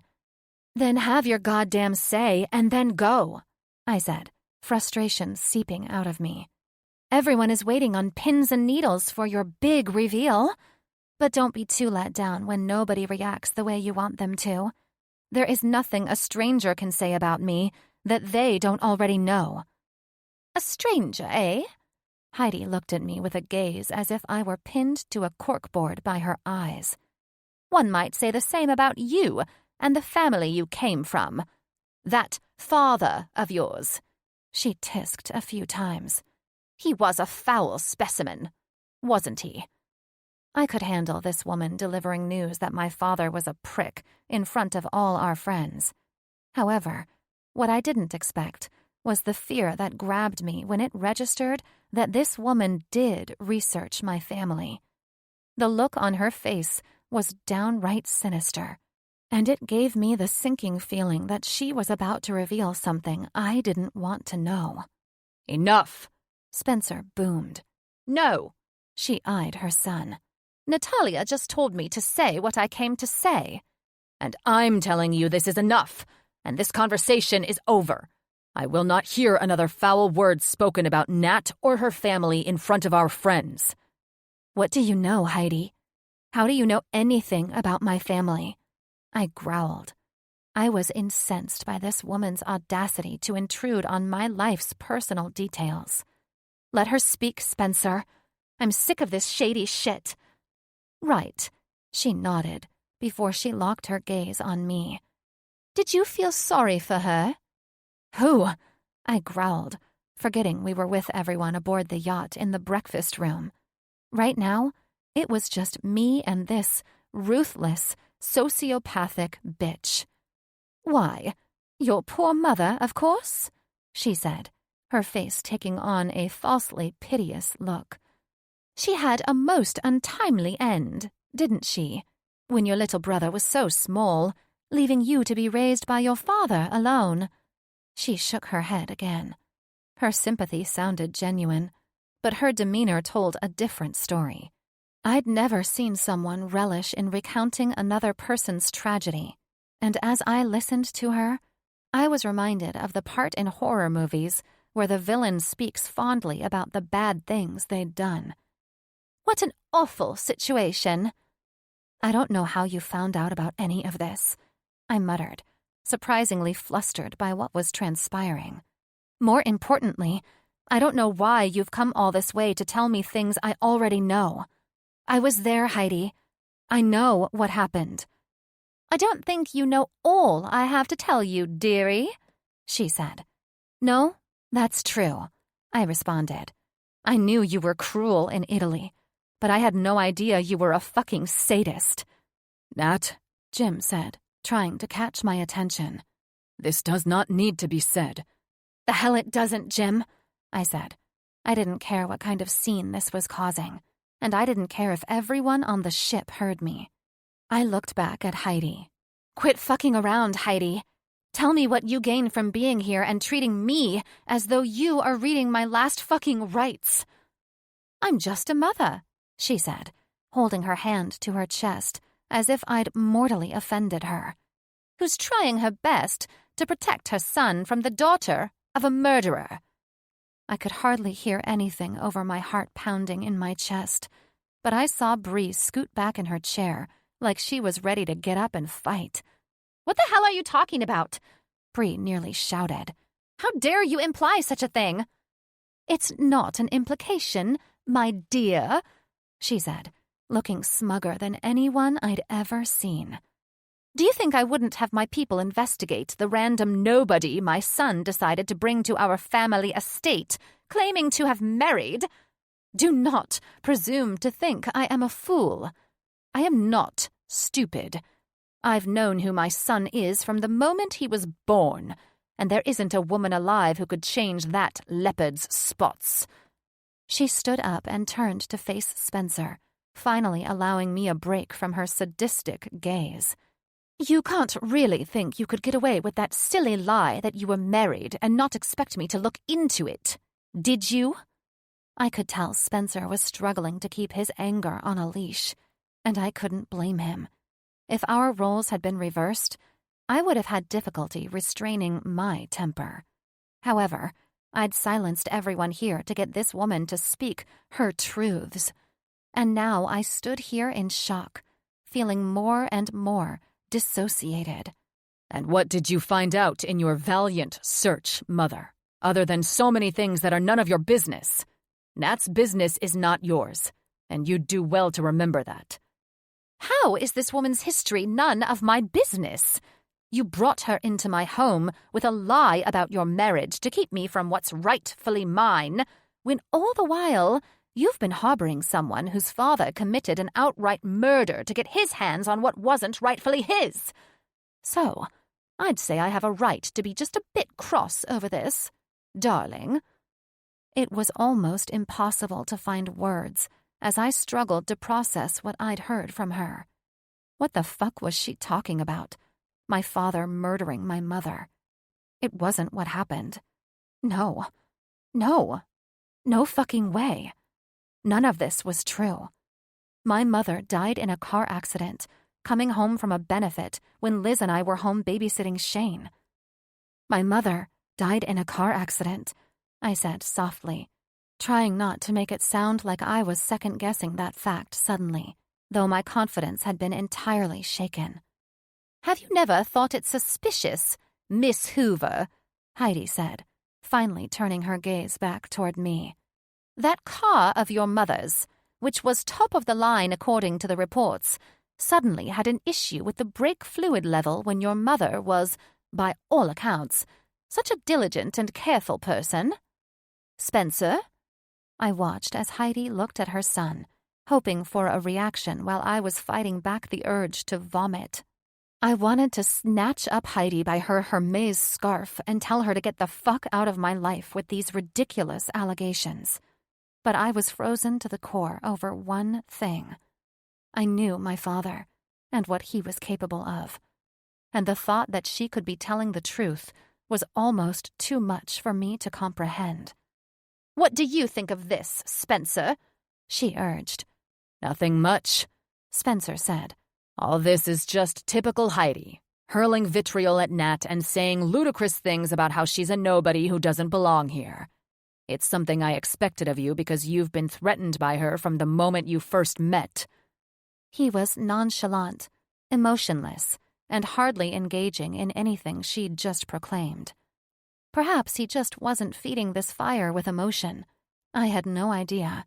and I couldn't pull myself together enough to care about anyone's reactions. "Ah!" Heidi held up one finger as though she'd hit upon a jackpot. "Yet, you say nothing about the allegations about her father."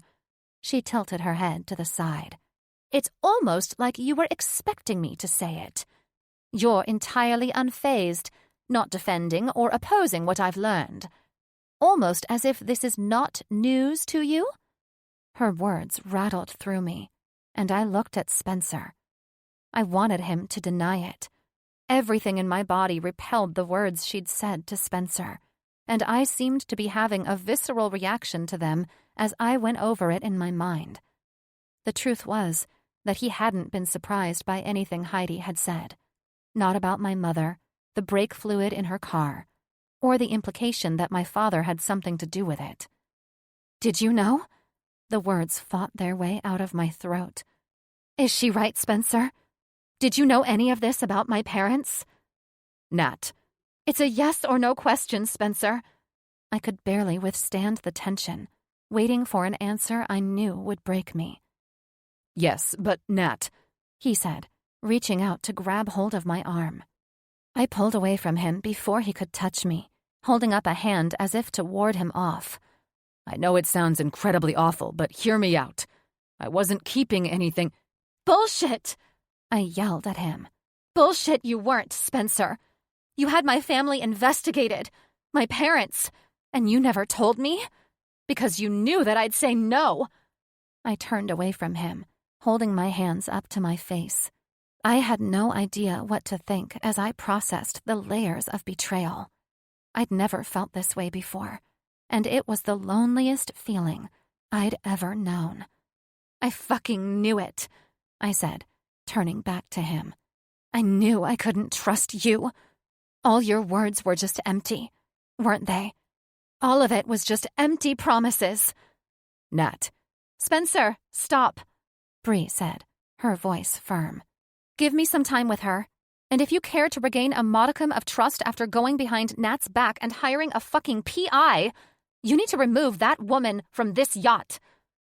It was all fucking burning to the ground around me as I heard voices in the distance, and I struggled to get out to the deck for fresh air. If anything, I wanted the fuck off this ship and away from everyone. I'd never felt more betrayed, used, and played in all my life. He'd hired a private investigator to investigate my family without my permission or knowledge? What kind of arrogant, disgusting, wealthy fucking pig does that? I know. Spencer Monroe. Fucking bastard. Chapter 36. Spencer.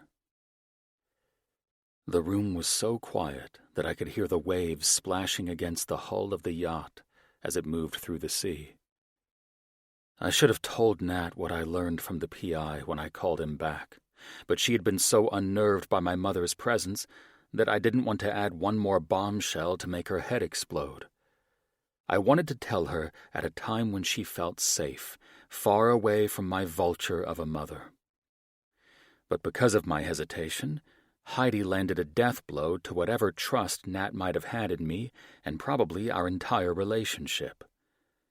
As much as I wanted to blame my mother for this, I was responsible. I'd hired a private investigator without telling Nat, and from the look on her face, that hurt worse than the delivery of the news of her parents.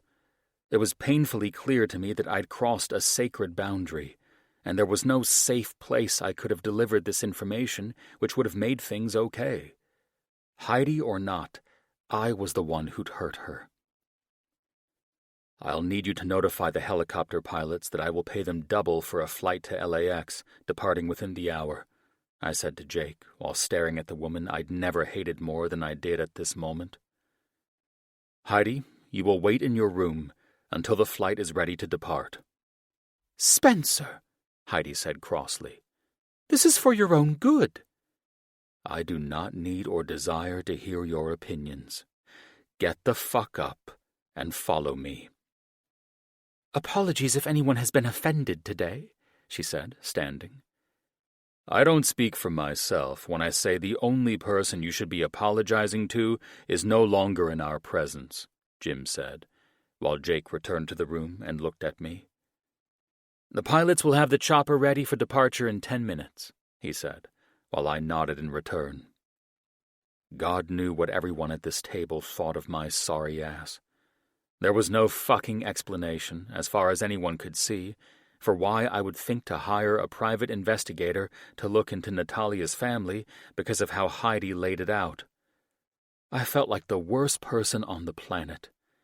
Luckily, my friends were understanding, and we could all talk about what had happened. We were all a bunch of screw-offs, but we were friends, all of us. And that included their friend I'd hurt, Natalia. I guess when they all wagered that I would fuck up this relationship, they didn't put their money on this being the way it happened. You are making this a much bigger issue than need be, Heidi said, while I walked alongside her silently and full of blistering rage. I understand that embarrassing you in front of your friends has most likely upset you. Not another word, Heidi, I said, stiff and unable to diffuse my rising anger. You will board this helicopter, and it will take you to the airport. If you want to call Marco, Vincenzo, or whomever your assistant is these days to arrange a private jet, you should get busy doing that. Or you can take the red-eye to Milan or sleep in the fucking airport for all I care. What happens to you now is of no interest to me. I wish never to see you or hear your voice for the remainder of my life. Don't you want to know how I learned you weren't actually married? She continued, ignoring everything I'd said. I don't give 2 fucks how you figured that out, I said. It was merely a way to distract you so I could enjoy Stephen's wedding without your incessant bullshit. I honestly do not care that you learned I deceived you. The only person I care about is the woman you hurt for reasons I am not diabolical enough to understand. She doesn't belong in our family, she persisted. She's not in this family, and after today, I can't imagine she'd ever lower herself to join it. You insult us, she said. You're the most delusional woman I have ever known, I turned to her. My father may have chosen to marry you, but I am only attached to you through genetics. That is all. Once I am assured that you're on the next flight out of the country, you will forever be only a memory. We are done. And if the rest of the family, if they determine you are wrong to cut me out of your life? Nonna? Becca? I stopped just before exiting the room and looked at her. The problem with you, I started, is that you're careless with the people you piss off. Natalia will do nothing to me, I assure you. I grinned with the menacing spirit I currently felt. Oh, that's not the person I'm referring to. You see, my job in life, which has made me an extremely successful man, is to sniff out the foul people within companies and to determine if companies are worthless or if there is profitable gain potential. I do this purely based on instinct and am 100% successful with my methods. Which brings me to you. And when I'm done with you, every dark secret will be uncovered, and you will be begging to have anything to do with the Monroe family. You are an evil woman, and I have sensed it since I was a boy. You deceived my father and everyone else, including my grandmother. I will ruin you, Heidi Whitcomb. I promise you that. Her eyes told me everything. I was correct to assume this woman had betrayed more people than only my father in this family. For years, I'd looked the other way and ignored the issues, not wanting to put my family through the grief of following my intuition about my mother. But I didn't give a fuck anymore. I would burn this shit to the ground, leaving no stone unturned in this case. This had gone on far too long, and turning my head in the other direction, allowing this fucked-up status quo, was wrong. My father was responsible for the mess he left behind with this woman. Now it was my job to clean it up. Someone had to. And while I bragged about the fact that I could sniff this shit out and protect Mitchell and Associates from people trying to hurt the company, I should be ashamed that I boasted about that and yet couldn't say the same for myself with my own family. It was unacceptable, and because I'd let it go this far, it eventually hurt me where I never imagined I could be wounded. I would not stop until I fixed this shit, no matter how long it took. A week had passed since the disastrous bomb blew up on Jake's yacht, and I was still laser-focused on burying Heidi. I didn't have much to fucking work with, though, given that the woman wasn't stupid. She'd successfully turned my brother and me against each other, finally, and there would be no changing the final severing of my relationship with Steve. What Steve admitted to doing, giving Heidi all my security access, with only the excuse that Natalia would ruin my life, proved to me that Heidi had brainwashed my brother more than I realized. "You going to hide in here all week, or surface for air and return to your life as you once knew it?" I heard Jake say. I glanced up from my desk, setting down the final report I'd been reading from the investigator I'd hired in the UK to dig up everything he could on Heidi. I was sick with defeat, seeing that the woman had her nose clean and I couldn't legally end her like I'd wanted to. Life as I once knew it. "Which one?" I said, while Alex and Jim filtered into my office as well. The three of them stood before me like they had staged an intervention. "The one where I was aiming to live happily ever after, or the one where I die single and miserable?" "For fuck's sake," Jake said, casually sitting on the corner of my desk. "I didn't realize you'd turned into a bitch in hiding." "We should have never let shit go this far," Alex said, as he chuckled and sat in the desk chair in front of me. "And don't look at me like I'm some asshole who wants you to eat me alive just because I sat in your chair." I grinned at him. "Then don't look so appetizing for starved nerves. I'd give anything to take out my frustration on someone." Jake laughed. "Okay, Hannibal, give Clarice over there a pass, okay? We come in peace." "Let's cut to the chase, shall we?" Jim said, folding his arms and standing at the end of my desk. "You've yet to apologize to your beloved for going behind her back and putting a PI on her case, correct?" Jim was the only man I would allow to get away with this shit in my current mood. "Let's start with that before we help you out of this state of depression you found yourself in." "I don't need help with anything," I insisted. "Seriously, if you can't find a way to bury my mother and put her ass behind bars for what she did on the yacht, there's not much better you can do." "Spare me the dramatics," Jake said. "These guys wouldn't let up until I pulled my shit together. Own your part in this, man. Your mother didn't make you sneak behind Nat's back and pull some fucking entitled rich boy move. That shit is on you." "Fuck that," I said. I firmly believed this would not be happening if it weren't for Heidi. I planned on telling Nat about the PI, trust me. I had no intention of researching her family with— "I'm going to stop you right there," Alex said, while Jim poured a glass of bourbon for himself and returned to sit next to Alex across from my desk. "Allow me to educate you on something, my friend. Rule number 1 in all relationships, soulmate or not, never, and I mean never, do a little digging." He said the word with air quotes. He leaned forward and looked at me like I was a fucking idiot. "Does that even register with you? If at any point you feel the need to hire an investigator, don't date the chick." "It wasn't that, damn it," I said, standing up, turning, and looking out of my top-story window, while I ran my hand through my hair in frustration. "I was looking into her family to help her brother get some closure and help with his drug addiction. Something is fucked up about their father, and I was merely trying to figure out where it all broke down." "Being a controlling sociopath doesn't put your ass too high on the everlasting relationship scale," Jim said. I turned back to the men, my frustration apparent because I knew they weren't getting it. "I wasn't controlling fucking anything, man," I said with defeat.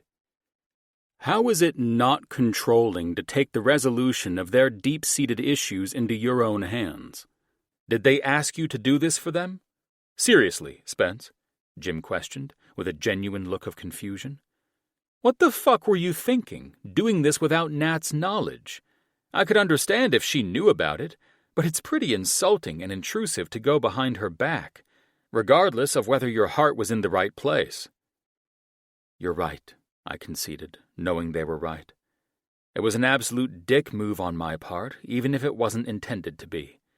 I truly had my heart in the right place, I swear to God I did.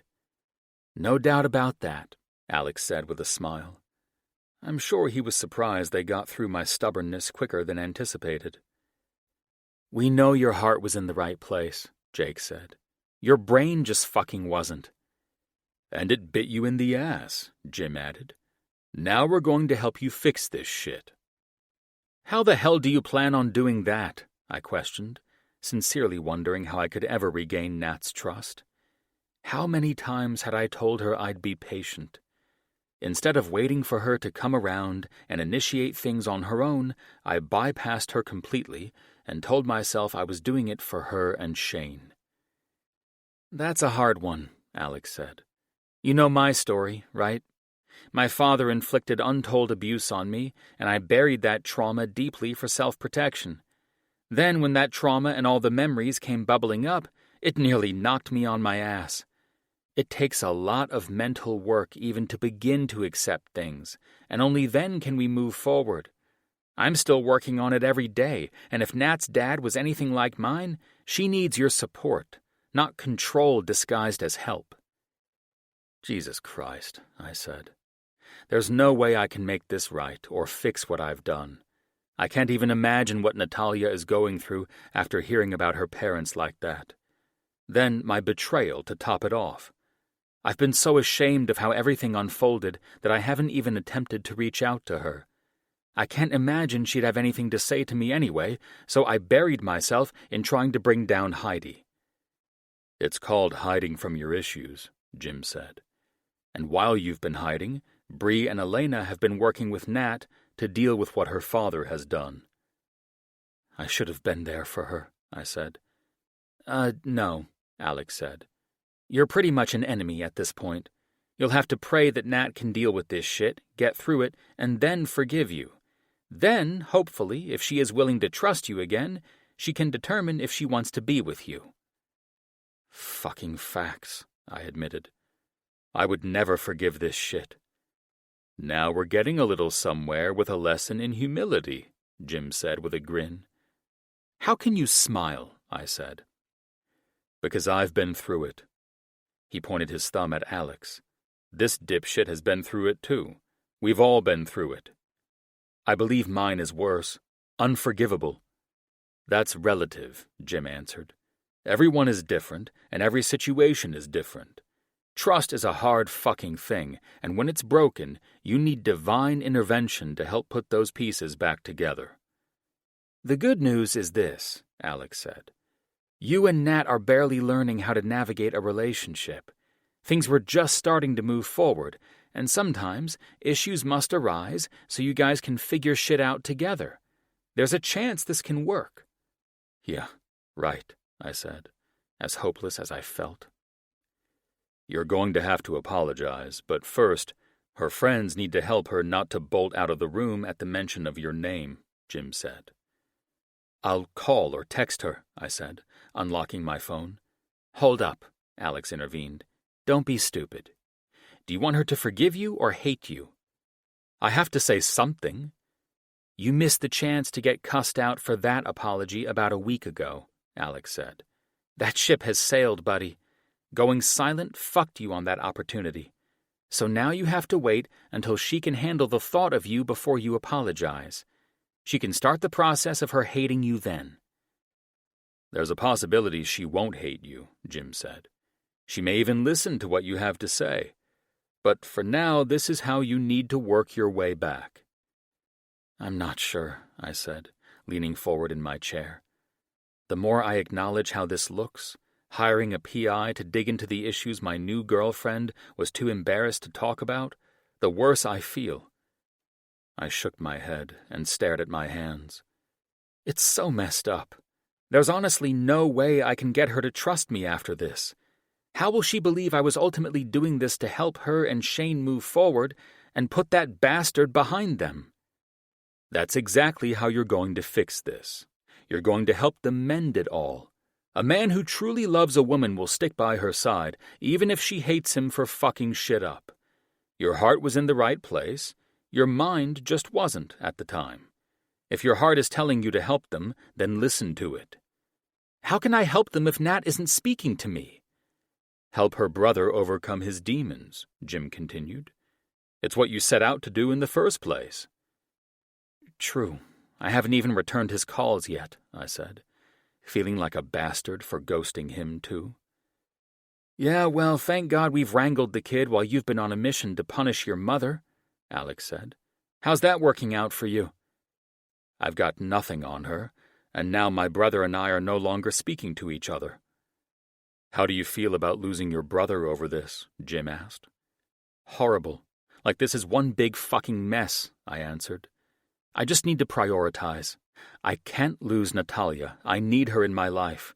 We barely began a solid relationship before I burned it to the ground. Forgiveness is a beautiful thing, Jim said, and it all starts with humility. You need to start somewhere, and I think working with her brother is the only way you'll get yourself back in her life. Then that's where I start, I said. I'll fund any program he needs.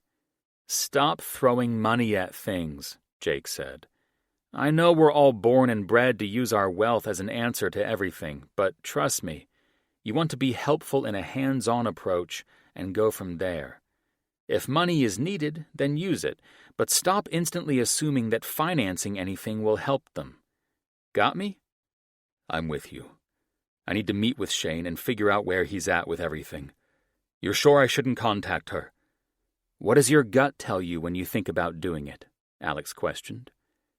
That if I don't try and reach out, then she's got nothing. She at least needs me to do something to show my heart is still with her, whether she loves or hates me. I won't rest easy if I don't. Text the woman, Jim stood, and then get a hold of her brother. And while you're working on that, let's get some dinner and talk about the Yarman Company. Right behind you guys, I said, as the trio stood to leave. And thank you. I appreciate it. We just want to ensure you're both happy, Jim said. Gotta get that lady back, Alex said, before they disappeared from my office, leaving me to pack up and pull my shit together. I knew what I needed to do. If I lost Nat, I lost her. However, I would not allow her to suffer without me trying to be there for her. I was worried that her father was her enemy, and in my determination to figure that out, I also became an enemy. Fuck. Being a fixer had bit me in the ass this time, but if I wished for Nat to forgive me, I needed to find the strength to forgive myself first. Chapter 37. Nat. I walked out of the showing with my clients, completely satisfied with how it went. I turned back and smiled at the newlywed couple who, from the looks on their faces, were already deciding which room would be the nursery. And I'm sure you're both going to want to place an offer as soon as I get back to the office, I said presumptively. I think we should probably discuss this property a little more, the young man said, daring to look at his wife for her reaction to his comment. Listen, Travis, I need to level with you since your beautiful wife here has eyes that are begging me to be the bad guy in this, I teased, glancing at her subtle nod. I looked up at the beautiful home nestled in Hollywood Hills, knowing this was the right place for them. It's got everything you want, the pool, the feel of privacy, and multiple rooms to accommodate a growing family. I could go on and on, but as we've discussed over the tour, it meets every need you both have. That said, you need to know that at least 4 other couples love this house and its amenities as much as you do. I'd worked with too many couples like this to count, and I didn't want this house to slip away from them. Now, I can get your offer in as soon as possible. I happen to be great friends with the listing agent, and I know she'll put in a good word for us. but we can't wait too long." "I know what you're trying to do," Travis said, as his wife, who owned a boutique clothing store on Rodeo Drive and could single-handedly fund the acquisition of this home and then some, clung to him, pleading for him to say yes. "Oh, you do?" I questioned with a smile. "You mean place pressure on you so you make a decision that will get you laid tonight?" Travis coughed, and I chuckled. Thankfully, these two were fun and had a sense of humor, or else I couldn't be my usual self. "Well, if that's the case." Travis eyed his adorable wife. "I assume this is our home, then?" Natasha finally broke her silence and allowed us to hear her soft, fresh accent. Her excitement was understated, but infectious. "This is the home for you," I said. "Waiting and overthinking will cost you in this market. Houses are moving fast. If a bidding war commences, it might sell over the listing price. But if you truly love it, and it feels like the place you can see yourself growing your family, that is the only guide you need. You each know what is right for you, and you don't need my nonsense to encourage the right idea." "Seems you're good with home purchasing and relationships," Travis said, bringing his wife to his side. "I would love to tell you I was an expert in relationships, but sadly, that is not my department. I can say this, though. Your relationship is what you both make it. Your home is your refuge, and something that is yours together. It's where you can shut out the world and just be together. You both seem to love everything about the home as if it fits both of your tastes, and I honestly think it's the correct decision. But only you two." "We'll offer the full asking price and go from there. Call the listing agent now because I want my wife to be reassured that this home is hers." I smiled at Travis. "Give me a moment," I said, already knowing the particulars of their financing and how to structure the deal. I'd been looking at properties for myself, on and off, for years, but I had yet to come across anything that spoke to me the way this home spoke to Travis and Natasha. It was a beautiful thing when the potential home was perfect for the couple, and I always had a sixth sense for guiding people to the right home. Call me strange, but I could feel the pull that certain people had to properties. Perhaps I just liked the idea that every house was waiting to embrace a happy family because I wanted both of those things so desperately as a child. Home never felt warm and comfortable to me. It was always a place of anguish and despair. As an adult, I'd assumed I'd never find my perfect match either in a home or with a man. But then there was Spencer. Spencer was the perfect fit for me. However, I wasn't sure I could ever forgive how he went behind my back to get answers. It was mortifying to think about him doing that. The worst part was that he hadn't bothered to tell me he was even thinking about it. I couldn't reconcile how he'd gone from being patient and understanding to making the executive decision of digging up all the dirt on my family. What kind of fucking leap is that? It was disturbing, and I'd never felt so insulted in all my life.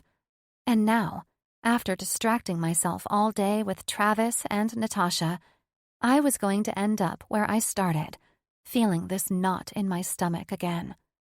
Fuck this shit. Spencer was living rent-free in my head whenever I'd let him, but that bastard could go fuck himself, along with the text message he sent me an hour ago that I deleted without reading. My sexy ass was worth more than a text after a week of going dark on me as if I were the one who massively fucked up. I reached over and turned on my classical music playlist, something I did to elevate my mood whenever I felt myself spiraling. I would not allow these particular demons to get a hold of me and destroy anything good in my life.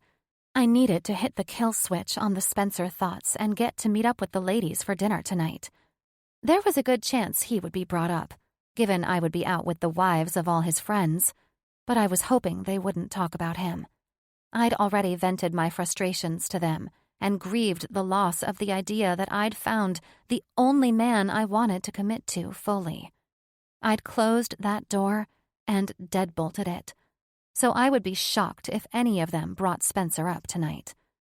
I planned to talk about my 2 successful real estate closings tonight, and I would keep the conversation there. I sipped the last of my wine and studied the bottle, debating whether I should pour myself another. Fuck it. I deserve it. Damn fine meal, ladies. And damn fine wine, I said as I poured my wine glass half full. Well, after today's successful events for you, Ashley, Jake's wife, said with a smile as sweet as she was.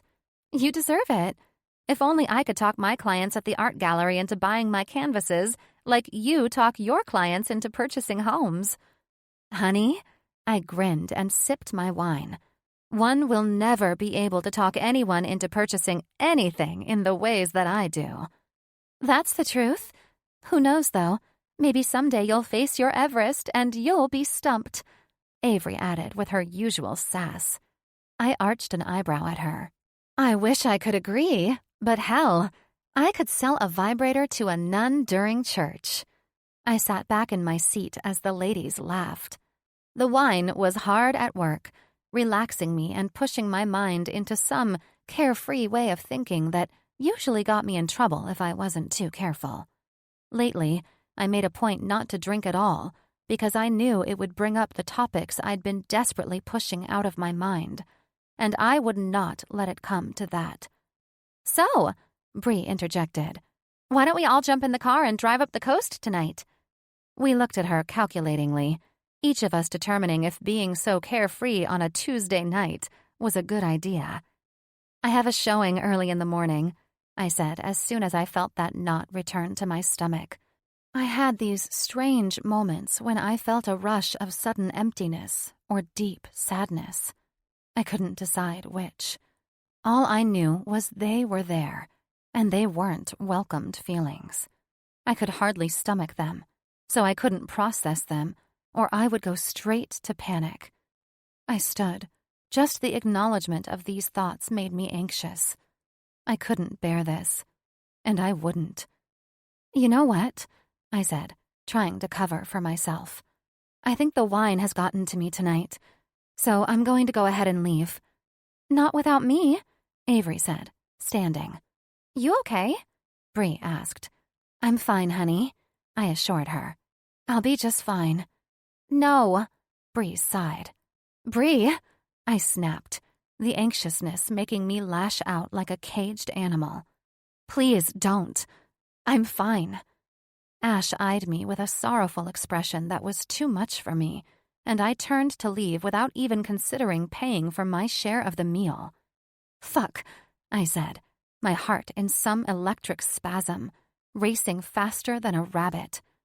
It's cool, Avery said, directly on my heels to the point that I turned and nearly ran her over. I need to leave some cash, I said. Bree is handling it. Let's get you out of here, Avery said, somehow picking up that I suddenly wasn't going to make it. Don't, Ave, I ordered her. I felt like I was in full-blown survival mode, praying that my mind would slow down and my lungs could breathe in the oxygen they so desperately were starved of. I marched out of the restaurant, nearly plunging into the valets, unable to pull myself together enough to ask them to retrieve my car. I didn't want to talk to anyone. I wanted to run. I wanted to be alone. I wanted fucking oxygen and peace. God damn it.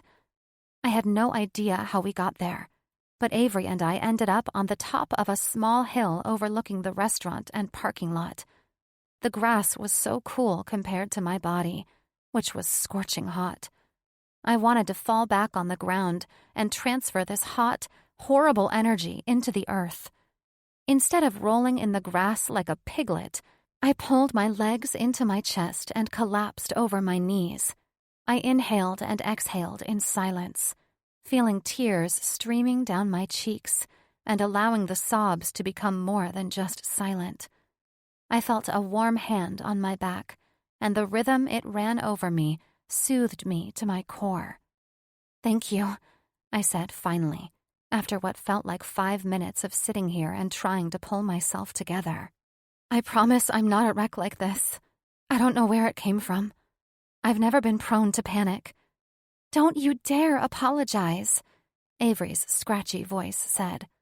I sniffed and looked up at the trees that hung over where I sat. Ugh, I said, hanging on to the word. Damn him for this. How is she? Bree questioned as she and Ashley walked up the hill. She is fine, I said, tears still filling my eyes. She's probably going to call this place her home now, too. I glanced around, seeing all the litter left behind by whoever had occupied this spot previously. We really need to do something about the homeless problem here, you know? A lamp lighted Ashley's expression in this quaint, park-like area where I sat. Well, we successfully have gone from you selling nearly $10 million worth in homes today to you believing we need to find homes for everyone. It's sad. I looked around and wondered if there was a possibility my brother was among these dark shadows I saw off in the darker areas of the park. There are so many people struggling, feeling like they're drowning and can't get to the surface for air. I know the feeling, Avery said. While you may not be the type who panics, I have suffered from panic attacks for most of my life. It's much better now, almost non-existent, but they were constant and awful before I met Jim. What seemed to calm them? I questioned, desperate for answers so this never happened again. Getting back the control I'd lost in my life was the problem. At first, I believed it was the comfort of having Jim with me, but after I lost him for a time, I realized he was just another crutch I used to hide behind my fears. Ha! I rolled my eyes and looked to where my other two friends sat in front of me. Well, I think it's safe to say that Spencer will take no part in me having a crutch to get through the anxiety.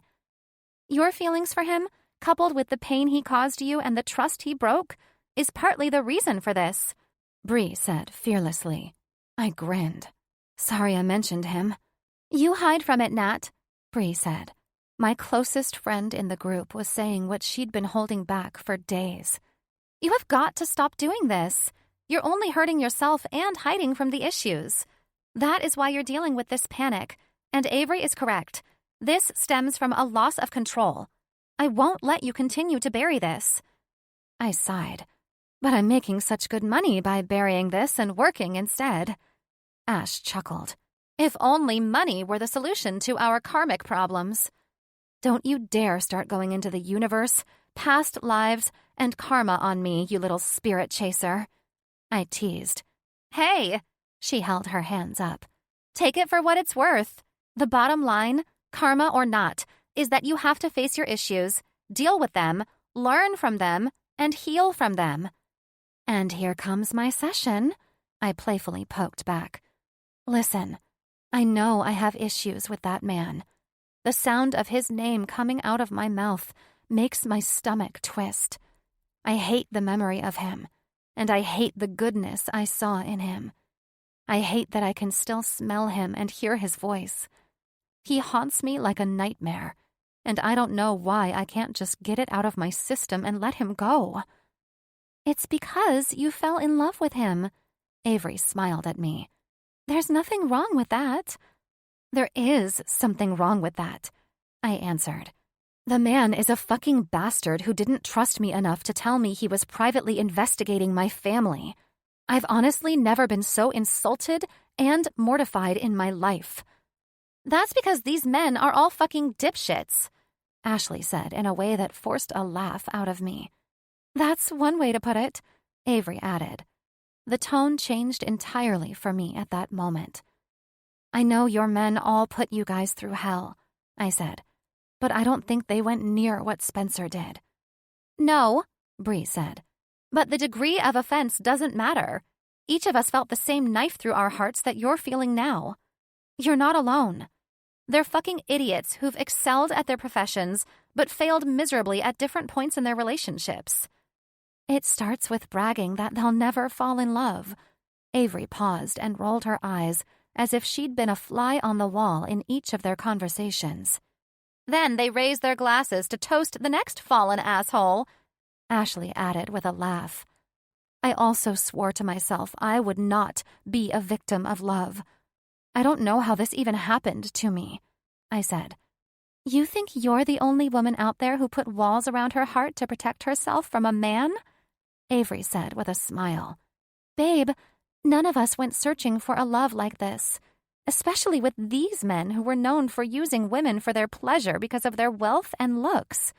We certainly didn't volunteer to be the guinea pigs for these doofuses to learn their hard relationship lessons. But you did, and so did I, apparently. Don't look at it like that, Nat. You didn't sign up to fall in love with Spencer, Ash said. You know, when I heard you were doing this fake marriage idea, I thought it was cute, but dangerous. I don't see how it could be dangerous. It was founded on being fake. There was no way in the world I would have seen a relationship coming from this, I said. Spencer is as handsome as they come, Ash continued. And he started the thing off by asking you to do something to help him, knowing he would be in a vulnerable... Allow yourself a moment of stillness, where time slows and the world feels gentle for just a breath.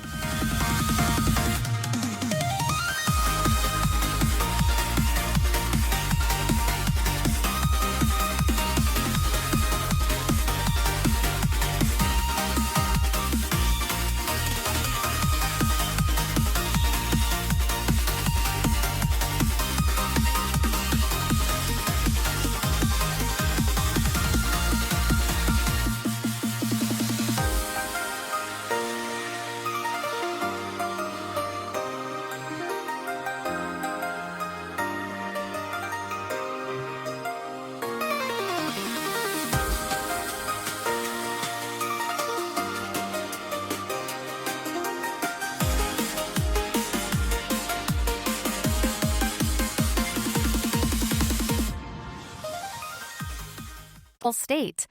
He subconsciously chose you because I think he needed a powerful woman at his side to face off with his bitch of a mother. You think he was afraid of her?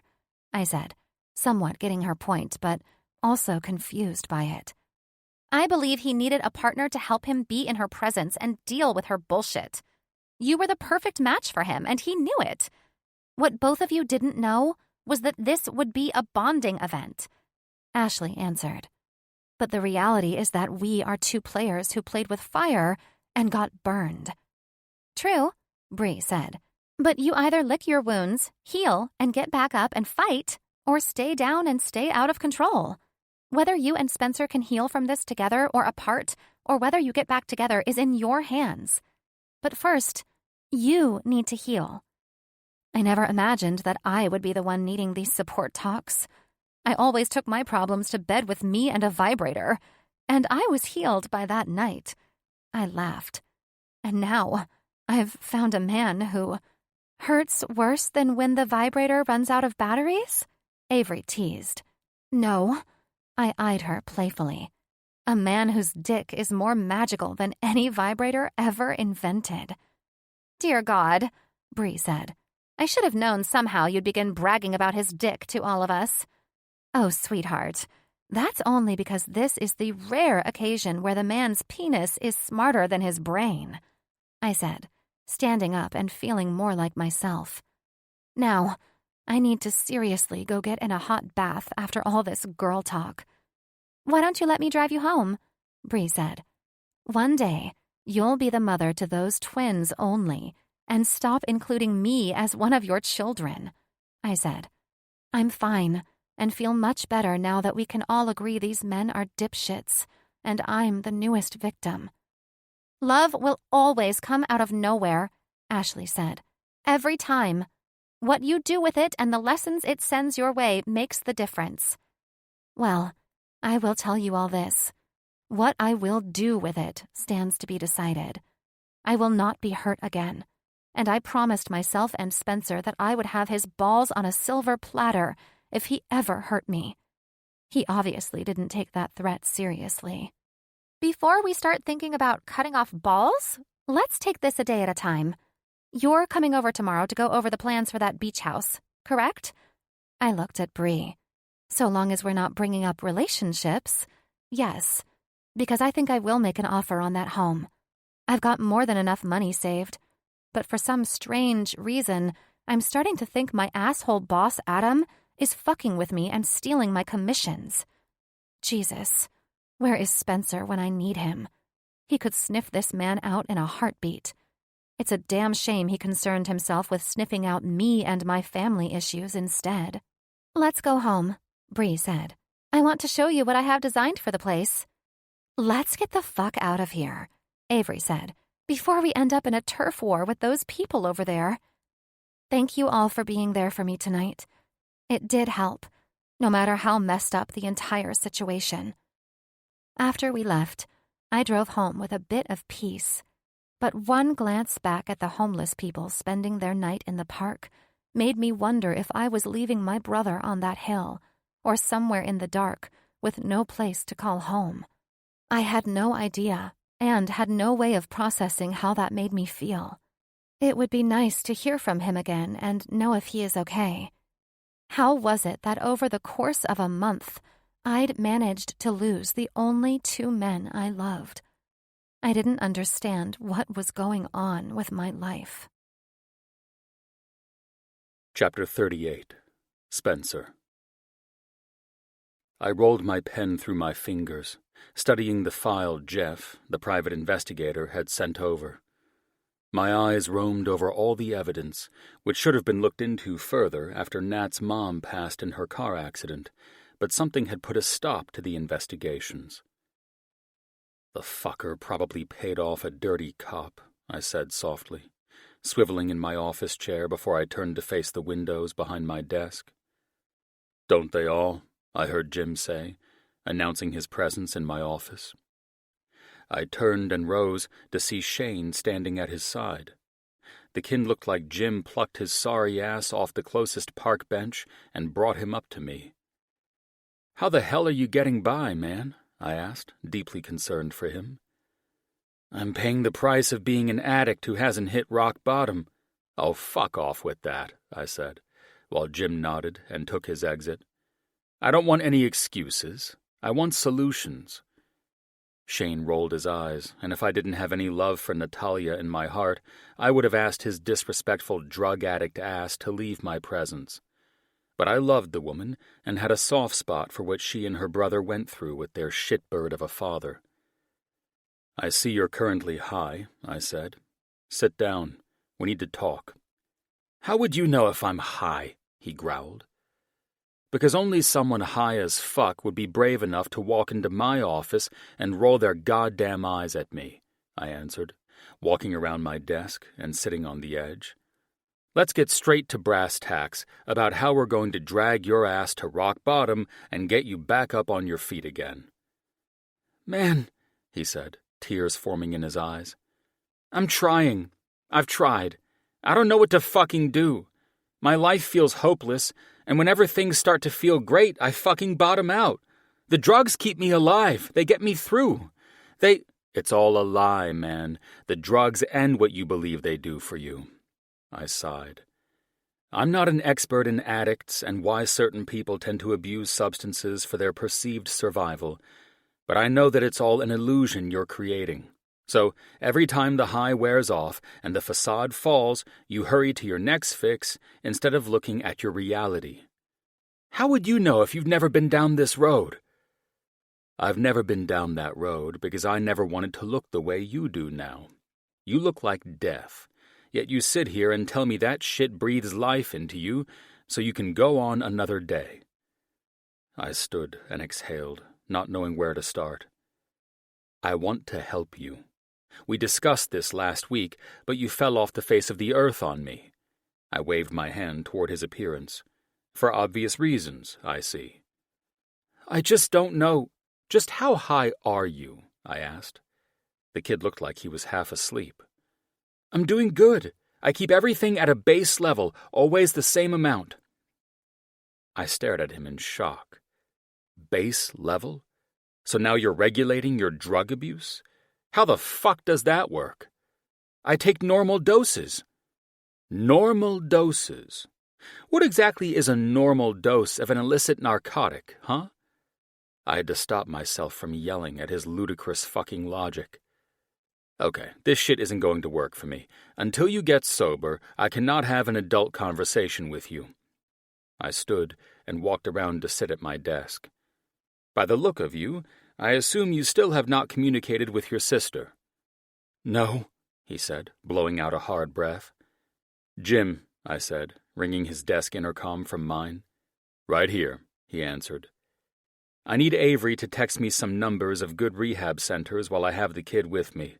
I'm driving him there instead of taking his word that he'll check in himself this time.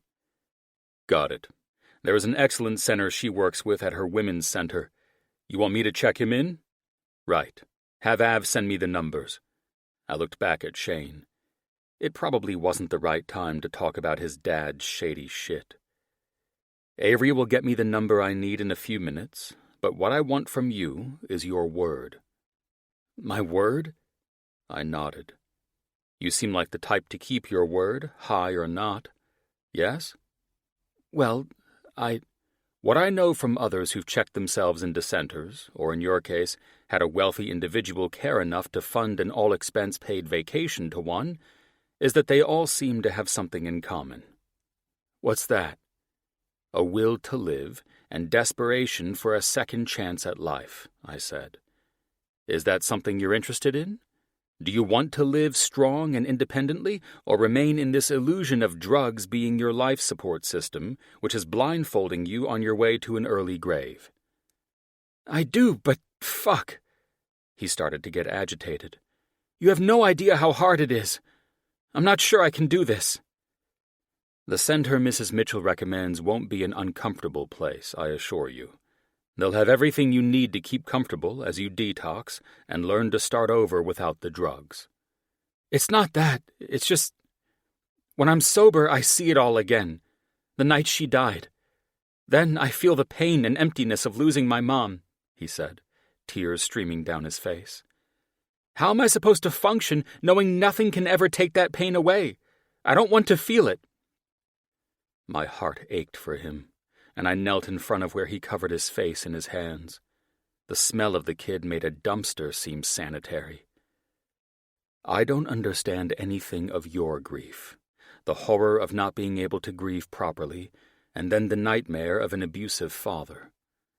His hands pulled away from his face, and his eyes locked with mine. My father was my idol, and when he died, my sadistic mother was not exactly nurturing to my siblings and me. I won't say this to compare grief, but to let you know I understand the loneliness of losing the person who loved you most. We handled our pain differently, as all people do. It doesn't make it right or wrong. Me becoming a workaholic wasn't exactly a healthy coping mechanism, I'm sure, so I'm not passing judgment. I'm sorry about your dad.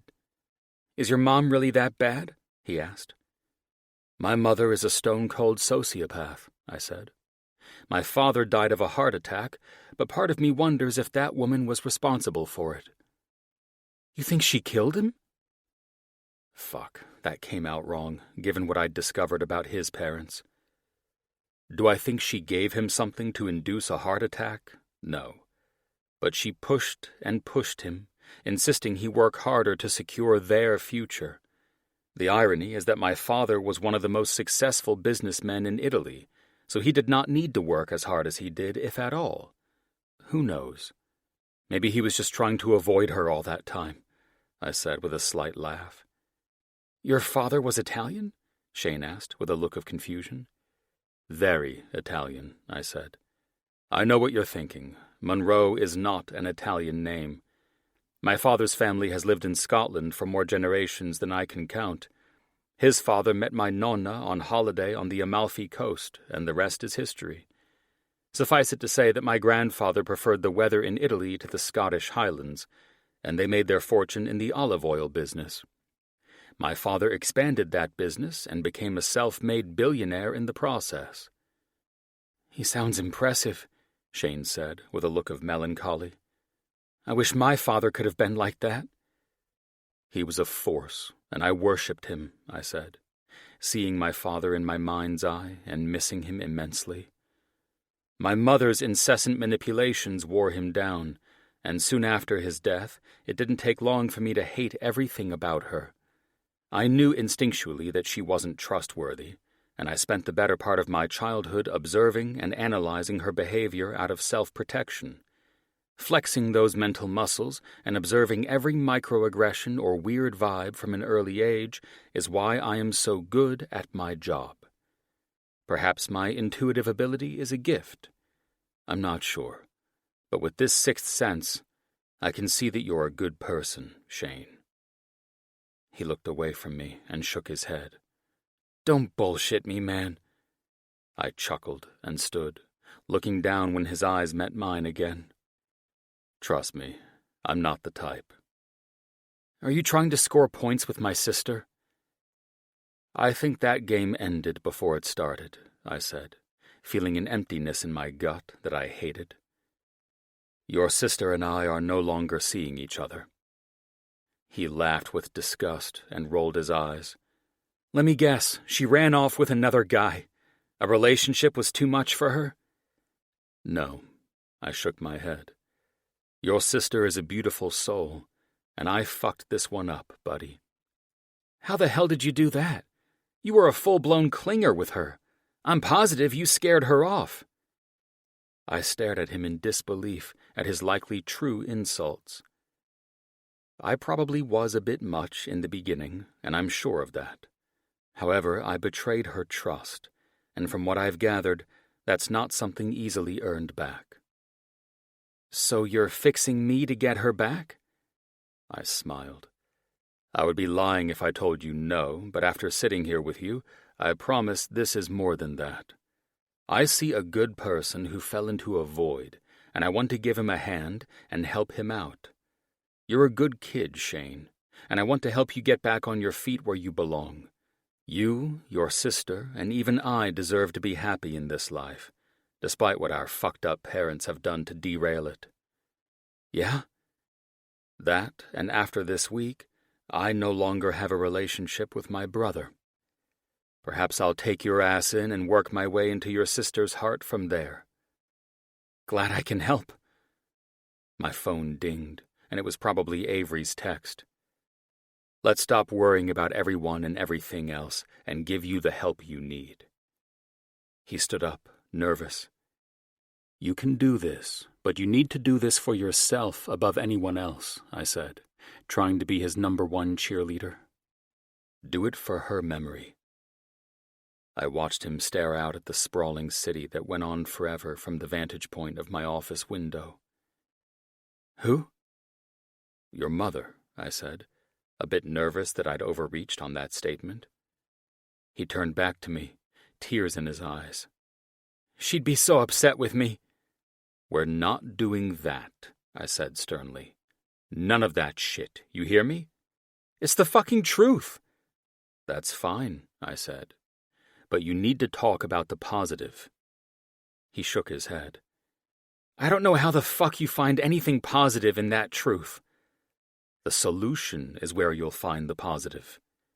The only solution is to make her proud, the opposite of what I'm doing. I nodded. Let's go make that fucking happen, then. I extended my hand toward the door and felt a little bit more confident this kid might do the time and get straight. While Shane was cleaning up his act, I was going to finish getting answers on Natalia's father. She was already angry with me, so the least I could do with my fuck-up was give her information that could be useful to her. There was more to her father and what he'd done. I just didn't know what that was. I vowed to Shane that I would be there on his meeting days and any other time he needed a friend or someone for mental support. He didn't want to inform Natalia about checking into rehab because she'd seen him be unsuccessful many times before, and he didn't want to make any promises he couldn't keep. And that only fueled me to stick through this with him. The loss of Natalia was a constant and steady tear in my heart, but I was learning to ignore the pain. How could it hurt to lose someone when, looking at it in the rear view, I'd never really and truly had her? The demons of our past swarmed around us the moment I introduced her to my mother. I'd seen Nat as great sex and personality, which is why I believed it was okay to put her up against my mother. In the end, that burned my ass to the ground. But I didn't care what it did to me. I cared that it hurt an innocent woman who, no matter how strong she appeared to be, was only human. Chapter 39. Spencer. I paced through the office, having just returned from a session with Nat's brother. After only a month, the kid's progress was blowing my mind. He was conquering his demons and slaying the shit out of everything that had held him down for too damn long. Of course, I knew he had a road to travel before we could celebrate, but I didn't hold back my acclamations every time I was there. He'd switched from drug use to cigarettes, and I'm sure Nat would have kicked my ass for being his outside supplier, but I wasn't complaining. He'd come a long way, and we'd work on his nicotine habit down the road. I got to the office early, stopped in the cafe to get my morning cappuccino, and went to my office. "So when are you going to tell Nat?" Jim asked, standing in my doorway and glancing down at a portfolio in his hands. "Tell Nat what? That her brother needs a nicotine patch now? He's alive and well, and that's what matters. It's not that I don't have the courage to tell her myself. I was just—" "What?"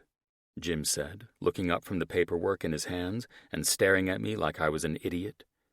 "No, dumbass. How can you possibly think I give a fuck about his addiction to cigarettes?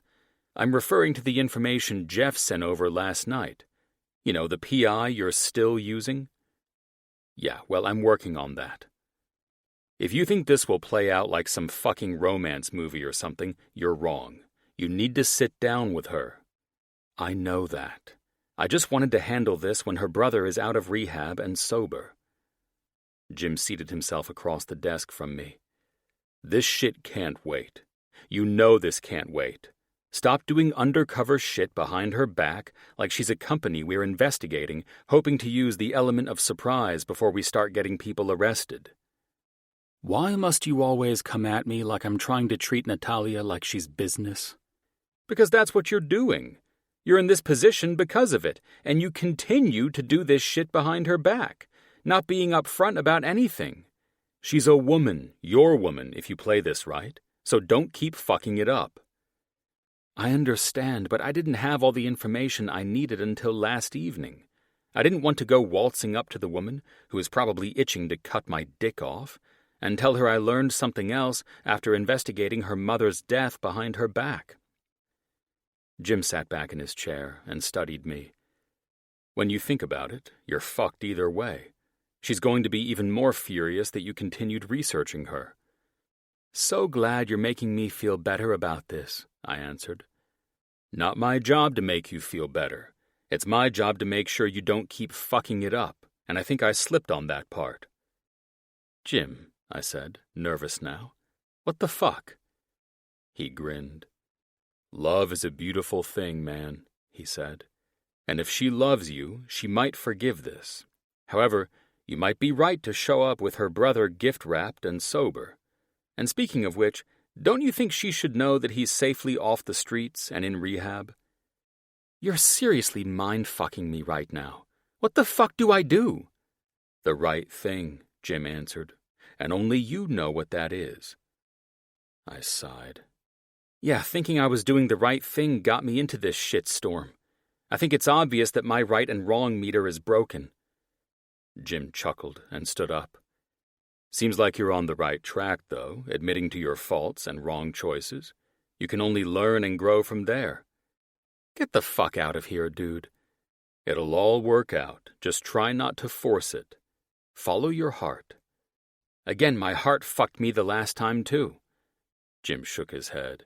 "Stop being a bitch." I chuckled. "Now we're getting somewhere."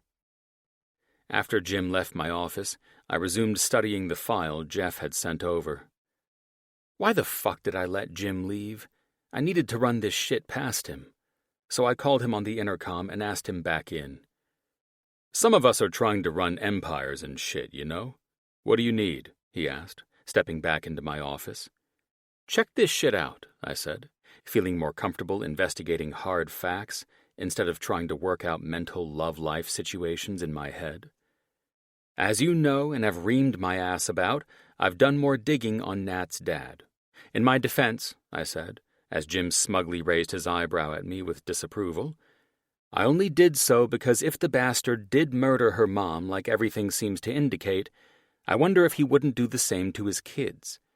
I mean, you should have seen Shane's face when he showed up in London, Jim.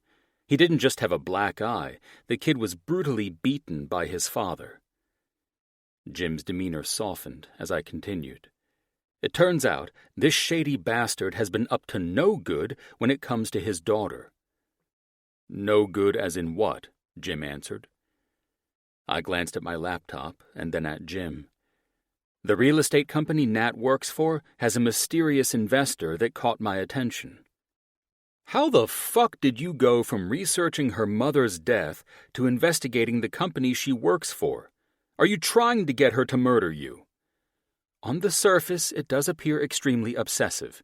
"Just a little," Jim answered sarcastically. "God help you when Nat finds out you're researching her company, too."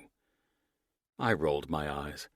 This sounds like I'm some creep investigating my girlfriend, but that couldn't be further from the truth. You know how I get when I sense something isn't right? And knowing her father is responsible for her mother's death was enough to get me on this bastard's trail. "Well, you are a bloodhound when it comes to following your instincts about people's dirty deeds." "Okay," Jim held his hands up. "Without asking further questions or judging your sorry ass, please continue. You got on his trail, and what has been dug up?" "He's the top investor in the real estate company Nat works for. He all but owns that fucking place." I shook my head, feeling sorrier for Nat than anything at this point. "Which means he still owns her ass, and she has no idea."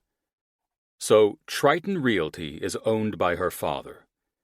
Looks like he's a silent partner in the group. When I noticed the name Hoover as an investor from the Bahamas and Dubai, you know I went deeper." "Right," Jim answered. "I'm positive you didn't stop there." "No. As secure as those offshore accounts typically are, Jeff was able to break through the firewalls on them and confirm the name attached to the accounts is Hoover." "You're sure it's her father?" "Yes, and there's more," I answered. "From the correspondence on his server, apparently, the partnership with the company only lasts for as long as Nat works there, so they have a vested interest in keeping her." "Well, what the fuck are you going to do about it?" "The only answer is to pull her from that company and watch it and her dad fall," I answered him. "What then?" Jim questioned. "Perhaps this is the part of you trying to help where you really fuck it all up." "Because it'll cost her job?" "Yeah," he answered, while I contemplated getting Nat away from that company and her father. "All because her billionaire boyfriend was feeling meddlesome, wanting to solve the puzzle driving him crazy, so he investigated her family and her company, and now she no longer has either. You solved your puzzle, though, right?" "I get it, Jim," I said, completely unsure of what to do now. "I promise you this isn't because I'm bored and can't let something mysterious go. You know me better than that." "I know.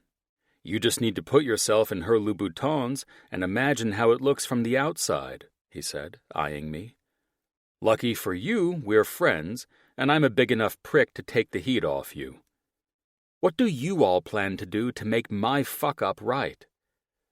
"I plan to say that I hired another investigator to put his ass on the case after learning that her bastard father potentially murdered her mom." "Yeah, that won't work." Jim smirked at me. "And I hired that investigator only because my best friend fucked shit up by doing so behind her back, and I wanted to fact-check his mother." He sat back and studied me. "I know you want to make this right with her again, but this is something you can't do on your own. Let me step forward on your behalf and talk to her, and let her see that it's in her best interest to distance herself from that company. So I could come riding in on the white horse and save the damsel that is broke and without her career, because my best friend advised her to quit her job? Although that's a beautiful sentiment, no. Instead, I've had a plan for a real estate division through Alex and Bree's firm under the umbrella of Mitchell & Associates for a while. I just didn't have the candidates I wanted to head it up yet." I grinned. She would do a phenomenal job. You would too, he said. Can you imagine what this will look like then? Like you used your best friend to hire her and work alongside you as a partner at a new firm? Jim said. Do you think she'll get insulted at the signing bonuses I'd offer to secure her as my top agent? I rolled my eyes. You are the king of making people offers they can't refuse. Jim laughed. Let's work the details out later. I want this firm to happen, though. You and Nat would be excellent business partners, but we need a solid plan that makes sense because I want it to work. One thing I know is that she cannot hear that her father is a silent partner for that company from you. I don't know how we'll do it. Jim's lips twisted. We were trying to figure out the best way to deliver this to Nat, and once Jim and I put our heads together, we'd derive a faultless plan. Even if I didn't get Nat back, she'd finally be free and clear from her father. I don't want to spearhead that company, I said, while Jim typed something on his phone. He looked up at me. What's that? Natalia needs to be assigned the big seat, I said with a smile. It's been her biggest aspiration since she was a girl. She's as sharp as it gets within her industry, and no one fucks with her. She's the one you want leading that if you want Mitchell and Associates to have a firm with Brooks and Stone. Well, I'll be damned, Jim said, laughing. You're going to be if you keep talking like a cowboy, I chuckled. I'm serious, though. Give her that company and let her build it. She's already got a broker's license. She's got everything it takes. And you? She'll be making more money than her boyfriend. I rolled my eyes. I could only be so lucky to be her boyfriend again. Send me over the files you got from the investigators if we're going to propose this to Nat. And because I want to be truthful about my involvement, I will put another PI on the case. I don't think it's right that her mother's case was left unresolved, and I don't feel bad about insisting upon it. Indeed. Yes. He stood up, more serious now. If we're going to get her and her brother closure, let's do exactly that without fucking around.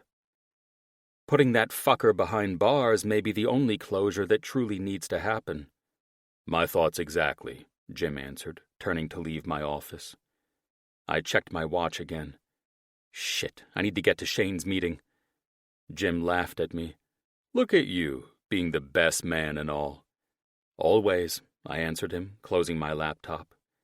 I have to work my way back into that woman's arms somehow. Nothing like the old high school trick, eh? Befriending the brother to get his older sister. Works in fucking romance novels, so I figured it could work for me, too. You read that shit? Jim asked as I walked out of the office. How the fuck did you think I landed the sex goddess of the world? I know where to go to find what the ladies want. Fictional characters? God help you, man. Jim shook his head, walking ahead of me and looking over at my paralegal. Hey, Sherry, your boss was just mentioning how you lovely women love fictional men. Is this true? She smiled wryly. I love Mr. Darcy even more than I love my husband.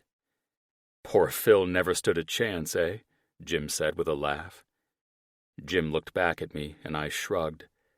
Better start reading before Avery decides to replace you, I said, feeling like my usual cocky self as a sense of relief washed over me, knowing that this was going to be okay.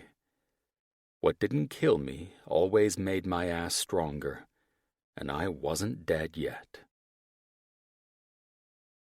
Chapter 40. Nat.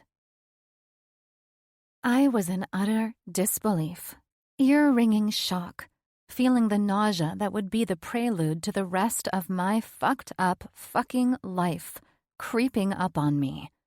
This isn't happening, I whispered before I yelled in horror. Oh my God! Oh shit, Bree said from the other side of the door. Nat, let me in now! I numbly walked toward the door and unlocked it, and tears spilled out of my eyes as I nearly collapsed into my best friend's arms. You know, the stories will always be the best part, she said. I dried my tears, now pissed as I stepped back and stared at her. There are no best parts about me carrying Spencer Monroe's child. I stopped, looked at the test again, and then looked back at Bree. I'm going to need to try every test from the store, and then I'll book an ultrasound with my gynecologist. Slow down, Bree said. Her eyes were filled with humor, glistening through tears. Tears of goddamn joy, of course. At least one of us was feeling joyful. It sure as fuck wasn't me. Just take a breath. You and I both know taking more tests, looking for the one that might come up negative, won't change the reality. What you need to do is schedule an appointment with your gynecologist. Then we'll have better knowledge about... Do you realize that everything I've done with that man has resulted in disaster? All because I was caught up in the moment? What are you talking about? Think about it, Bree. This has ended up a nightmare because of my lapse in better judgment. I allowed my heart to get hurt because I was foolish enough to trust him with it, I said. And now this? I waved the pregnancy stick in the air. This is the worst lapse in judgment of all time, letting myself get caught up in some marriage fantasy. God knows what else I may have from not using protection. You need to calm the fuck down, Bree said, in a tone only a mother would use and get away with on me. You're going to spin out, imagining this stupid shit because you're operating strictly out of fear. How the hell would you operate if you were in my shoes? I probably couldn't operate, she chuckled. But that's me, and this is you. Natalia Hoover, you are the strongest woman I know. Now clear your damn mind and get a grip. I rubbed my forehead. What am I supposed to tell people? I'm pregnant because I decided to enter a fake relationship? Since when do you care what people think? She said, with a look of bewilderment. I don't actually care what anyone thinks about it or me, okay? I said, annoyed that I had to take a moment out of my self-pity to clarify. Obviously, I'm well aware that my life is no one's business. But can you allow me a moment to blow things out of proportion for Christ's sake? I think this goddamn moment calls for it. Nat, your relationship with Spencer was anything but fake, so get that thought out of your head. This isn't happening to me, I said, genuinely believing this would be the final straw before I took a long walk, changed my name, and never returned. Let's sit by the pool so you can get some fresh air and we can think this through. You look like a ghost. I exhaled. I feel like death, so I don't think I'll argue with you. I walked into the gynecologist's office reluctantly. My day had already been shot to shit when I woke up, knowing I was here 6 months prior to my scheduled annual visit. Nevertheless, I took the closest seat to the door in case I had the sudden urge to run out of there like Usain Bolt. I was in the midst of a full-blown identity crisis. I never wanted children. How was I expected to care for a little one when I had no mother as a role model? I'd raised my brother, and look how that little motherfucker turned out. I had no idea who I was anymore, and even less of a clue about how I was expected to deal with this. How did I allow myself to get into this mess with Spencer Monroe? Stop, I ordered myself. Instead of being alone with my thoughts, I figured I'd log into my long-forgotten Facebook account. The last time I used it was after I set it up a decade ago. Watching old acquaintances from high school whining about politics or sharing posts that threatened you with bad luck if you didn't share them was not my idea of entertainment. Nevertheless, today, I needed the distraction. It would give me something to hate other than my situation. Fuck, they've changed everything on here, I thought. I smirked when I saw a post from Jeremiah Boland.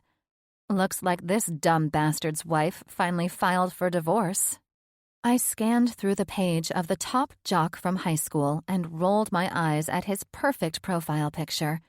3 adorable kids, no wife, and a cheerful smile, trying to make himself look like the perfect dad for the attorneys to see once they went to social media for evidence.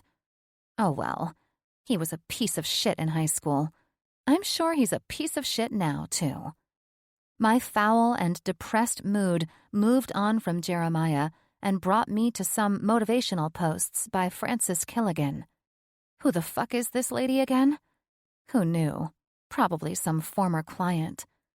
I scrolled and scrolled, seeing that Frances enjoyed sharing posts about animal rescue, natural disasters that happened months ago, and pictures of her cat, Rainbow.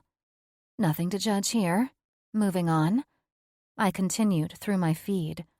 Oh, look, it's Lacey Stevenson. What a bitch. I thought of the former college friend who'd slept with my ex and couldn't resist clicking on her profile to see what the wretch had been up to. Jesus Christ. How many selfies can one take with blurred cheeks? What the fuck was this shit I was looking at? Her eyes were never this blue.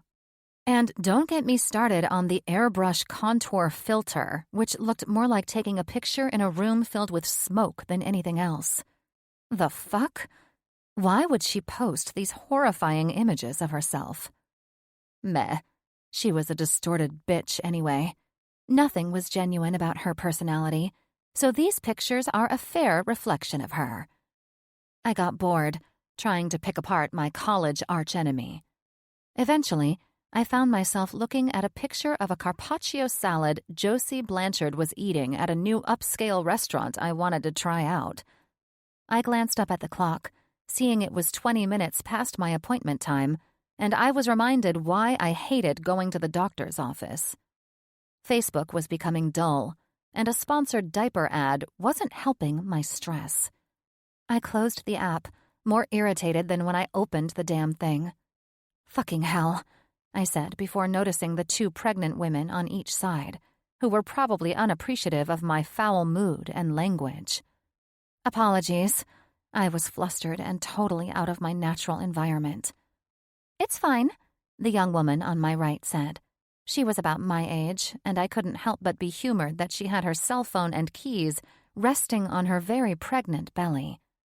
Her demeanor was warm and pleasant, and I felt utterly drawn to the good vibes she was emitting.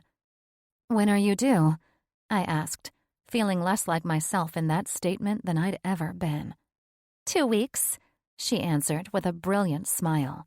Then she rubbed her stomach. Little Haley will be my first. Are you married or on the same road I'm traveling? She gave me a perplexed look. I'm married. Which road did you say that you're traveling? I rolled my eyes. The Dad's a Dick road? She scrunched her eyebrows together, processing what I'd said, and probably wondering if she was sitting next to a lunatic. Spoiler alert, she was. Well, my husband can certainly act like an asshole sometimes, but I wouldn't say he's graduated to complete dick, she said with a chuckle. Give him time, sister, I muttered under my breath. I needed to get the hell out of here. I was in foreign territory. I'd only ever come here to ensure my vagina was still good to go, and preventative measures were being taken to ensure a long and healthy sex life. But now, I was in the deep end. I didn't even want to think about my vagina, having to be stretched from here to... God damn it! I bolted out of my seat and walked up to the receptionist. May I ask why I'm waiting 30 minutes past my scheduled appointment? Dr. Patel is never late, which is why she's my doctor. She's in a delivery right now. Maggie, the curly-haired brunette, answered with more attitude than I was capable of withstanding right now. Dr. Astor is seeing her patients in between his. And when am I in line for this Dr. Astor character? Miss Hoover, I heard a nurse call from the door she'd just opened. We're ready for you. Of all the times I had to do this, it had to be when my usual doctor was out. Strangely, I wanted Spencer to be here, and I felt some unwanted emotions surface at the thought of doing this alone.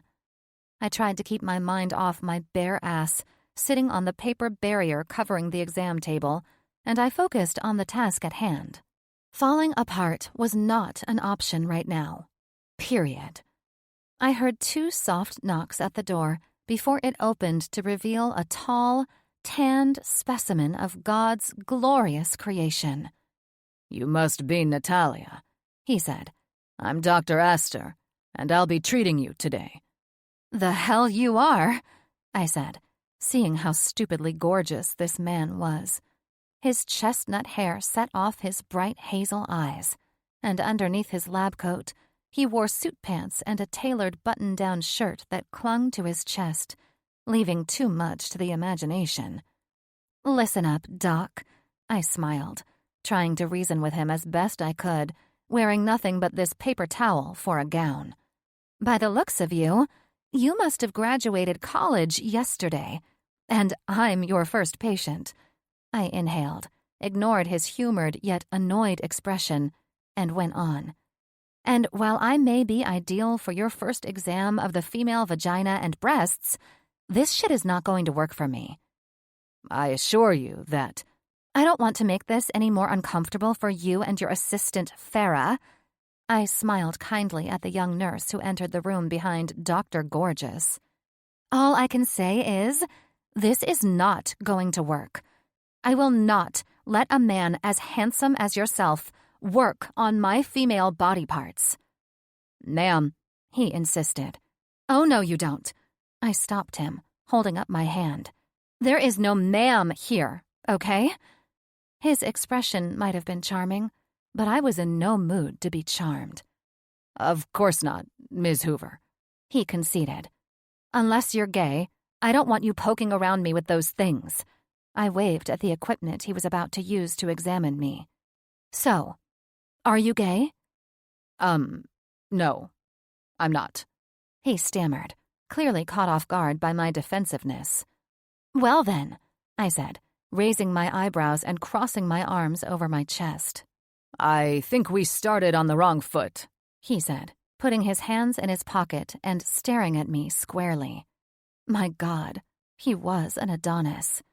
"You are clearly uncomfortable with me examining you, so I think it might be best to wait for your doctor to return from delivery." I should have felt mortified, but I wasn't. "I'm sorry if I made this awkward, but my emotions aren't doing too well. What the fuck was happening to me?" I held my hand up, my cheeks burning red, as I struggled to sort through a flood of emotions. "Shit," I said, gripping each side of the exam table, dropping my chin to my chest as the tears flooded out of me so abruptly that the doctor had to wonder what was wrong with me. I felt a hand rubbing my back and focused on the soothing motion as I centered myself. "There you go," Farah said, standing at my side. "Just relax your mind for a moment." I didn't try to respond. I just followed her instructions. Finally, when I gained the courage to reopen my eyes and look over at the beautiful, onyx-haired woman, I saw that we were the only ones in the room. "Dr. Astor excused himself," Farah said. "To save himself from further nonsense from me, I'm sure," I answered, rolling my eyes at myself. God, I feel like such an idiot. "It's perfectly fine. I'm glad you're doing a little better." He gets this a lot, doesn't he? I mean, you can't be that fucking gorgeous and choose this line of work. There should be laws against such a thing, I said. She gave a big chuckle. "Nah," she brushed it off. "I'd find it kind of boring to date him if I'm honest." I arched an eyebrow at her. She was exquisite, like a Persian princess, with creamy olive skin and almond-shaped eyes the color of glowing amber. "Really?" I pressed. "Really?" She turned to move the tray filled with examination tools to the corner of the room. "Think about it. Would you be into a man who works all day with—" She turned back and eyed me, most likely to see if I'd bust her for this type of talk behind the doctor's back. "Go on," I grinned, all panic, tense nerves, and stress slipping away from me now. "Who works all day with vaginas?" She laughed and nodded. "Exactly. I imagine my boyfriend coming home exhausted from a long day of prodding vaginas, and I think, does he want to see one more after dinner? Or is he off the clock?" "Oh, shit." I laughed loudly. "Oh, my God. Yeah, I feel sorry for whoever he's involved with. I like to think my vagina is magical, but when your man plows through 10 a day, there's just no magic left. I'm sure not going to take the chance, she said with a big, sassy smile. I smirked. I like your style, Farah. One must be smart in the dating pool these days, or broken hearts are your only reward. I had the dating thing figured out. I sighed. I was as confident as you are now, and then stupid enough to give my heart to a man. I took a deep breath. The worst part is that I let my guard down, and now, here I am, pregnant with his child. She smiled at me. We get a lot of women in your situation, and if it helps, you're not alone. Perhaps that's why you freaked out a minute ago? Yes, I answered her. I've never not been in control. Losing it is the scariest thing in the world. I just have no idea where this all ends up, and that scares the shit out of me. I stopped my incessant whining. God, I'm so sorry. Listen, thank you for helping me get calm and giving me some much-needed laughs. I think I'll call my friend down here and cry on her shoulder while I wait for my doctor. Thanks for hanging back after I chased the good doctor out of the room. Are you sure you don't want me to stay with you? Positive, I answered, knowing I would probably dump everything on this poor soul if I didn't stop talking now. It was lovely to meet you, and thank you for your help with this mess. Now, be safe out there in that dating world. I'll be just fine. My eyes followed her as she left the room, and I smiled at her confidence. Oh, to be young, naive, and foolish again. Chapter 41. Nat. After I had walked out of the doctor's appointment, I was on the verge of a nervous breakdown. The only thing I knew to do was what I always did when times got rocky, and that was to throw myself into work. I drove onto the 405 freeway with all the ferociousness of Sandra Bullock driving a bomb-rigged bus, and I floored it all the way to Beverly Hills. Once I stepped into my office, I would be fine. Unfortunately, however, as I sat in my office, I was anything but fine. Work couldn't pull me out of this biological hole, and my downward spiral felt like it would plunge me into the middle of the earth. I laid my head down on my desk, feeling the coolness of the polished wood against my flushed cheek, and then I heard a soft knock on my door. "Give me a minute," I said, not wanting anyone to see me like this. Nat, I heard Adam say as the door eased open. Jesus Christ. He flipped on the lights I'd kept off to keep my brain from sensory overload and walked in with a concerned look. "Fuck," I snarled, covering my eyes like a vampire blinded by the light. "What is it?" Are you okay? he said as he rushed to my side. "No." He knelt by my chair, put his hand on my back, and I crumbled into a weeping heap onto his shoulder. "My life is a fucking wreck," I admitted. "I don't know what I'm going to do." My sobs busted loose, and any chance of ever redeeming my strong qualities in front of this man again was lost. This asshole and I had already gotten into it more than once over many things, namely when he was making adjustments to the bonus and commission structure. I was not the person to let anyone fuck with my money, and he eventually got that loud and clear. I worked too hard for some greedy prick to try to pull one over on me. He was why I'd procured my broker's license, so I could eventually open my own agency. The only thing that was stopping me was that I was too fucking busy to switch. If I tried to leave now, I wouldn't get my commission because the contracts were legally Adam's since he was the broker. And I'd be damned if I didn't get every cent from the deals I had in escrow. The more I thought about it, the angrier I was at myself for showing weakness in front of him. I had no idea how I'd pull myself together and show him I was still the powerhouse who would take his ass to the cleaners if he tried to screw me. "I need some time off," I demanded. That was the truth. I needed to get my shit together. I thought I could work through everything so long as I continued to do my job, but the number of times I'd broken down today proved that was not possible.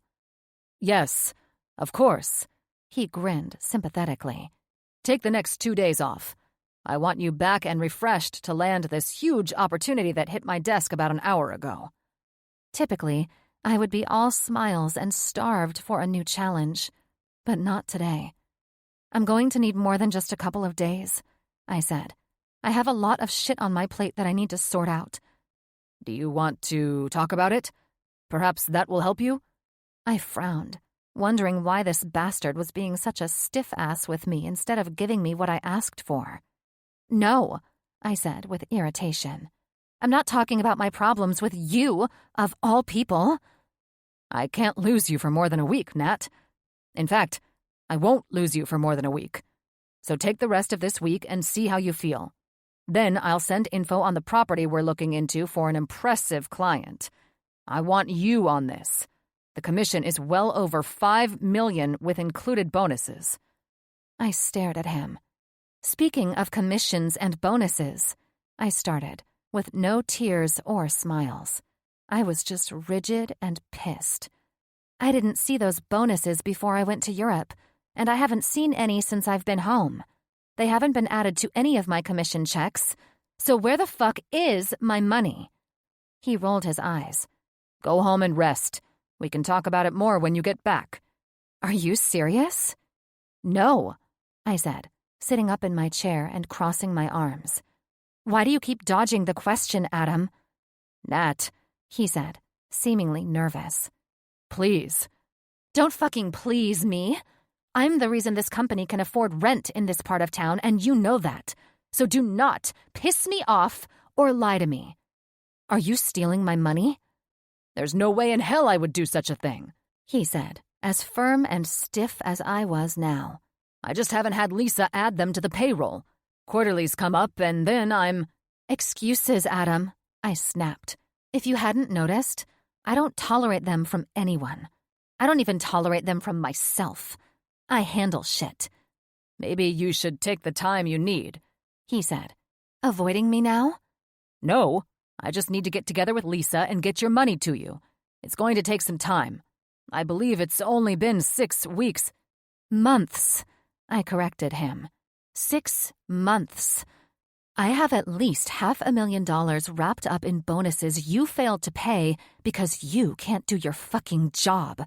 I have no idea how you own this fucking company. I understand your frustration, he said. You have no idea how frustrated and used I feel at this point. I told you I had enough of a lot of shit going on in my life. I rose, and I wasn't lying. You'll have my fucking money to me by the end of the week. For now, I shouldered my handbag, feeling strong, powerful, and in desperate need of tying up loose ends. I'm off to handle my business. You should do the same. I think you need to slow down. You look like you're on the warpath. You have no idea what kind of warpath I'm on, and do not tell me to slow down.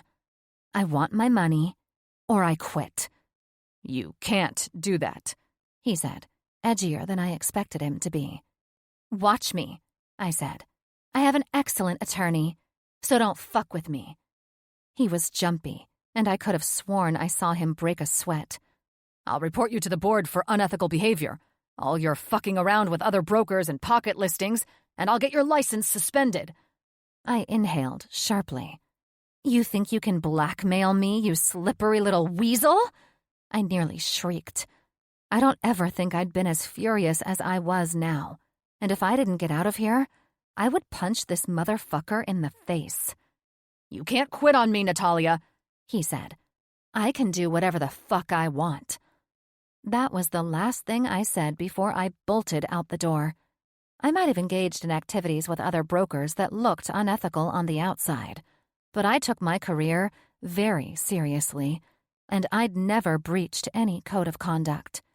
If Adam was willing to twist things and bring things to light that made me look bad, jeopardizing my career, I had to wonder if it was worth the fight. As I pulled into the parking garage of Mitchell and Associates, I realized this might not be such a great idea. Leaving Adam the way I did had me even more fucked up in the head. I had too much to deal with for my career to hang in the balance. How the fuck did I allow anyone to have something to hold over my head? In the glamorous art of knowing exactly who and what I was, I stepped out of my Range Rover, handed the keys to the valet, and walked into the Mitchell and Associates building with more pride and focus than I believed I was capable of having at the moment.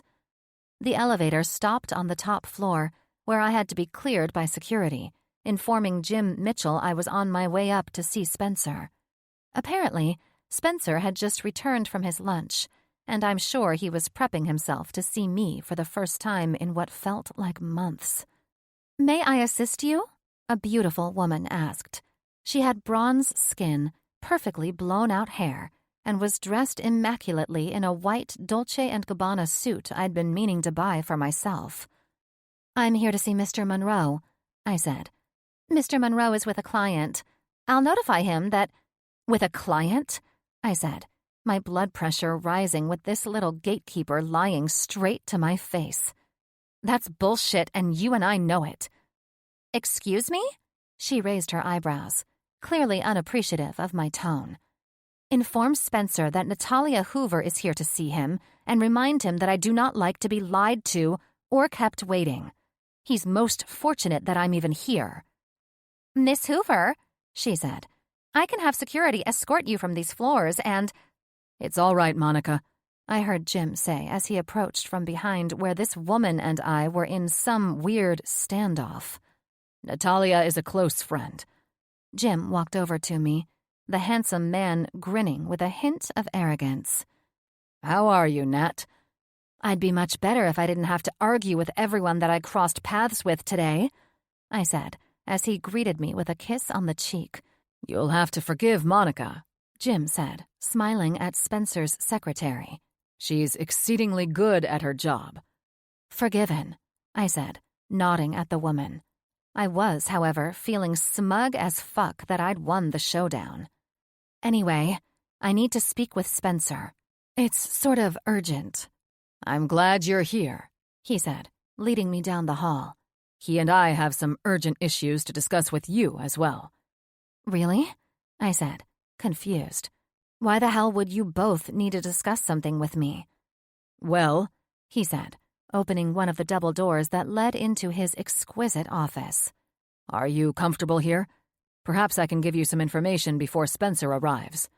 It might help ease some tension in your reunion." "There is nothing in this world that's going to help this reunion with Spencer." "May I inquire why?" Jim asked, motioning for me to take a seat as he sat on the edge of his desk. "Because I need to speak with him about something before it spreads through our mutual friends. Unlike Spencer, I prefer to discuss personal matters privately, not drop truth bombs in front of our friends." "I guess it would have helped if Spencer gave you a heads up about the private investigator." "Jim," I said in a lower voice, "do not play coy with me. You know damn well that Spencer should have told me he was investigating my family and me, hoping to continue or deepen our relationship." "I completely agree with that. And so does Spencer." "You speak for him now?" I felt my irrational irritation rising again. "No," he answered with a laugh. "But he and I have discussed it at length. Obviously, the dipshit didn't know how it would look, hiring a PI on his new girlfriend. But he was only trying to get information to help you and your brother. I'm sure it didn't seem like that, and I know it didn't look like that. However, when you withdrew from him after your return from the UK, it fueled his desire to help and understand what you and your brother were dealing with." "I understand I wasn't so open with him about my family, namely my father. But that's just who I am. He should have known that and let it rest. It wasn't up to him to try and dig up what I wasn't sharing, which was that my dad was an awful human being who ruined his children's lives. He damaged us in more ways than I care to share, and Spencer should have respected that boundary." "I understand. He does now, too. Trust me on that." I'm glad he does, I said. Hopefully it's a hard lesson learned, and he won't be so bold with his next girlfriend. Jim nodded. I could tell he was done discussing this behind Spencer's back, and probably sick of speaking on Spencer's behalf. Now, can you call Spencer in? I stopped and stood from the fancy leather chair. You know, I prefer to speak with him alone. Understood, Jim said. Allow me a few minutes of your time, and when Spencer arrives, I'll leave you to discuss the issues which brought you here. But trust me, I need you to hear what I have to say. You seem quite concerned about something. I am, he answered. And forgive me if I'm also out of bounds, but after I read what happened with your father regarding your mother, I became quite concerned and knew the day would come when you would want answers as well. What are you talking about, Jim? I was exhausted at the thought of going through this again, and I was confused about why Jim had anything to do with this. He nodded. Before I start with my end of things, I want you to know how dreadfully sorry I am about the loss of your mother. Well, it's been a very long time, but okay. Thank you. Now, go on, I said, not knowing how I felt about where this discussion was headed. Thank God I knew this man well enough to know that while he was a fierce motherfucker, he was also an extremely sensitive teddy bear when it came to his family and friends. Jim was as solid a man as it comes, and there was no doubting that. My trust in him was absolute, so I knew any information he may have gathered without my knowledge was not done in malice. It was to fix things. What did you do? I said, almost as if I was let down but still loved him for trying to cover for his friend. I asked Spencer to allow me a moment to look over what his PI found. I'm not sure if you know Spence as well as I do when it comes to his intuition about people. I know he can usually sniff out the dirt on someone from a look or a tone in someone's voice, I answered, rolling my eyes that I had to pay Spencer a compliment for being a badass. Precisely. With that said, after he received the reports from the investigation, which was only done to help you and your brother gain closure, you can save yourself from going into the reason for him being a complete jackass, trying to fix my brother and me without telling me first, I answered. Right. He nodded. Anyway, after he received the final reports on that, he noticed something about a certain partner or co-owner for the company where you work. My stomach dropped. If Jim was about to say there was some shady shit going on with my job, I was most likely going to throw up all over the man's desk. How many hits can one person take in their lifetime, much less a fucking month? It was as if someone had tipped the dominoes in my life, and they all just fucking took off, collapsing all around me. Go on, I said through clenched teeth. He wanted me to see if it was worth looking further into. He believed that enough damage had been done to you at this point and didn't want to make things worse. At least he was right about one thing. I agreed with him, however. Some things cannot be ignored, and in my vast experience in business, it was evident that this was one of those things. Spencer had caught on to something that could be damaging to you, and I felt it best to hire one of my best investigators to ensure no one was trying to hurt you, as Spencer believed was happening. He exhaled, and I could tell he was uncomfortable. Nat, we have concluded that your father has your boss, Adam Brinkler, by the balls. He's the shadow partner in the company. Your father has a money laundering racket and uses Adam's company to wash money. My ears started ringing, and so many questions flooded my brain at once that I froze up entirely. I couldn't speak, and I was surprised I could even breathe. I'm so sorry, Nat, but Spencer will get to the bottom of this. We won't stop until people are in handcuffs. How did my dad maneuver his way into my life like this? And why? This had to be why Adam was sweating when I confronted him about my money. Was he doing my dad's bidding? How in the fuck was this my life? Tell me something, I asked, shakily. In all this investigating that you and Spencer have done behind my back. Nat, It wasn't our intent to spy or do anything that— I know, Jim, I said, holding up my hand to stop him from explaining. I know you had good intentions, but I need to know something. With the additional investigations, does it appear that my father murdered my mother? Perhaps we wait for Spencer to arrive to answer that. That fucking means yes, I answered with a ragged breath. And no, I'm not waiting until Spencer arrives because I may want to murder someone out of anger and impulse. And right now, that man seems to be the easiest target for me. Okay, then, Jim conceded. We've launched an investigation on this case. Unfortunately, it seems the detective who was assigned your mother's case was paid off. The overseas bank account that Spencer uncovered, which is linked to your real estate firm, was responsible for depositing $100,000 into the detective's account in the days after the accident, and a few other deposits were made to city officials. We hired another investigator to hack into the accounts, and with his expertise and clearance, he was able to track it all back to your father. I'm so terribly sorry, Natalia, Jim said as he watched tears spill out of my eyes.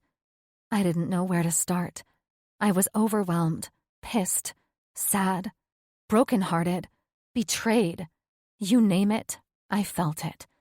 All in one swift kick in my ass. Put Spencer on it, I nearly growled. I will talk to him when all this shit is over and my dad is behind bars. But for now, if Spencer wants to give me closure, this is how he can. He owes me, and I don't want him to be kind when he handles these assholes. I'll figure out my future in real estate later. At this point, I'd rather be homeless than earn another cent at Adam's firm. I want all of them behind bars, and I know Spencer can make that happen. I wanted to talk to you about your future in real estate should that firm shut down. I'm not in the mood to talk anymore, Jim, I said. I need to get the fuck out of this city for a while. I'll let Bree know where I'm going, most likely for a drive up the coast. I can't manage any more horrible news right now. The next thing that's about to land on me is that my brother is a homeless John Doe who was found overdosed in a gutter somewhere. I can't.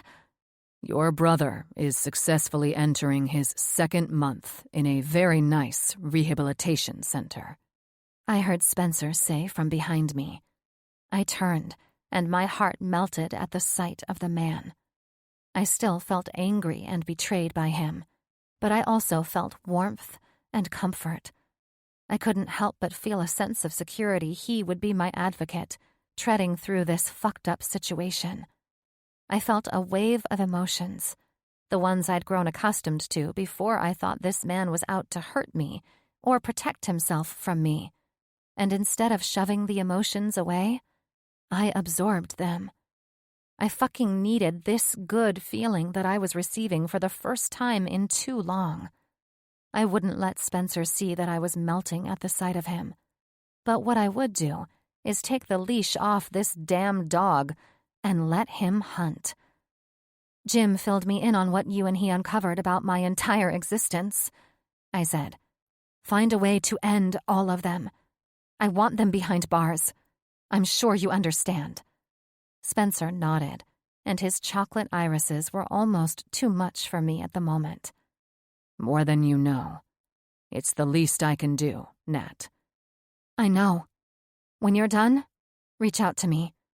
We need to discuss some important and personal issues of our own, I said, suddenly reminded I was standing here pregnant with his child. I wished desperately I could tell him, but everything inside me told me to hold off for now. I wanted him to have a clear head when he handled this bullshit, and then we could reconnect on a better day. Oh, I said before leaving, where can I visit my brother? I want to hug and tell him I'm proud of him. Chapter 42. Spencer. If I weren't busy handling the final rejection of Jenkins Media, which Jim thankfully decided to pass on for now, I would have gotten to Jim's office to see Nat much sooner than I did. I stood in Jim's office, watching Nat close the door behind her, and wondered how much I missed. Apparently it was a lot, because she managed to speak to me without justifiably screaming in my face for what an asshole I'd been. "Well," I started, turning back to face Jim, "I don't know if I should be annoyed or grateful that you didn't wait for me." "Grateful," he said, casually leaning against his desk, crossing his arms and legs confidently. "You're in a favorable position to win her back now." "This isn't a game, Jim," I said, worried I may let Nat down again. "What does she know? What did she say?" She was surprised, but I don't think she was too shocked to learn that her dad has been the puppet master for her boss and managed to fuck with her through that dipshit. And, you heard her. She wants them buried for what they've done, her father specifically, and she wants you to do it. I mean, he held his hands up. You and I both know these are things Nat could easily handle on her own, but for some reason, she's allowing you to handle it. So I wouldn't give it another thought. I ran my hand through my hair, concerned by how this could go. If I fuck it up? Jesus, Jim said with a laugh. In all the years I've known you, I've never seen you nervous or second-guess your ability to take down someone shady. No one is better at stripping down these fuckers than you. Are you losing your edge? I can arrange for Alex to handle this situation. He is close with Nat, and he's almost as much of a stone-cold prick as you are, Jim said. Listen, I do not doubt your ability to obliterate Nat's father, but if you feel hesitant, maybe it's not a good idea. You know people like him. They can smell weakness. No, I know that. And I can handle this in a manner that will get Natalia some closure, but I'm confused about why she wants me to do it. She has every right to jump down my throat for how I behaved, but she's gift-wrapping her father for me instead? The way I see it, she's giving you a shot to earn back her affection. Jump all over it. Right, I sighed. It just feels off, you know? Jim chuckled. Of course it feels off. You're doing dirty work for her, and she's aware of it this time. I grinned. Well, even if this doesn't get her back in my life, I'm happy to bury those assholes for what they've done to her. Apparently, Adam hasn't been giving her certain bonuses. I suspected as much, I answered. All right, let's get security and law enforcement on alert. We'll need phone numbers from the dad and Adam from the PIs. Am I going to them, or having them come to me? You're the killer, so it's up to you, Jim said, as he stood from where he'd been leaning against his desk and walked around to his chair. But I think having them come to you is a better move. You're always more merciless when you're in your element. After buttoning up a few loose ends, I began to organize how I wanted to go about this.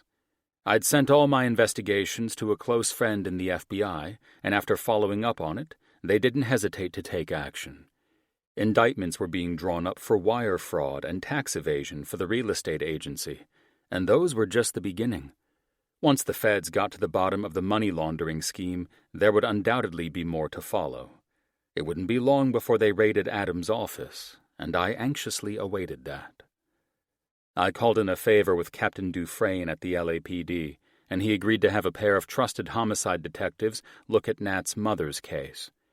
As suspected, it didn't take them long to see the obvious trail of blood leading back to her father, and he and the people he'd paid off would need outstanding attorneys if they wanted to see daylight any time soon.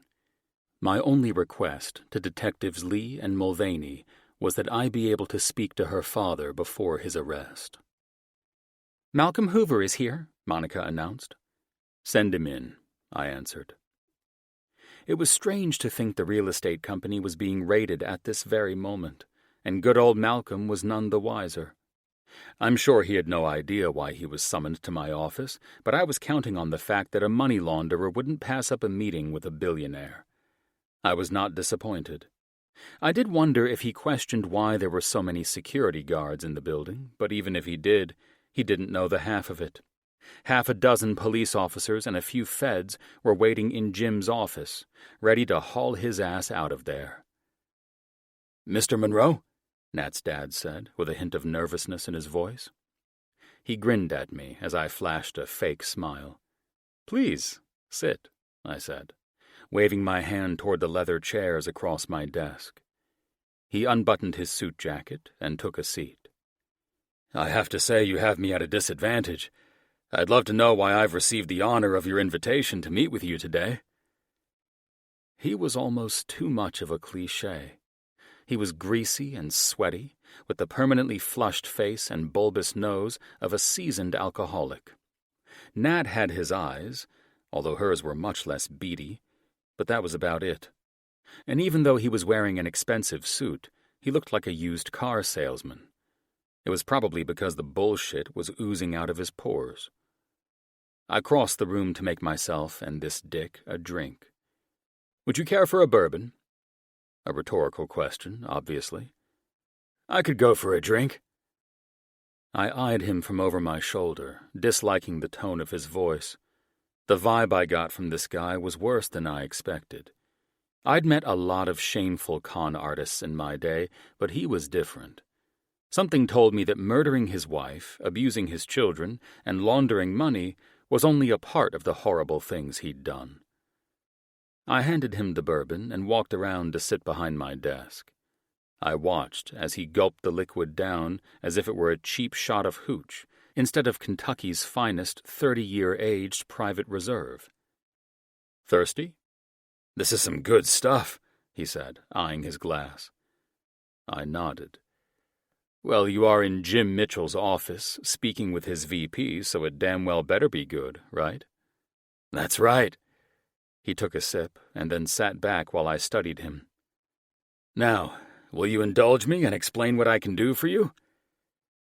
I thought I'd play with the man a little, since my office was tapped and hidden cameras were everywhere, thanks to the feds.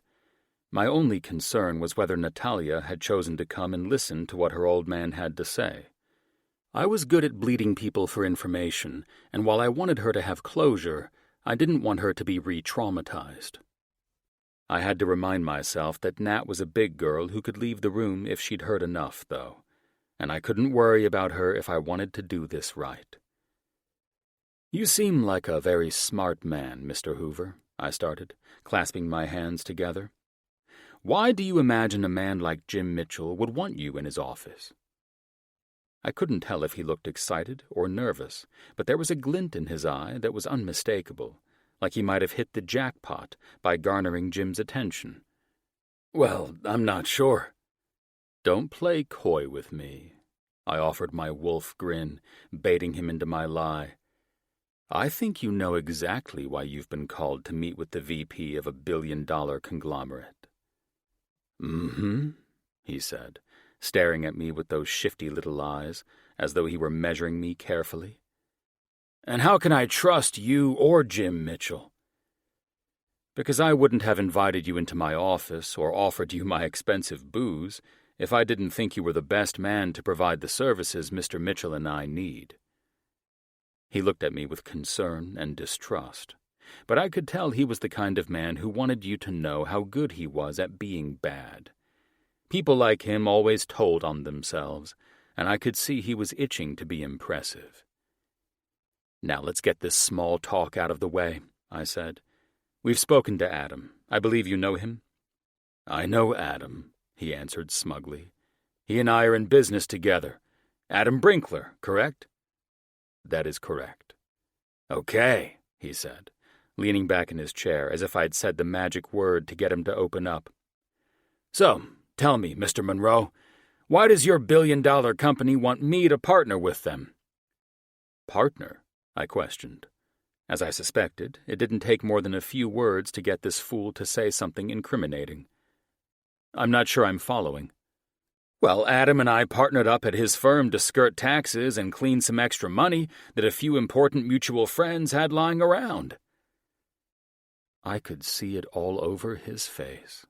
He was so fucking proud of himself for being able to assert what a badass he was in his own mind.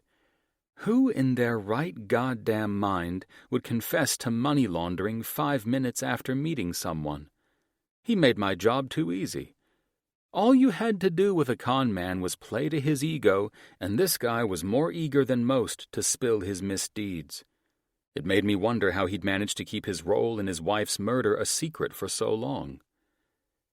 You're a very open man with someone you've just met, I said with a smile. Tax evasion and cleaning money, huh? Those things can put you away for a very long time. I changed the tone of my voice to appear a bit intrigued with the services he could offer Jim. This, of course, boosted the man's confidence, making him think he was in control and that I needed him. You seem like the kind of man who could benefit from something like that, he said, starting his negotiations. I narrowed my eyes at him. Well, I'm sure you can imagine the taxable income on this global empire that Jim's got going, not to mention certain offers from influential people he's gotten on the side. You know, the kind you can't mention to the IRS. Oh, I know, he said, interrupting me. And yes, I can help. I work with a handful of businesses inside and outside the country because of the amount of work I do for important high-profile people, so I don't want you to think I can't handle the volume. I work with Adam for personal reasons, even though the firm is small. Now, if Jim Mitchell wants to play dirty to keep his rightfully earned money, a price must be paid to me. And what is that price? How was this guy so fucking stupid? I expected him to make this challenging for me, but I guess not. He didn't vet me whatsoever, and my mind was blown at how quickly he was getting to the brass tacks. A partnership, he stated, like he did this every other day of the week. I arched an eyebrow at him. Interesting. You expect Jim to give you shares of this company. Why wouldn't he? He would still profit double, more or less, all without paying taxes because of the accounts I have set up on my end. And why should Jim feel confident he won't end up doing jail time? Let me put it this way, he said smugly, using the phrase that annoyed me more than any other. Jim Mitchell has nothing to worry about. It all flows through me. So, you know exactly how to hide from the law, and because you're sitting in my office and speaking to me as a free man, you do it well enough that you're not found out. Exactly, he answered. I'm impressed, I said. Now for the real reason I called you into my office today. His expression darkened. And that is? Nervous, I said, picking up that the bastard was finally uncomfortable. I was under the impression we were talking about that already. He ground his teeth together weirdly and stretched his neck like his collar was too tight. Does the name Detective Victor Rosen ring a bell? His face went white. Finally. Sure. He investigated my wife's car crash. You're right. You know, he's a very wealthy man, I said, knowing good old Vic was most likely being booked in L.A. County Jail as we spoke. Do you know why? He went to get up, and I rose to match his movement. I'm not sure what you're trying to imply. Have a seat, Mr. Hoover, I said, with a greedy smile. I need your services, and I think you know exactly what that means. I'm not sure. I was married, you see. Well, I still am, unfortunately. That's the problem. And you need... This time he was smart enough to stop himself. I nodded. I need her out of my life. She's threatening to mop the floor with me and take everything. I cheated on her, and when your new bride walks in while you're balls deep in your secretary, she'll stop at nothing to make you suffer monetarily. And I can't have that. He grinned and raised his glass. Can I have another? Of course, I said, grabbing the bourbon and filling this bastard's glass. Thank you. He nodded when I handed him the glass, and he took a sip. What exactly do you want to be done? Whatever you did to your wife's car, I presume. He eyed me, and I was ready to get this part out and done with. He said, taking a drink. Strangely, he looked like he was thinking 10 different things at once, and his expression darkened like he was pondering something. I think that could be arranged. You need to be careful, though. This could haunt you. The way it haunts you? I asked. His expression hardened. Depends on if you love her or not. I do love her, but I also love fucking, and I prefer to fuck whomever I want, whenever I want, be it my wife or someone else, I said. The bigger the dirtbag I sounded like, the more he'd relate and keep talking. You're a strange man. However, I don't think you 1%ers are operating at the normal human level. We're not. That is extremely accurate. Some of us are ruled by our fortunes. Money is a hell of a lot better than love, though. I will agree with that. Is that why you had your wife murdered? I asked. I took care of that bitch because she found out what I did for a living, and she had a big mouth, he said. I felt his energy shift, and it wasn't pleasant. She would have pissed off many people and cost me a lot of money, and I didn't need any more problems. That's interesting, I said. How so? Because the woman I want you to deal with is your daughter, Mr. Hoover. I watched him, but he didn't flinch. She's trying to take my money, and I can't let that happen. He wasn't surprised in the slightest by what I'd said. You think I don't know you're involved with my kid? I make it my business to know what she's up to, and I wouldn't hesitate for a second to have that self-righteous cunt whacked. His blood pressure must have doubled, because he looked like he would explode, and I wanted to strangle him for saying what he did about Nat. She's just like her mother, and I didn't have a problem killing that whore, so if you think I'll hesitate to do what you ask, you've got the wrong guy. I don't give a fuck. I had no idea what was keeping me in my seat. Maybe it was divine intervention, because I'd never wanted to hurt someone as severely as I did now. But all I could do was look at the camera and hope the cops and feds were coming in before I did something stupid. He was fucking toast after this confession, and now that he'd incriminated himself, I needed to end this for Nat's sake. He'd hurt her enough throughout her life. Hearing that he wouldn't hesitate to murder her, as he did her mother, was a bridge too far, and I almost couldn't believe he said it. I couldn't believe anyone capable of such a thing. My office doors burst open, and the cops and feds came rushing in, hollering at Malcolm, dragging him to his feet and cuffing him. They read his Miranda rights, and he looked as stunned as I'd ever seen anyone, piecing together what was happening. He was smart enough to say nothing, though, which was the biggest surprise. He stood there, hands behind his back, flanked by 2 officers, as I approached. That you are capable of murdering your child is something I cannot fathom, I said, while he stood there dead-eyed. What you have done to your children is unforgivable, but they have persevered and will continue to do so now that they can close the book on you. Despite what she has endured at your hands, your daughter is the single most wonderful, strong woman, and Shane is well on his road to recovery. You think I give a shit? He spat. It doesn't matter. You don't matter, I said, sliding my hands into my pockets. And I'd wager you aren't going to have a great time in prison, you know, because those important people you couldn't shut up about will hear that you got picked up. What do you want to bet they aren't going to want someone who knows all their dirty secrets running around trying to get immunity and plea deals in exchange for their names? I could almost feel the terror strike him. If I were you, I'd learn to sleep with my eyes open, motherfucker. I nodded at Detective Lee. He's all yours. The officers ushered Malcolm down the hallway quickly, and once the elevator doors closed, I went to Jim's office. I walked in and saw Nat sitting in a chair, sobbing as Jim rubbed her back. "Spencer?" she said, looking at me sorrowfully.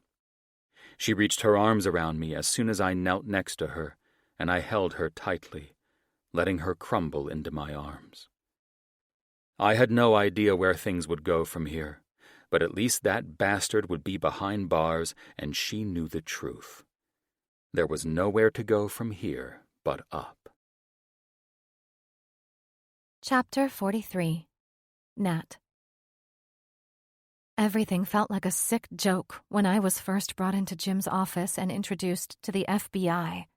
I felt rage, nausea, and horror at everything my dad readily confessed to Spencer. I don't know why I was surprised by his confession. Did I think he wasn't capable of killing my mother? After all, This was the man who'd broken my jaw when I was 13 years old because I told him our bread was moldy. The man who'd choke my siblings and me until we were unconscious and who punched us anywhere that clothes could cover so our teachers wouldn't see our bruises and call the police. Did I expect him to say something to redeem himself or insist he'd never do something so horrible? What did it say about me that a part of me hoped none of it would be true? "We're almost to Malibu," Spencer said, his voice sounding a mile away. I turned, and everything still felt like it was in slow motion. Nothing felt real, not even the skin on my hands as I rubbed them together to find comfort in the touch. "Where?" I said, confused. "Bree's place," Spencer said. "They're staying at the beach house this month again. I figured you'd be most comfortable with your closest friend after all that." "Yeah," I said softly. "Nat?" "Yeah," I said, feeling disconnected. "I'm sorry you had to witness that." He sighed while I leaned my head against the seat's headrest and looked at him. "I wish we never asked you to see what your dad had to say." "I know," I said, knowing he felt sick about what happened today. "The only thing I know to do to make this right is to bring you to your best friend." "Thank you." I turned to stare out the front window where the ocean came into view. "I don't want to talk, but thank you for thinking of bringing me here." "Nat!" Bree's voice rang through my head. It seemed like I'd just told her to let me rest, so I couldn't understand why she wouldn't leave me alone. "Please, Bree," I said, turning over and facing away from the blackout curtains of the room. "I just need a few more hours of sleep, and then I'll tell you about what happened." "No!" Her voice was stern, snapping me out of my foggy state. "You've been like this for almost a day. I won't allow you to hide in here and let this eat you up." "What?" I said, forcing myself to sit up, feeling woozy and weak. "I just got here." She exhaled in relief. "No, babe." She reached over and brushed the loose strands of hair from my face. "Spencer brought you here yesterday. Every time I come in to check on you or bring you food, you send me away. You've been out of it. I know this has been a very long month for you, so I was fine with you just sleeping it off, but it's been long enough." I faintly smiled. It's easier to sleep these days because my nightmares are more pleasant than my reality. She chuckled. "Your reality is only as bad as you allow it to be." I sat up more, leaned back into the pillows, and took a bite of the toasted bagel she set on a breakfast tray. "Bree, honey," I said in a sluggish tone that was a bit annoying, given I was trying my hardest to feel normal, and quickly. Dreams and nightmares can be manipulated to what I allow them to be if I'm lucid dreaming. But reality? A whole different story. Bree reached for the other half of the bagel on my tray and began smearing cream cheese over it. "Nope," she said confidently, taking a bite. "You are the only one who can give power to what hurts you." I placed my bagel back onto the table in frustration. "I don't want to hear any of this whimsical bullshit. It makes no sense." I picked up a linen napkin and wiped my hands. "Please tell me Spencer told you what happened with my dad. I don't have the energy to repeat it." "He did, but only Alex and I are aware. Spencer didn't want the information going past Jim, Alex, or me without your expressed permission." I appreciate him for taking that into consideration for me. "He's a good guy, Nat." "He is." I know I wasn't awoken from a 24-hour coma only to hear Spencer's praises being sung. I'll deal with my opinions of that man when I'm ready, and now is not that time. I appreciate him getting my dad to cough up his transgressions, though. I stared at the corner of the room, remembering every detail about Spencer's interaction with my father. Do you know my dad didn't hesitate to agree to have me killed? My own father, Brienne. Although, calling that man a father is like calling a vulture a canary. I let out a breath and looked at Bree's sorrowful eyes. He killed my mother. He brutalized my siblings and me. And I just think, why? For money? He was going to have me potentially murdered because some big shot would make it worth his while? I don't even give a fuck about his other criminal activity. I mean, what could make him a worse human being than what he's done to his family? This is all so very unreal to me. I know it's a sensitive subject, but I love you, so I'm going to talk about it anyway, she said, reaching for my hand. You've never told me any details about the abuse you suffered as a child, and you have every right to guard that. I tried to maintain eye contact without crying, but I wasn't doing a good job of it. You know a little about Alex's childhood, and from what I've gathered from everything you've shared with me in the past, it seems like you and he have similar backgrounds. You know, his father abused him terribly. He beat him, locked him in closets without food for days, and burned him with cigarettes. She stopped and shuddered, and the lump in my throat felt the size of a softball. His story was all too familiar, and it made me very sad that we had so much pain and cruelty in common. That's not the half of it, but I'm sure you understand. I'm not trying to compare suffering here, but I just want you to know it's possible to process it. He had to do intense therapy, even hypnotherapy, but all the work he's done has helped immensely. I'm sorry for what happened to Alex, and I'm glad he was able to work through his trauma, I said, tears filling my eyes, trying my hardest to be strong. But I'm going to be okay.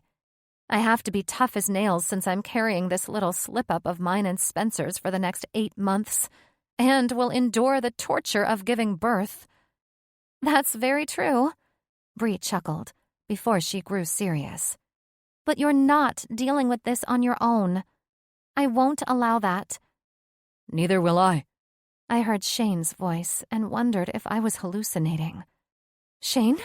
I questioned, looking around Bree to see my brother's filled-out, healthy face. I covered my impulsive cry when I saw how handsome and robust he looked. Hey, buddy, Bree said, using the nickname she had given him years ago. Thanks for coming today. I looked at Bree in confusion. I'm not sure what is going on, but if I wake up from this after seeing my brother healthy again, I don't think I will be able to handle it. You're not dreaming, you nut, Shane said, walking over and sitting beside me on the bed. I heard you fell off the face of the earth while I was in rehab. What the hell? I smiled and didn't say anything. All I could do was hug him. I clung to my brother, thanking God and everybody that he looked strong and better than I could remember ever seeing him. I released him, both of us crying. You know about Dad? He nodded and wiped the tears from his eyes. Yeah, I called Liz and told her, but you know how she is. She just thanked me for calling and sent her love to us both. Yeah, I guess I'm not surprised, I said, thinking about how detached my sister had always been. It was her defense mechanism, and I couldn't fault her for protecting herself. I'm just glad you're okay. I'm so sorry this has happened to both of us. But I'm better now, Nat, and we have each other. I hugged him again, letting my head rest on his shoulder. Yes, thank God I have you, honey, I said, wanting to hold him and, for the first time, allow my brother to help me feel stronger instead of the other way around. I had no idea how long Shane and I cried together, sharing the grief of our mother's murder at the hands of our father and our fucked-up childhood, which haunted our adult lives. When I released him, I saw that Bree had left us to reunite alone. I would insist on thanking her for this later. How? I said, feeling more like myself. What made you get help? Rock bottom? Bree? I laughed. Something made you finally step up, own your shit, and get healthy for yourself again. It was Spencer. He shrugged and gave me the most adorable expression. I laughed at his admission. How so? You wanted to be a wealthy asshole like him, so you had to get clean? You have no idea, do you? I was confused. No, apparently I don't. Well, he was blowing me up like crazy, telling me how worried you were about me. This was before he called the PI, I guess. Maybe after. I have no idea. Anyway, I went to his office to meet with him. I needed money for more drugs, and I figured I'd go and tell him I was checking in to ease your conscience, and maybe he'd give me some money. You have met Spencer, right? He laughed. Yes, but I thought I could manipulate his feelings for you, trying to be a savior and all that. And he sent you to rehab? Not at first. I think he sensed I wouldn't go. He answered. It was the second time I met with him and Jim that things started to click on their own, and I took the help he offered to pay for. I was in a pretty bad place then, and I knew I would end up dead if I didn't take what the angels were offering me through Spencer. And I was feeling my heart open. And like a big brother would, he helped me. Shane's eyes filled with tears. He went to every meeting he was allowed to attend and supported me in every sense of the word. He never mentioned you or that he was doing this for you. It helped me to know he had my best interest at heart and cared about what happened to me. He wasn't just using me to get somewhere with you or anything. I sighed. Well, isn't he a real hero then? I smiled, feeling warmth ignite where my heart had grown cold for Spencer Monroe. He jerked your handsome butt out of the flames and exposed our father and... I felt my cheeks flush when I hung on to that last word, not knowing whether I should tell my brother about the pregnancy. And what? He said curiously. Well, he's the reason I'm going to be a mother in 8 months, and you an uncle. Shane's jaw dropped, and his bright eyes grew as wide as silver dollars. No. Oh my God, he said sweetly, hugging me so tight that all I could do was squeal. For the first time since everything exploded, I felt good. I really felt great, like everything was going to be okay. I was going to be okay. Thank God for this feeling because I believed I deserved it by now. And for the first time, I could celebrate this child growing in my belly. I was happy and thankful instead of disturbed, put out, and annoyed. I felt that tiny flame for Spencer I'd tried so hard to extinguish grow bigger, knowing what he did for my brother and not expecting anything in return. Like everyone kept insisting, Spencer was a good man. It just took me some time, a few miracles, and my dad being flushed into the sewer to notice it. And for the first time since everything fell apart, I knew in my bones that I loved him. There was no doubt in my mind. He was genuine and authentic, and most definitely a bonehead for hiring a PI without my knowledge. But now, I knew he meant well. Is Spencer here with you? I questioned, feeling ready to see him and at least thank him for everything he'd done. And, of course, tell him I was carrying his child. No, Shane answered. I'm only out of the center on a day pass. I have a few more months before I'll be out on my own again. Oh, I said in confusion. So, does Spencer know you're here? I have no idea. He shrugged. He came to the center yesterday to inform me about Dad, and that's the last I talked to him. I did ask him if you knew, and he confirmed that you did. When he told me you were with Bree, I arranged to visit you for the day. I have to talk to Spencer, I said, feeling more urgency in that than ever. I threw back the covers, turned around, and hugged Shane again. I love you, and I'm so happy you're here. But I have to see Spencer. He grinned. I have to get back anyway. I'm glad I could bring you back together. Oh, I said, turning back before entering the bathroom to shower. We're not back together. I just have to see him. Shane laughed. You're such a drama queen. Does he know about the baby? No, I said with a laugh. That's why I can safely say we're not back together. I'll probably scare the shit out of him and send his ass running to hide in the Swiss Alps. No kidding, Shane said. Well, good luck. And I love you. I love you more, honey. We've got this, I said with profound determination. All of us. And we're all going to be okay. Chapter 44. Nat. After my shower, I felt right with the world again. Well, Somewhat, anyway. I had no idea how I would deal with any of my problems, but I knew I would mentally divide and conquer. Or whatever. I was just going to focus on the things that made me feel good right now, and not the things that made me feel upset, sorry for myself, or defeated. I got out the blow-dryer and pulled my oversized round brush through my hair, focusing on my gratitude. My brother was so healthy, stable, and happy that I couldn't believe this was not a dream. But it wasn't, and I wouldn't allow a negative light to shine on my brother's victory, lasting more than 3 days in a rehab facility. I couldn't imagine how spun out he'd be if he'd found out everything without being sober. The news about our dad and me being knocked up by the first guy I ever allowed to stay in my life for longer than a night.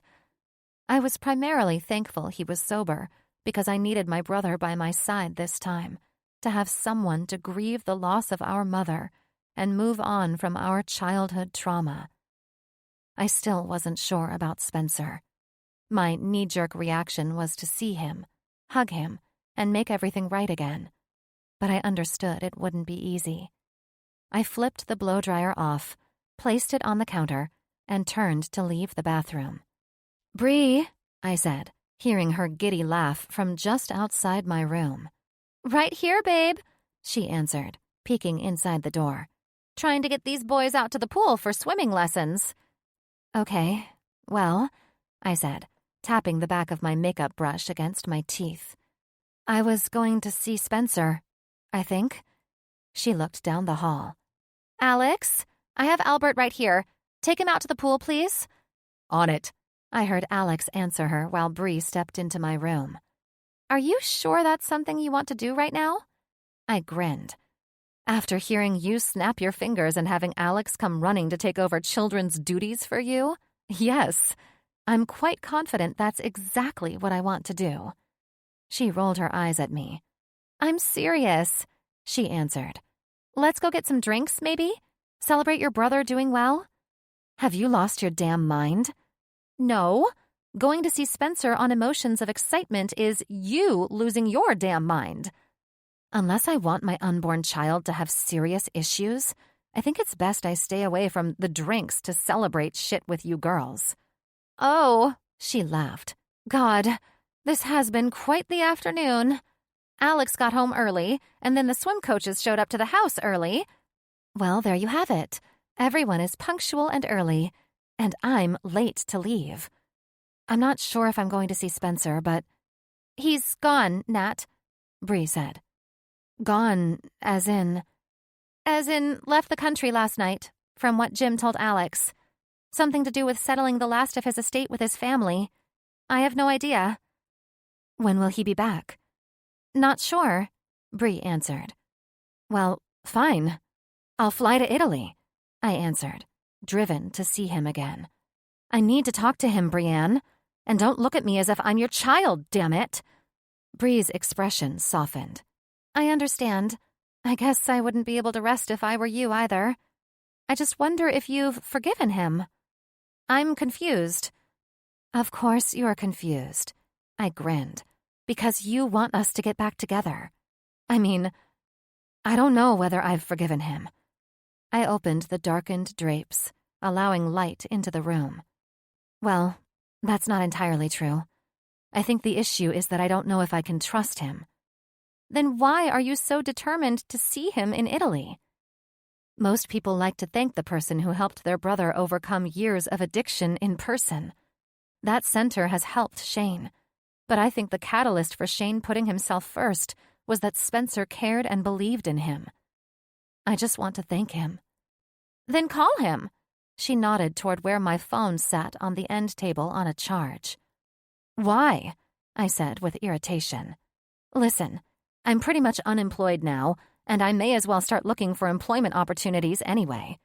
Perhaps living overseas would be a good change for me and a healthy start for the little one." Bree's eyes widened. "Okay, hold it.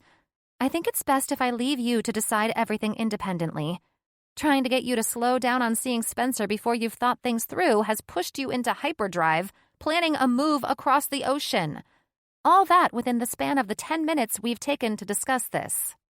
I'm going to go home and pack for a little vacation, I said with a smile. I'll be back, and I'll certainly call before I place the condo on the market. And what about the beach house you were going to make an offer on? Bree, you dear heart, I softly laughed. Remember what I said about being unemployed? You don't go making offers on dream homes in my situation, okay? Just get the hell out of here, she said, walking up to me and hugging me. I swear, I'm the one who needs her mind checked right now, not you. That was going to be the next thing I told you before I left. I stood back and turned to grab my phone. Get out and get some of that amazing Malibu sunshine. I love you. Within 30 minutes, I returned to my place to pack my bags. I had no idea what I was doing with this crazy idea, but I knew it felt right, and I would follow my instincts. Chapter 45. Spencer. The last thing I expected to do was jump on a jet and come to Italy, but the circumstances demanded it. For years I'd wondered about my mother's scheming, and after Gino Trazzi, a former employee of Nonna, contacted me out of the blue, everything came together. The PI I'd had looking into Heidi hit the jackpot when he came across Gino's name, and after getting into contact with him, Gino insisted he be the one to tell me what my mother had done. I wasn't in Italy for more than half a day before everything started tipping like dominoes. Gino offered to meet at a cafe, and once he started talking, I knew Heidi was going to prison just like Nat's father. Gino was motivated to speak to me because he'd found out my mother hired a man to kill him once she knew a PI was sniffing around, knowing Gino was the only person who could tie her to her crimes. It would have only been a matter of time before Gino led the police to Heidi's doorstep. She would be arrested for fraud, forgery, attempted murder, and a litany of other offenses. Heidi had known my father's health was failing before he passed away. She spent the weeks leading up to his death unsuccessfully trying to change his will, having Gino help with the forgery and paying off estate attorneys to look the other way when anyone got suspicious. She'd tried to divert the entirety of my father's estate to my siblings and me, with the caveat that she be in control of the estate and how and when we received our inheritances. She didn't realize until later that our trusts had been set up separately from what we were to inherit from the estate because my father had foreseen this happening. As such, he'd set up an addendum to his will which left the remainder of the estate, aside from what he'd already set aside for his children, entirely to Nonna. When Heidi found out her whole plan was a failure, she offered Gino half of Nonna's estate if he would ensure she had an untimely accident resulting in her death. And when Gino refused to commit murder on my mother's behalf, she inevitably put out a hit on him. The murderousness of my mother and Nat's father was so baffling that I couldn't wrap my mind around it. It would have been laughable if I could even believe it was true. Heidi failed at all her attempts to keep my father's money, so she was going to murder the only woman who'd ever suffered her treacherous personality. The horrible part was that if Heidi needed money, Nonna would have given it. All those years of her meddling in my personal finances made more sense. She was pissed that my father had given us our own trust fund without her knowledge. She thought she was entitled to it, and did whatever she could to pretend she had a say over it. I sat here, thinking about the look on Heidi's face when she was arrested, thinking it would have felt better than it did to watch her get hauled away in handcuffs. But it didn't feel good. It felt sad to know she'd wasted her life trying to control money that she didn't even need, and she lost her ability to have a meaningful relationship with anyone because of it. I always knew my mother was wretched, but the confirmation of it stung more than I anticipated. Maybe I was a bit raw after hearing Nat's father say he wouldn't mind killing his daughter if it meant he got paid, and knowing we both had a parent who could be so cruel was almost unbelievable. I glanced down at my watch. Sunset would be in about 20 minutes. and I looked forward to watching the sun slide behind the mountains surrounding the lake, painting the sky in orange and pink pastels as the aqua-blue water shimmered in the distance. I could sit on this stone bench next to this ancient olive tree for the rest of my fucking life. I would bet my life there wasn't a more perfect view on earth. Beautiful sunset, I heard a ghostly, harmonic voice say. I glanced over to ensure I wasn't losing my mind and instinctively rose when I saw Nat's face, glowing and radiant. Natalia? I said. In the flesh, she said, with a touch of her well-known sass. Is it me, or is it more peaceful out here with your mother and my dad behind bars, rotting like villains they are? It's not you, I said, properly nervous. Why are you here? The first dead giveaway that I was tense as fuck was that I had just said something idiotic to a woman who flew across the world to see me. She was here for a reason, and I couldn't imagine it being bad. How could things get any worse? To celebrate your victory over your mother, I guess. I honestly have no idea why I'm here. Maybe it was just a random, crazy idea I had. I feel sort of stupid. I eyed her, thinking of how many times I'd imagined our reunion. It didn't start with me asking why she was here, nor did it include her saying she felt stupid. I don't think it was stupid. I think I'm fucking stupid, though, because I can't think of a normal, well-thought response. I exhaled the nerves away, but it seemed to increase them. It was Nat's confused expression and my inability to articulate that made me start to pace. Spencer? Listen, this probably isn't the best way to say any of this, and I'm very aware of that, but I feel like I'm going to explode, or implode, or lose my fucking mind if I keep this in. What's going on? You're pacing as if you're about to ask me to marry you, she laughed, and I could only nod in response because she was chilling on Easy Street and I was stressed the fuck out. Yeah, far from that, I said, rolling my eyes at how foolish I'd been ever to entertain the idea of using this woman as a fake wife. Look at where all that stupid shit got us. Her eyes widened. Jesus, I didn't fly over here to be insulted by you, Spencer Monroe. If I wanted that, I would just revisit the days when you thought it was okay to hire a private investigator to go behind my back. I know, I snapped without meaning to. I'm sorry.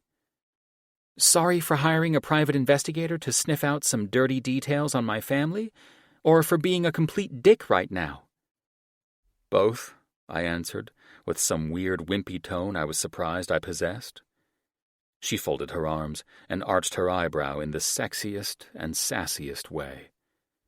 I think we should both take a walk. You're sweating and you look like you'll pass out. I think that's a good idea, I said, holding out my arm to lead the way. I wanted to kick myself. I couldn't think of the right words, and I was scared shitless to say anything because if I did, that shitty little weak voice might pop up and say something I'd regret. Feeling better? Nat said. I could see her glance over at me while I stared at the cobblestone path we took through the neatly groomed gardens. A bit, I said, feeling like my nerves were quieting and my brain was re-engaging. Thank you. You're welcome. Now, I didn't come all this way just to take a walk around your family estate that your mother tried to steal. She paused, bringing me to look at where she stopped and stared at me. Okay, you're still 2 shades of pale, so I can't tell you the other reason either. What's the other reason? I asked, seeing a flash of fear cross her face. You won't survive it, she said, crossing her arms across her chest. Trust me.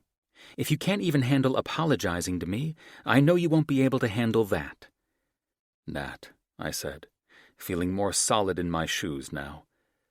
I am truly sorry.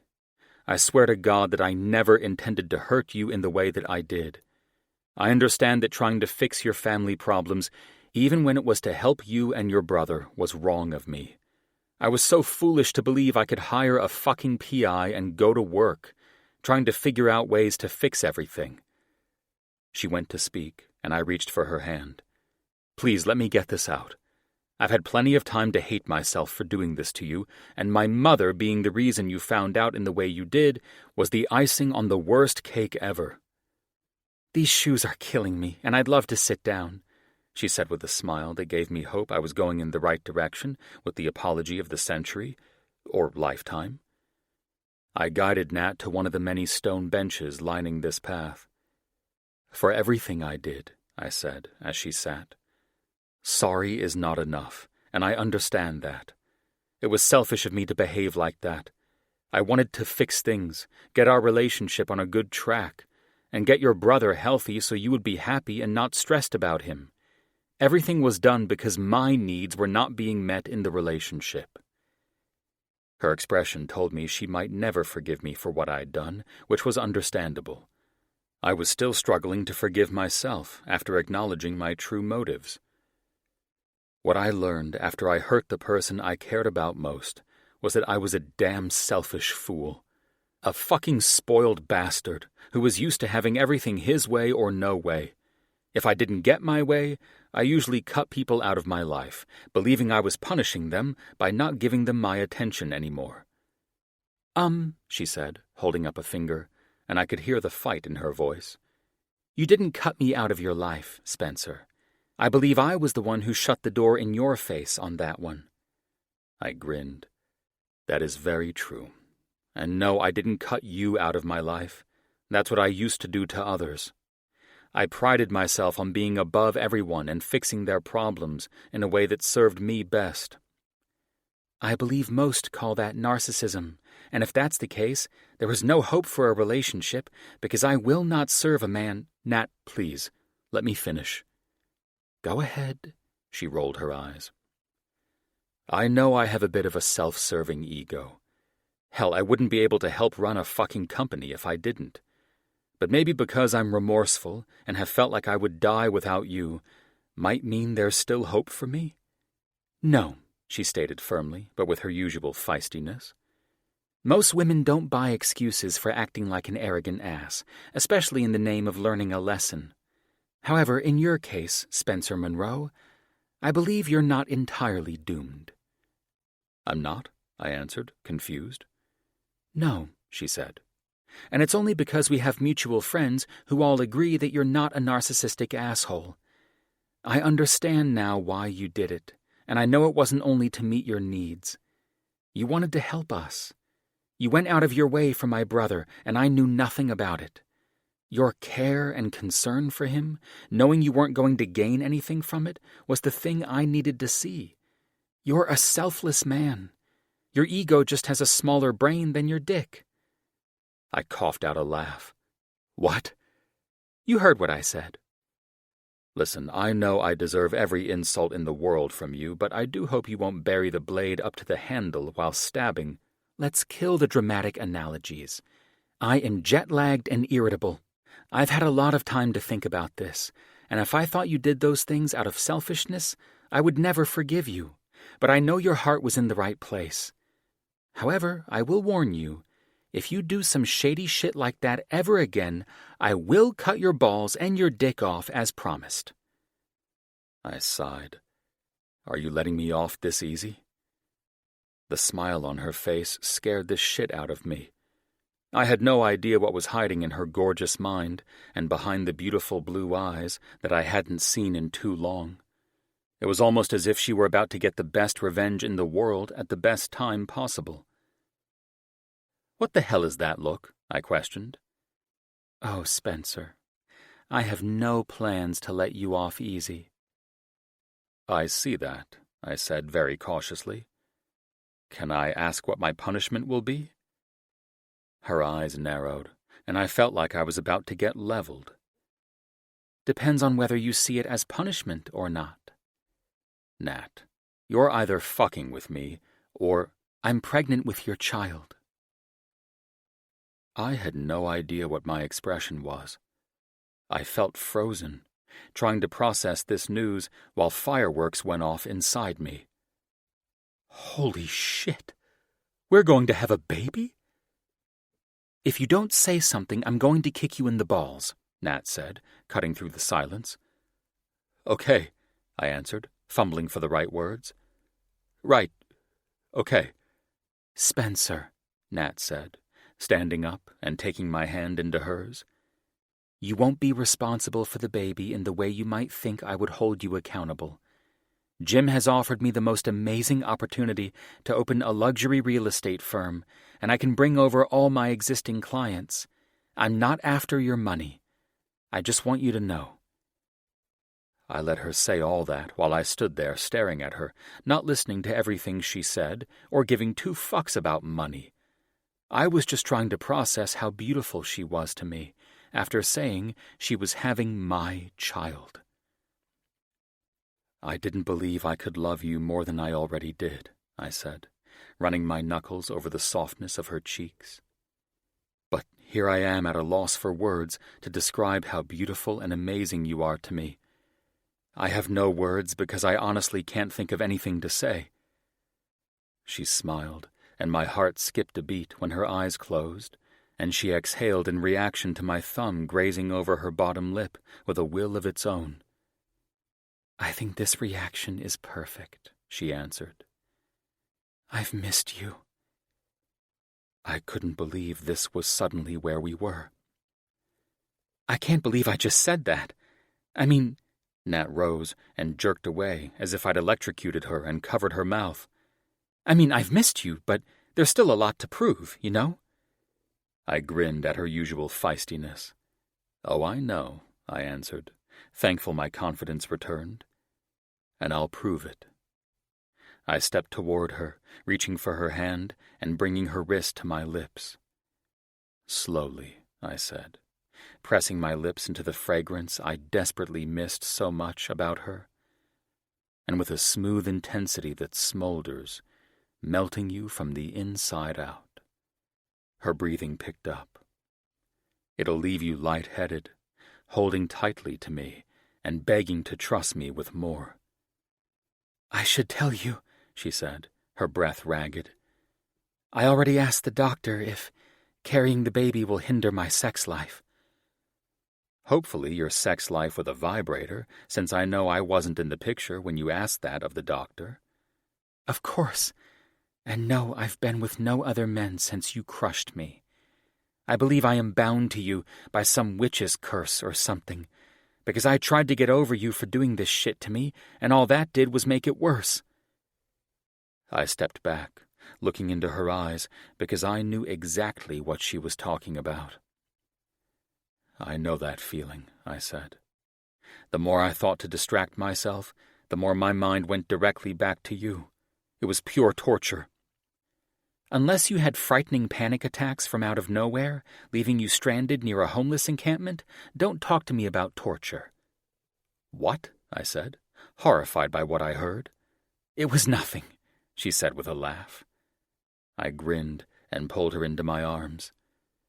I vowed to care for you and our child for the rest of our lives. I know this is coming from left field, but I don't care. I want you to be my wife, Natalia Hoover. I want to spend every second of every day knowing I'm your husband and the father of your children. I understand if you say no, I truly do. I just want you to know that I want you as my wife, and I hope one day you'll want me as your husband.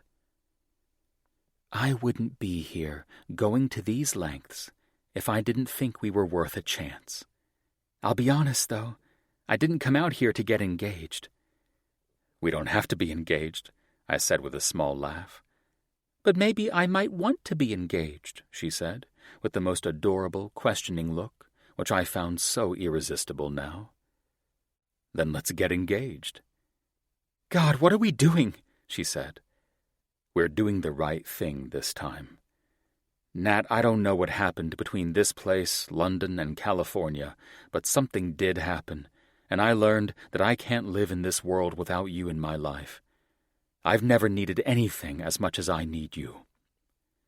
We're going slow on this, she said. I'm talking our kid might be a 5-year-old walking wedding rings down the aisle kind of slow. I think we need to move in the direction of allowing the relationship to simmer and grow still. I agree with whatever you want, I said. Whatever makes you happy. If you want to wait 5 years to make it official, I'll wait. It just gives me something to look forward to. I think this might work out for us, she said, her daring expression returning, and I knew we were skipping dinner and heading straight for my room. I know it will. The hardest lesson I've ever learned was losing you because I put my selfish and impatient ass first. Trust me, I'd rather learn a lesson in patience than a lesson in losing the best thing that's ever happened to me. I'm not down for admitting I would like to learn a lesson in patience, but I don't want to lose you either. I love you, Spencer. And yes, I'll marry you. But give me at least 3 to 5 years. Anything you ask, I'll gladly do.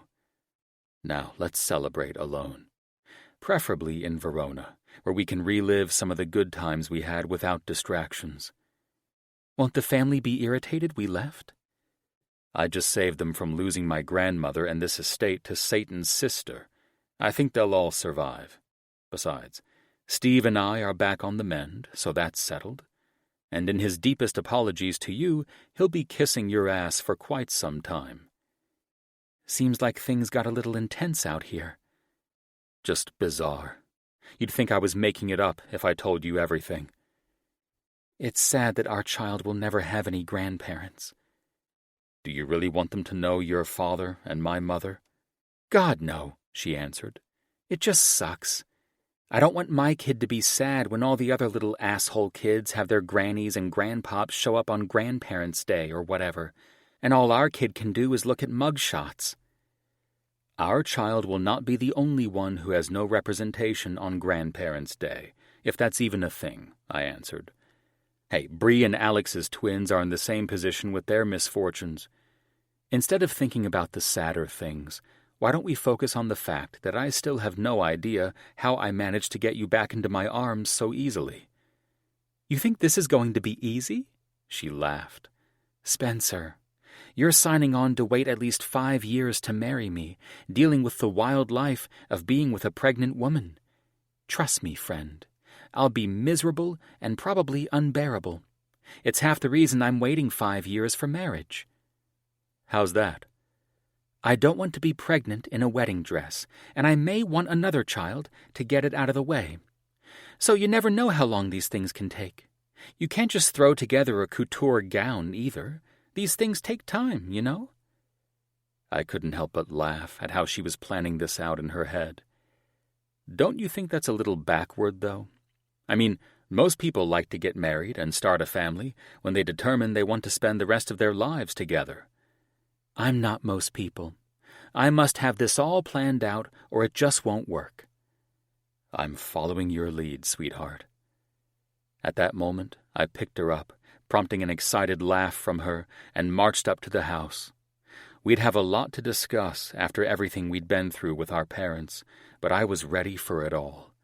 Nat was likely still dealing with the truth about her family, just as I was internally battling what Heidi had done. It was a lot, but I knew we could go through it together. Nat wasn't lying when she said the wealthy were weird. They were. Some are dark and disastrous, and some are just a little bit off.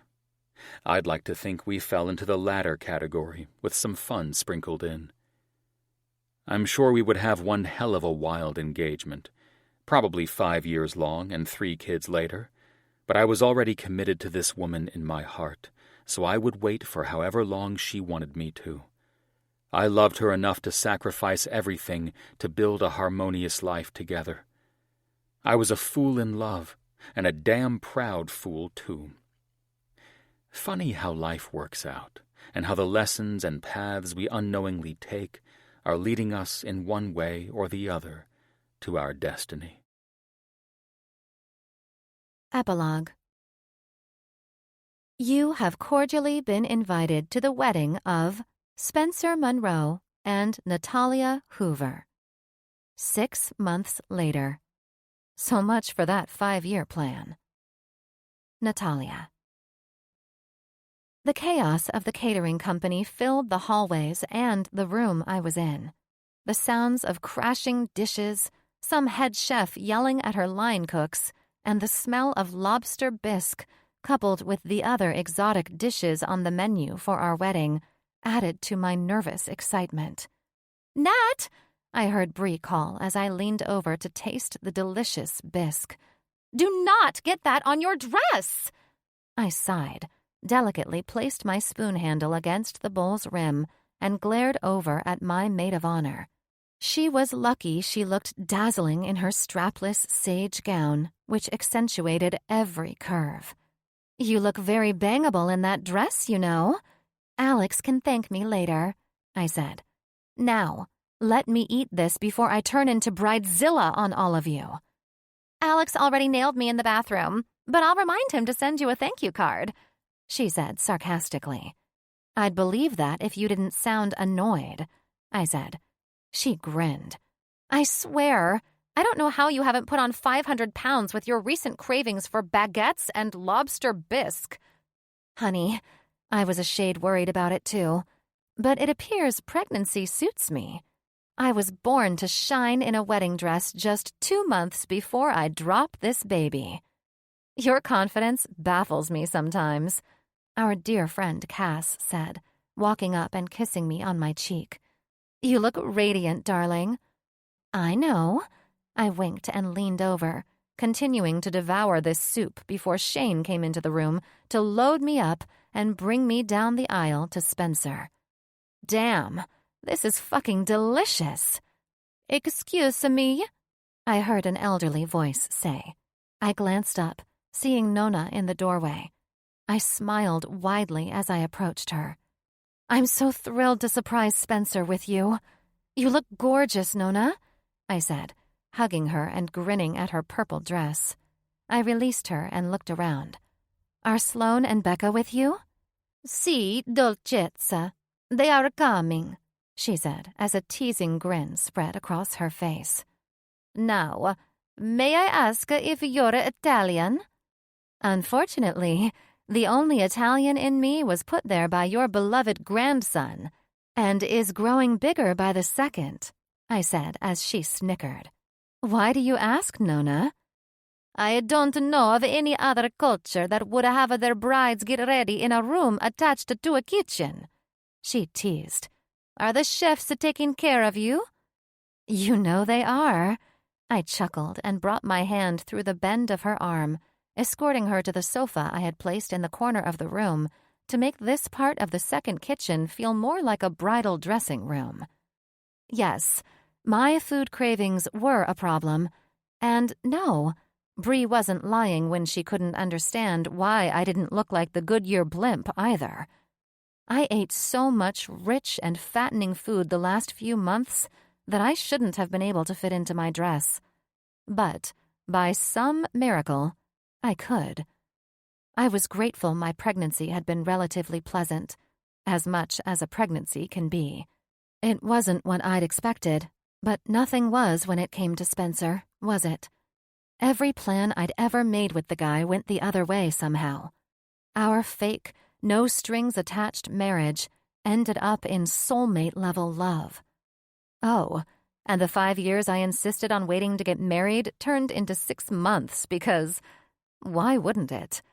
I'd given up on trying to plan anything when it came to our relationship because I realized it wasn't something I wanted to control. It was something I wanted to enjoy. I still think Spencer was half expecting this to be an elaborate prank. I'd been pretty spontaneous these days, which was all part of exercising my ability to let go of my need to control everything.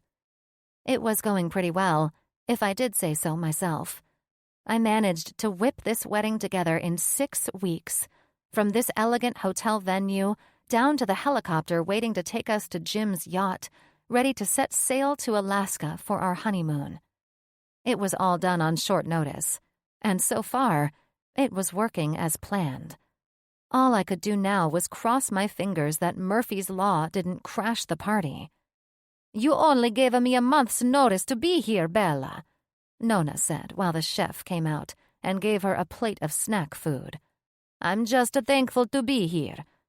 "Trust me, Nona," I said. "If I'd planned this any farther out, It would have only given time for more things to go wrong. I would have really ended up turning this into a 5-year engagement. She chuckled as I heard the door open, admitting Sloane and Becca. "There she is," Sloane said, and before I could say a word, Bex was bear-hugging me tightly. "I'm so happy to see you, kiddo," I said, brushing my hand over her head. "Are you excited? And did you get plenty of rest?" "Yes and yes," she chirped. "I can't wait to surprise Uncle Spencer. We've been here for 2 days." "I know, little one," I said before reaching out to hug my future sister-in-law. "You look beautiful, Sloane. Now, Spence is going to be excited to see you all. You might get a tight hug from him when you walk up the aisle with those rings, too, Bex. You'll be walking with a sweet boy named John." "I met him, and I think I have to practice again with him because I tripped last night," she said with a frown. "Nonsense." I smiled at her and brushed the tip of my finger over her nose. "And I'm sorry I wasn't there last night, but it would have blown the surprise for Uncle Spencer if we rehearsed together." "How many people will be here?" she asked with trepidation. The ballroom where the ceremony would be held was massive, and I didn't want to tell her nearly all our friends from across the globe would be in attendance. She'd probably be petrified at the thought. Spencer couldn't have given a fuck if we were here, in Vegas, in front of a judge, or in a closet. The guests and venue didn't interest him, but it interested me. If Natalia Hoover were getting married, it would be a sight to see, and everyone would know about it. "Nat, it's time for everyone to find their seats," Bree said, part maid of honor and part wedding coordinator. "We've got 15 minutes. "Thanks, Brienne," I said, then looked back at Becca. "Listen, you and I are going to be the stars of this show. I didn't have our dresses made by a very talented Parisian tailor because I wanted this to be a simple wedding, yeah? I'm so happy to marry Uncle Spencer and become a real part of your family that I want to celebrate it in front of everyone I know. And to thank you kids for doing such an incredible job, our friend Cameron is going to take you all on a helicopter ride after the wedding." "Oh no," she said. "Maybe that's why John got so angry with me for tripping?" "Angry?" I frowned until I realized who we were talking about. "Oh, sweetie, no. Don't you worry about little John. He can be far too serious for his own good. The funny part is that his dad, Jake, is the biggest goofball around. I think he probably gave John a pep talk and reminded him not to worry about things being perfect." I smiled, then hugged her. "We need to wrap it up," Bree said. I rose and sighed. "I wonder when I become a mother if you'll actually start treating me like your friend instead of your child." She chuckled. "I might consider it once you're a married woman." I rolled my eyes. "I can't even with you sometimes, honey," I said, then walked over to the wall of mirrors that was ideally situated with lights to shine down on the pale gown I wore. "You look so beautiful," Cass said, adjusting the Harry Winston diamond tiara on the crown of my head. "I know," I said with a sexy smile. "I don't know why I'm not on the cover of Mom's Vogue or something. This is too much beauty to behold sometimes." 5 minutes, ladies. Ushers are here to escort the bridesmaids and grandmother," the wedding coordinator said, taking the words out of Brienne's mouth, I was sure. I took one last bite of bisque, popped a breath mint, and then I was ready to become Mrs. Spencer Monroe and never look back. 2 months later. Spencer. Everyone told me I would never get over the beauty of watching my bride walk down the aisle, because with each step she took toward me, she was closer to spending the rest of her life with me. I believed them. However, everyone, including myself, was wrong. Nat seemed to become more beautiful with each day that passed after she accepted my marriage proposal. The day was beautiful, and the honeymoon was simply perfect, ideal for us to enjoy the first days of being husband and wife. I constantly drifted back to how sublime everything was, and how angelic Nat looked with her beaming and proud smile as she walked toward me. I didn't think any day would surpass that one, but here we were. She was a week past her due date, and my heart was just as full, happy, and grateful as it was on our wedding day. Today might be the day that tops them all. I was excited to find out. "Alex," I said when my friend answered the phone, "give me good news, man. You guys will take ownership today. Now, I'm not sure how you want to work this since Brooks and Stone own the home, and Nat will sign all the documents and take ownership of it. It's her home, and I want her to experience this. Trying to convince her that someone else bought it from underneath her has been hard enough. She's been drooling over that house forever, especially because her best friend designed it." "I get that," Alex laughed. "Maybe now she'll forgive me for telling her I couldn't refuse the other offer. I think she's secretly hated me ever since." I chuckled. "Yeah, sorry about that. I promise she will love you again when she finds out. You and Bree were very convincing." "I think you had a little too much fun with this shit, but I'm excited for you both. I suppose you'll be relocating to the lap of luxury in La Jolla then?" Turns out Jim is all about the luxury real estate headquarters being further south. So now I get the privilege of being flown up the coast from San Diego every other week in the corporate helicopter. I'm one spoiled motherfucker. You said that, not me. Hey, congratulations. Thanks, man, I answered. Dinner tonight, right? We're celebrating at Nobushi's at 7. We'll meet you guys there. I hung up with Alex and walked to Jim's office. Hey, I said, letting myself in. I'm taking off. Great work on that Colganthu project. It's going to be a great acquisition. At least someone will pay for the chopper gas for me to show Nat her new home, I laughed. Our asses are far too spoiled sometimes, he said, standing up and grabbing his briefcase. See you tonight at 7, right? Right. See you all then. It was 2 in the afternoon when the chopper landed on the helipad of the home Nat had been devastated to lose to a fictitious investor. I'd been waiting for her to notice where we were going for the last 20 minutes, but her head was so buried in her phone that she wouldn't have noticed if we were flying over a volcano. The place sat imposingly on the bluffs overlooking the beaches of La Jolla. It was magnificent, and the views were beyond astounding. The climate here was perfect throughout all 4 seasons, which was one of the many reasons why anyone who could afford to live here did. What the fuck? Nat said when the helicopter pilot walked to the side door and opened it for us. This is my home. She looked at me in confusion. Why are we here? Are you trying to make me hate you as much as I hate having to wait another week in discomfort to meet this baby girl? I smirked. No, gorgeous, I said. I'm trying to ease the discomfort by bringing you to your home. Did that bastard investor back out?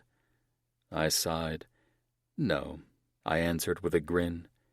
How could I back out when this is my wife's dream home? Baby! Oh my God! You are so getting laid for this. I will fuck you every way I know how, Spencer Monroe, she said, taking the pilot's hand and forcing him to look at the ground and bite away his smile before looking at me. I shrugged. What can I say? Buy your lady her dream home if you want to get laid. He chuckled. That's all? Apparently so. I took Nat's hand and led her toward the stairs that spiraled into the home. The ocean-facing side of the house was constructed of nearly all glass to take in panoramic views of the Pacific. Brienne had brilliantly designed this place, and I would have been surprised if she didn't win an award for this architectural masterpiece.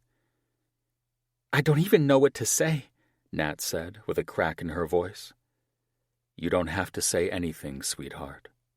We know this home spoke to your heart. It's why you had to have it. I turned her to face me. It's also why I wanted to surprise you. Safety measures will be put in place for our daughter, but Bree said she'll start with those designs once. I was silenced by Nat's lips on mine, urging me to brace her tightly against and tug at her bottom lip, as her hands went to the button of my slacks. "We're fucking right here and right now," she demanded. One thing I loved about this woman was how she showed me her gratitude, and I was sure our marriage would continue to blossom as I showered her with gifts, especially when this was my reward. After 2 hours of enjoying every last part of each other's bodies, we were forced to get up and get ready to head back to Los Angeles and finish the paperwork for the home before joining our friends at dinner. While Nat and I stole one last kiss, I couldn't resist but to be inside her one more time before leaving our first official home as husband and wife. Nat didn't argue. In fact, she turned to the wall, allowing me to take her from behind. Nothing like fucking up against a glass wall where you could see the endless magnificence of the ocean. I found a steady and delicious rhythm, Nat's groans becoming louder and louder, practically throwing me over the edge like I hadn't had sex for a month. "Fuck," I said, feeling her orgasm gush all over me, sending my mind into a fucking trance. "Yes." "Get the fuck out of me!" she bellowed. "Holy shit, my water just broke!" "Oh my God," I said in horror, worried I did something to hurt her until I realized what was happening. "Baby?" "Yes," she said. Her eyes filled with fear as she gripped her stomach.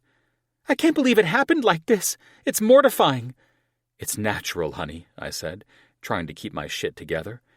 "I mean, not all couples prefer this method, but we opted in for it, given we can never not have sex." "Shut up," she growled, bending over in a contraction. "Get me to the comfort of a damn hospital." "Right," I said. "We need to get dressed."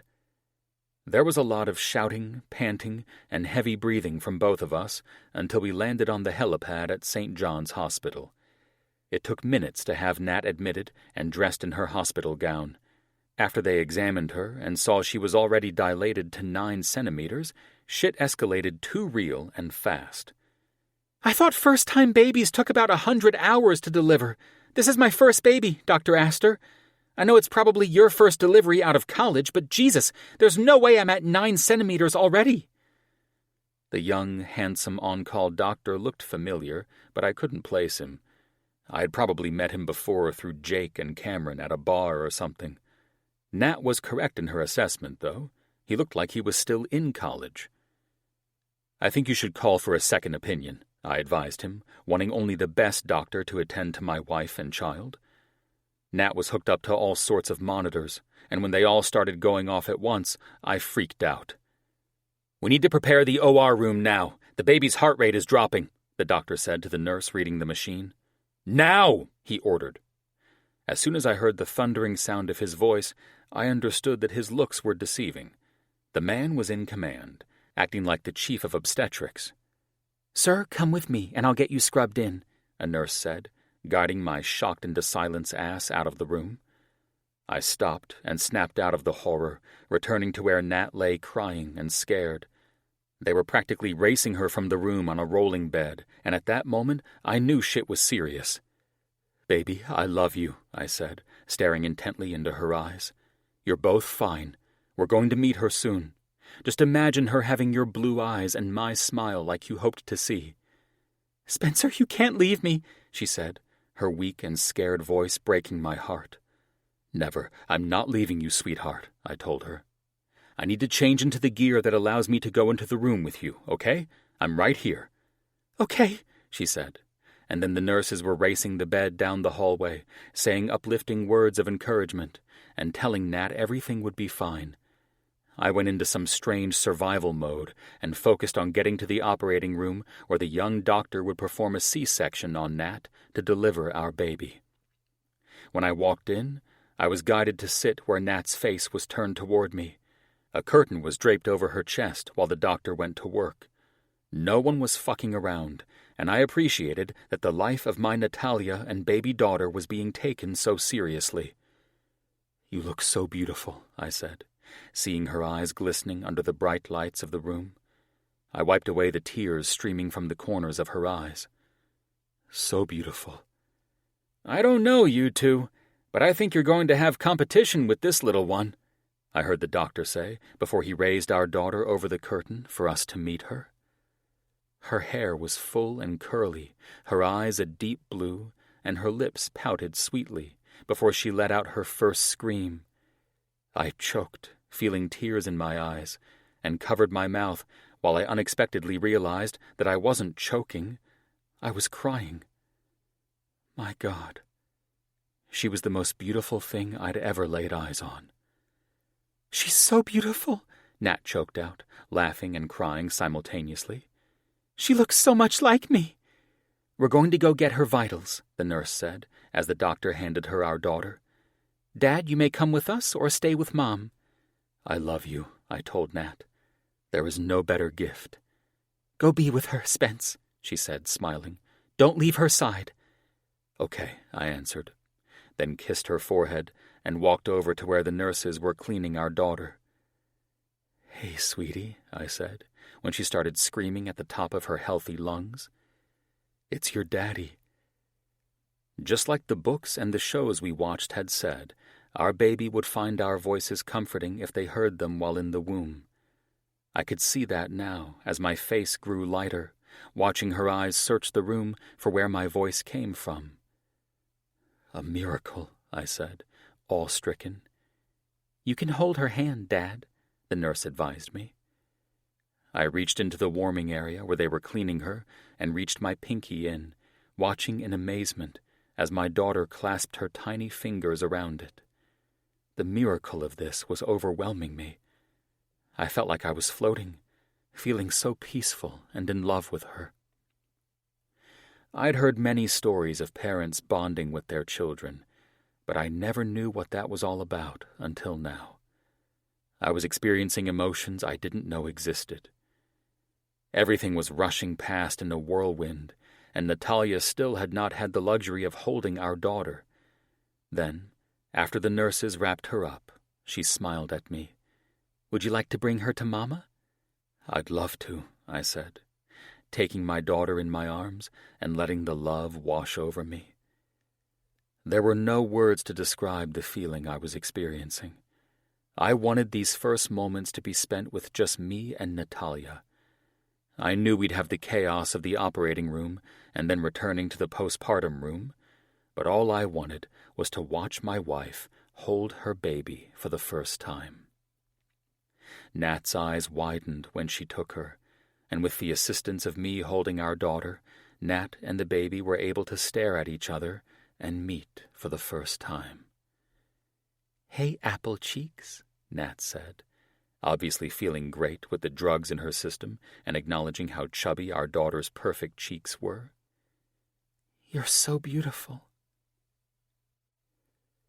Everything went smoothly from the moment the doctor made the call to perform a cesarean section to safely deliver our daughter until now. Dr. Astor explained that she'd gone into distress during the contractions because the umbilical cord was wrapped around her neck, so the emergency C-section saved her life. For that, I'd be eternally grateful. "I want to name her Angel," Nat said, my eyes shifting from where I stood, staring at our little miracle, while Nat rested on the bed. "Angel?" I questioned. "Are we hippies now?" She arched an eyebrow at me and grinned. "I said angel, not stardust moonbeam. Although I like the sound of that, too. Don't tempt me." "Nat," I tried to reason with her a little. "I understand that it was likely angels that saved her and all that. But don't you think that is like something you name your pet? What about something normal like Jennifer or Allison or whatever?" "Hey, this isn't the 80s, pal," she said, looking at me like I'd lost my mind. "We're not naming our baby Jennifer, Tammy, Linda, or any other name that makes our infant an instant 40-year-old. "No, I just mean that they're regular human names," I said, trying my hardest not to laugh so as not to startle the baby. "I love the name Angel," she ordered. "I see that we're a happy family," the young doctor said, walking in, pumping hand sanitizer onto his palm and rubbing his hands together. "Our first family fight," I laughed. "Thank you for doing an amazing job, saving our daughter and keeping my wife safe." He nodded, walking over to Nat to check her vitals. "I think I did pretty well, you know. for being in college and all. You seriously look like you're in high school, Nat said. I'm sure you must get that a lot. I mean, come on. Not really, just from you two. He laughed and looked at me. Spencer Monroe, correct? Yes, I answered. You look familiar, Doc. Have we met? I think so. I attended a medical conference in Palm Springs with Colin Brooks a while back. I believe Mitchell and Associates hosted it. You work for them, I think. Is that right? Yeah, you're right, I said. I'm the VP. Ah, well, I guess that makes you my boss, so it's good I didn't screw anything up today. I chuckled. Jim Mitchell is the one who enjoys sitting on the hospital board. I avoid that like the plague. He nodded, then looked back at Nat. Everything looks great, Natalia. I'll check on you in the morning, but there should be no issues with a speedy recovery. You have a gorgeous, healthy little daughter who likes to steal the show. She's a bit of an attention grabber, that one. Like her mother, Nat teased back. Very nice to meet you both. The doctor left, and I stood up and walked over to Nat.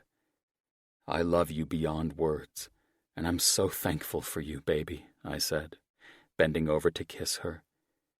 Here's to the rest of our lives. And sleepless nights, she added, while I placed Angel in her arms. You sure you want to name her Angel? You might not be too keen on the name when she's waking up every 3 hours. She's our angel, and she must be called what she is. You're right, my love, I said, as I gazed at the miracle we'd created. No other name would do. After a few hours of soaking up our angel, I texted our friend group, letting them know we had desserts at the hospital and a sweet baby girl for them to meet. Never in a million years would I have guessed I would ever be this happy.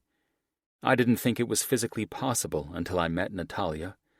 We'd been through more highs and lows than I expected to face in such a short time, the highs being blissful and the lows being as dark as it gets. But I could have never imagined we'd end up here.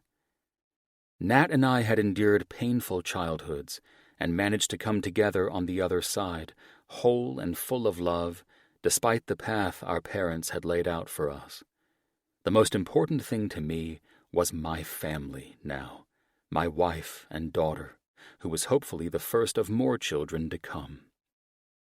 I would stop at nothing to give our children all the love and positive guidance in the world and show them how wonderful life can be when you find the perfect partner to share it with.